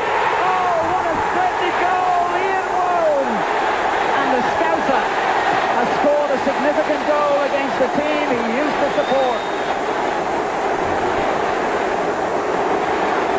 Well, Alan, it's another typical Liverpool goal to lose. A ball in the air, they don't get it away. It's flicked on by Nichols. Good control here by Young Wone, and a beautiful volley. Robler no chance. There's the final whistle. Liverpool relinquish their title. They've lost by 2-1 here at Nottingham Forest. Handshakes and congratulations at Highbury already, regardless of what happens tonight when Arsenal play Manchester United. Arsenal are the new champions and Liverpool are only runners-up.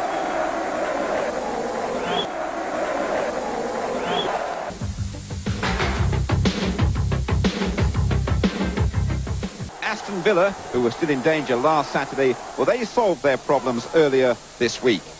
David Platt turned down a £4.7 million move to Bari in Italy, and after only 9 minutes, he proves his worth to the Villa. It's his cross, and Mark Bowen turns it into his own net. Villa in front. Just before the interval, though, Norwich are level. Dale Gordon leaves Nigel Spink helpless. A draw would have been enough to ensure Villa's First Division survival. They make absolutely sure midway through the second half. Good work from Tony Cascarino, and Dwight York heads the winner for Villa. The first win in 9 games, it keeps them in Division 1.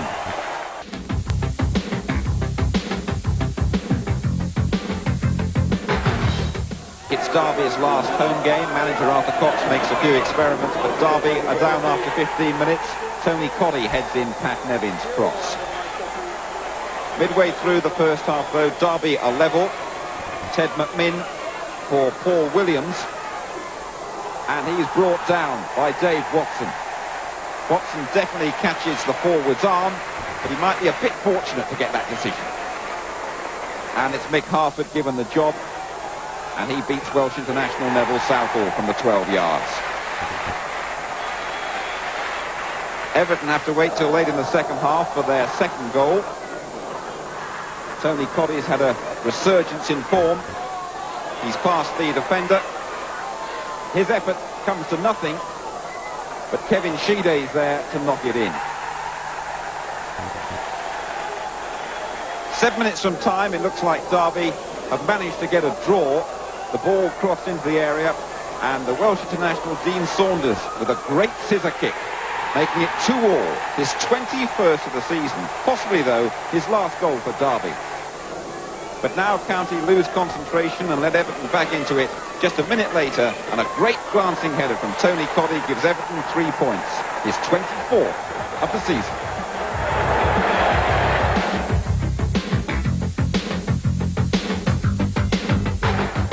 Meantime, the Yorkshire Derby at Elland Road. Mel Sterland with a free kick from just outside the box, leads in front, just 11 minutes gone. It stays that way till half-time. Dave Bassett's side, though, typically push leads all the way. 7 minutes after the interval, they get their equaliser. A run into the box from Dean. His shock half-blocked by Lukic. Brian Marwood with the easiest of tap-ins. But just 3 minutes later, Leeds regain the lead, thanks to some appalling United defending. Bob Booker's terrible back pass. Carl Schutt is through. He beats Simon Tracy with ease. Leeds 2, Sheffield United 1.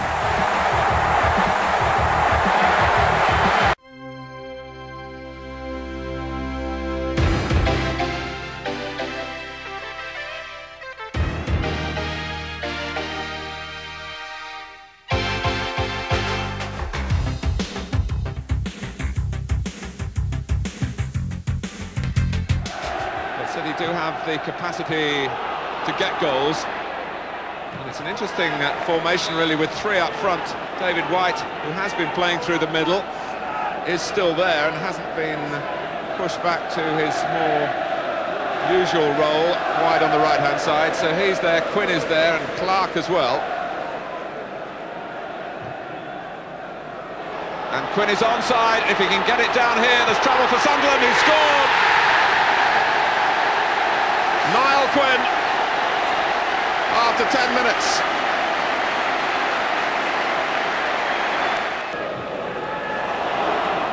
Pascoe put into play here with Kay.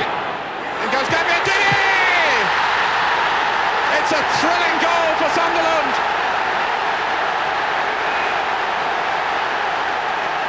And there's hope again. 5 minutes before half-time. Pascoe, who is a big influence at the moment. Davenport. And now Bennett. Can they play it right here? Not quite. Gabbiadini tries to curl one. Hendry got in the way. That wasn't a foul because Gabbiadini got to the ball as well as Poynton. And Redmond's header is miscued. It's gone behind for a corner. Will just be time for it to be taken. It's a question now of how long Alan Gunn will add on. He's just having a look at his watch. We've had 45 minutes. Bracewell. Davenport! Bennett! Goal for Sunderland!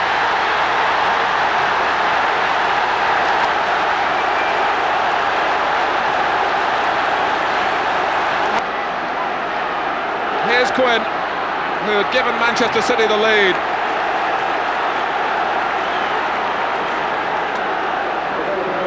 In the depths of adversity here, Sunderland are coming on strong.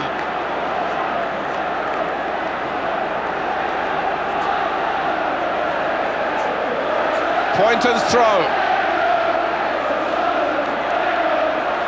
Heath. Hours missed kicks, and Quinn has equalised. Desperate moment for Hours. 2 for Quinn, 2 for Manchester City. Bracewell and Pascoe looking for a route forward again, and they might have found it with Gabbiadini. Can Sunderland go back in front? No! And they look in vain for a penalty. Quinn. Heath. And that completes it for Manchester City. David White at the far post means a City win. Sunderland defeated here and out of the First Division.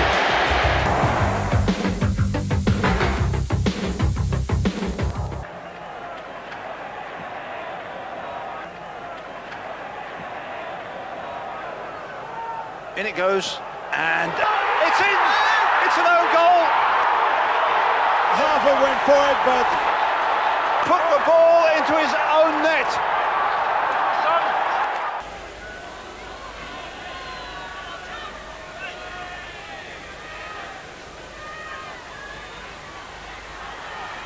John Drea's come up on the edge of the area. Priest into the middle. And here's Kingsley Black. This is Elstrop. It's a goal.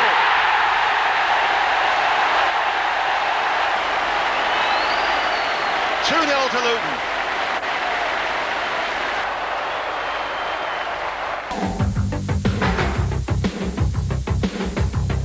At Highbury, the champions Arsenal round off their season in great style. They go on a scoring spree against Terry Butcher's Coventry.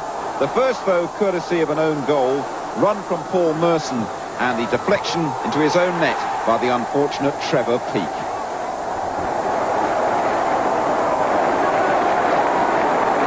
Arsenal make it 2 on the half hour, and once again they've got some over-generous Coventry defending to thank. This time it's Andy Pearce's header, intended for his keeper there. The Swedish international Anders Limpar gets there first. Coventry get back into it before half-time through the Scot Kevin Gallagher after a scramble. Just the 18th goal Arsenal have conceded all season. There won't be any more, because George Graham's sides keep their best to last. They put 4 goals past Coventry in the last 13 minutes.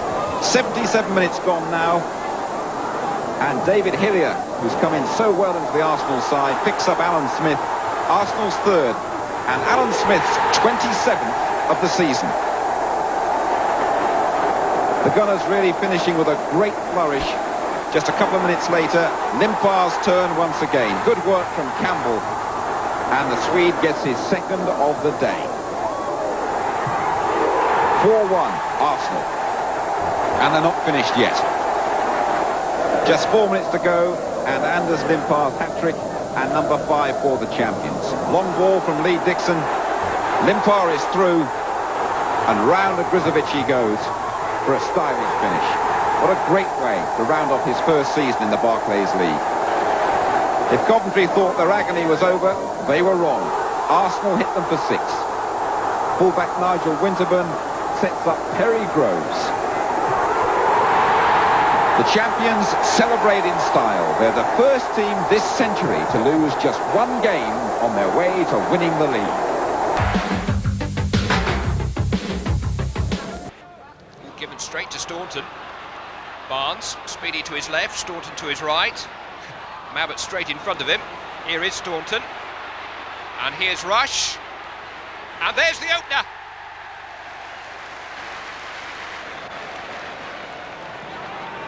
Stewart could almost have been looking for Speedy, couldn't he? Houghton. He is looking for Speedy, and that's 2-0.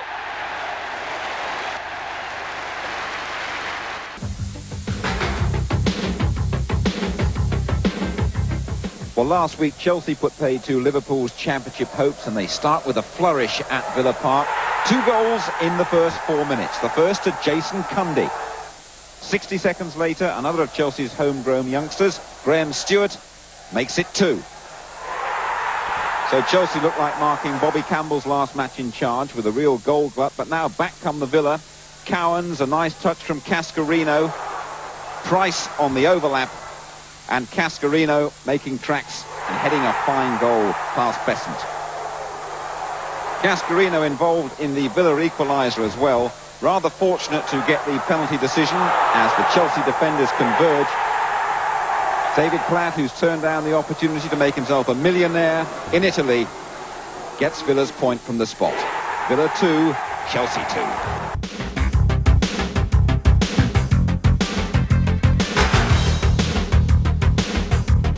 week before the cup final, Forest involved in a 7-goal thriller at the City Ground. Early on, it looks very easy against Leeds. Gary Parker puts them in front, just 4 minutes played.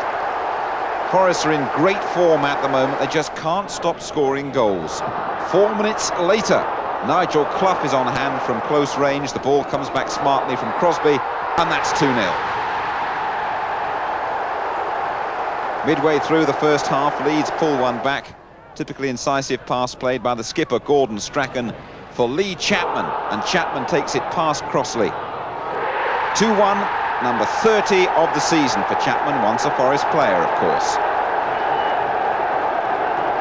20 minutes to go now, and Forest look to be well on the way to a comfortable 3 points. They've been swarming around the Leeds goal, and there's number 2 of the afternoon for Gary Parker. This time, it's a firm header beyond John Lukic. 3-1 to Forest. Now there's real drama as Forest fall apart in the last 15 minutes and Leeds get right back into it. What a magnificent season Chapman is having. He makes it 3-2 with the 200th goal of his career. A pretty simple one. His 31st of the season, though, and Lee Chapman top scorer in the First Division. Just a couple of minutes later, Leeds are level. Forest caught terribly square at the back. Carl Schutt takes it beyond Crossley, and the net gapes. 3-all. Leeds celebrating, but not for long. 4 minutes from time, Forest get the winner. Ian Wone for Hodge, and Clough beats Lukic. Forest then unbeaten in the last 7 matches.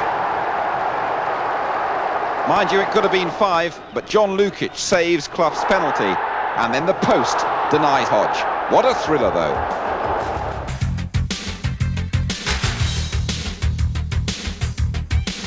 There's an early gift for Palace at Selhurst Park, a fumble by United keeper Gary Walsh, and a chance for Ian Wright, his 25th of the season after only 3 minutes. United perhaps with other things on their mind. They go to Rotterdam on Wednesday for the Cup Winners' Cup final against Barcelona, and they rested 6 regulars. No surprise when Palace go further ahead through John Solarco just before the hour. It's been an excellent season for Palace. They finished 3rd in the league, their best position ever, and they get number 3 with just under 20 minutes to go. Solarco is on target once again, and it's a superb effort from all of 20 yards. Well, Norwich the visitors to Bramall Lane, and they go ahead after just 10 minutes. Defender John Polston forces it home from close range. Dave Bassett's side get their momentum going after that. 3 minutes later, they're level. Tony Agana's been dogged by injury nearly all season, but he had a really good last day of the season, going past 2 defenders to get the equaliser. All the scoring in the first 20 minutes, and United make sure of all 3 points. Agana once more doing the damage. A really clever turn from him, and he beats Walton in the Norwich goal. Sheffield United 2, Norwich 1.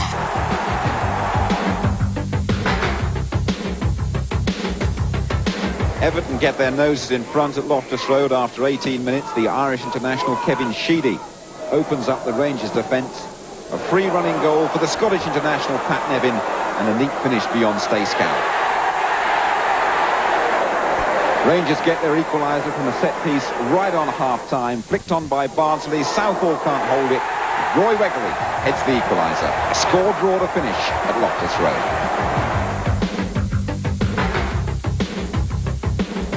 Down at the Dell, Southampton are in front right before half-time. Some good work by Alan McLaughlin, and Jimmy Case slots it in.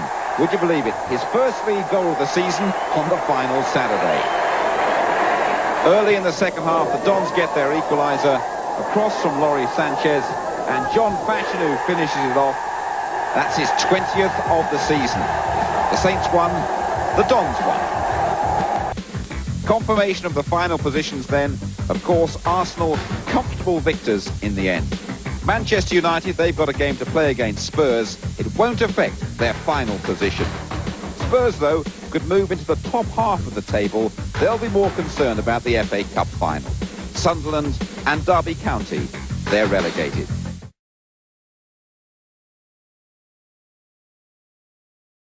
The Red Army's invasion of Rotterdam was noisy but peaceful.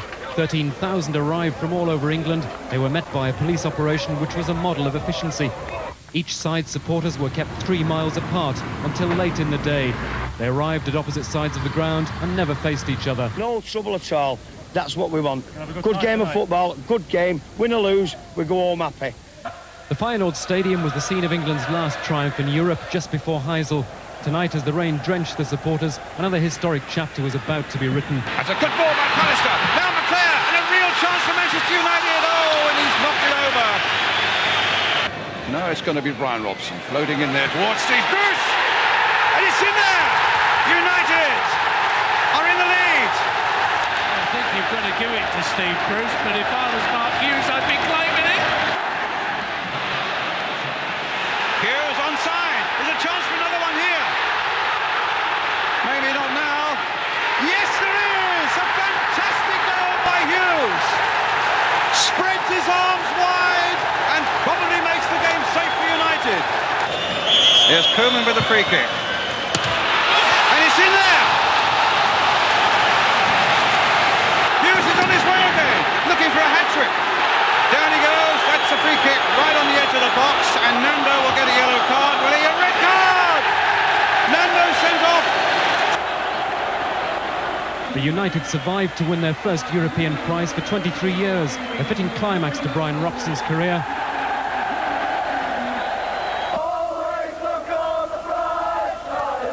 And so far, the fans too have played their part in England's perfect return to Europe.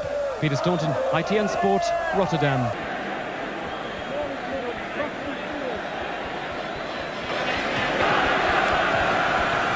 Glover. Oh, that's a good little ball.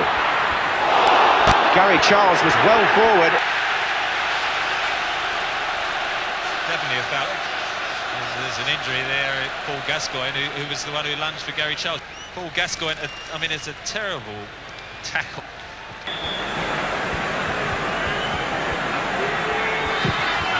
Oh, it's in! What a splendid shot by the Forest captain to give Brian Clough's team the lead in the cup final. And what Gascoigne did in the semi-final against Arsenal, Pearce produces against Tottenham in the final. 16 minutes gone, Gascoigne is down, and the Tottenham physio rushing onto the pitch. Now we have all sorts of drama here. He looks to be in a bad way, and the substitute is already being prepared. It looks like the knee, doesn't it? And they're asking for a stretcher now, which is a very sad sight. Following up here is Samways. That's Allen's touch, offside. Offside. Gary Lineker put the ball in the net, but the linesman on the near side is flagging. This is Paul Allen who makes it possible. Now, well, if you're level, you're onside. Stewart. Oh, it's a good ball to Lineker. A real opportunity here for Tottenham. Penalty. Now, what does the referee do about the goalkeeper? I don't think he should be sent off, because I think a penalty is a just enough punishment for an incident like that, and I hope the referee agrees with me. But Gary Lineker is the man who takes the Tottenham penalties, and now on his shoulders, shades here of the World Cup. And Crossley has saved it, and follows Dave Besant as a goalkeeper who saves a penalty in an FA Cup final. Extraordinary.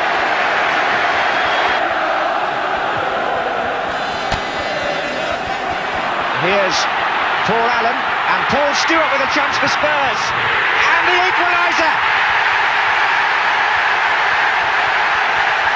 Paul Stewart scores, and Spurs are back in the cup final.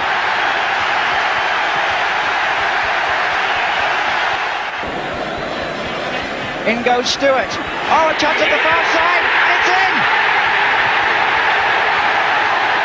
An own goal, I think.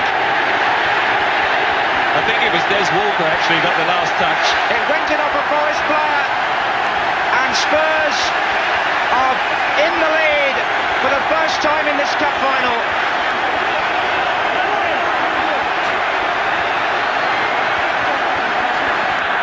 Here's Walsh, and there it is.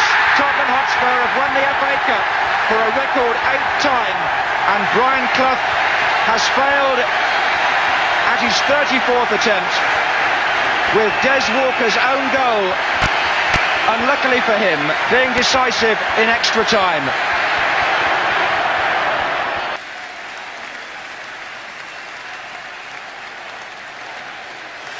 Spurs have won the FA Cup for a record 8th time.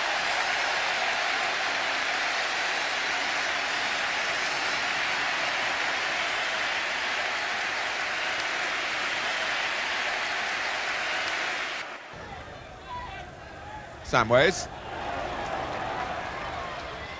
It is a quite amazing night here in the way that the crowd has turned out to pay tribute to both sides, really, and they think they're going to see a penalty, and the referee, Watson, says no.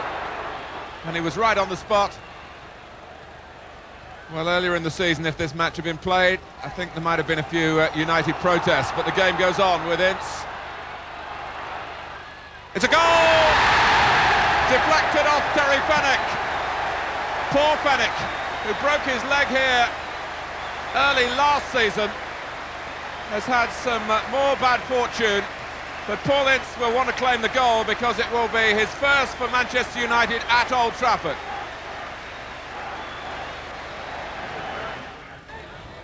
Now Lineker.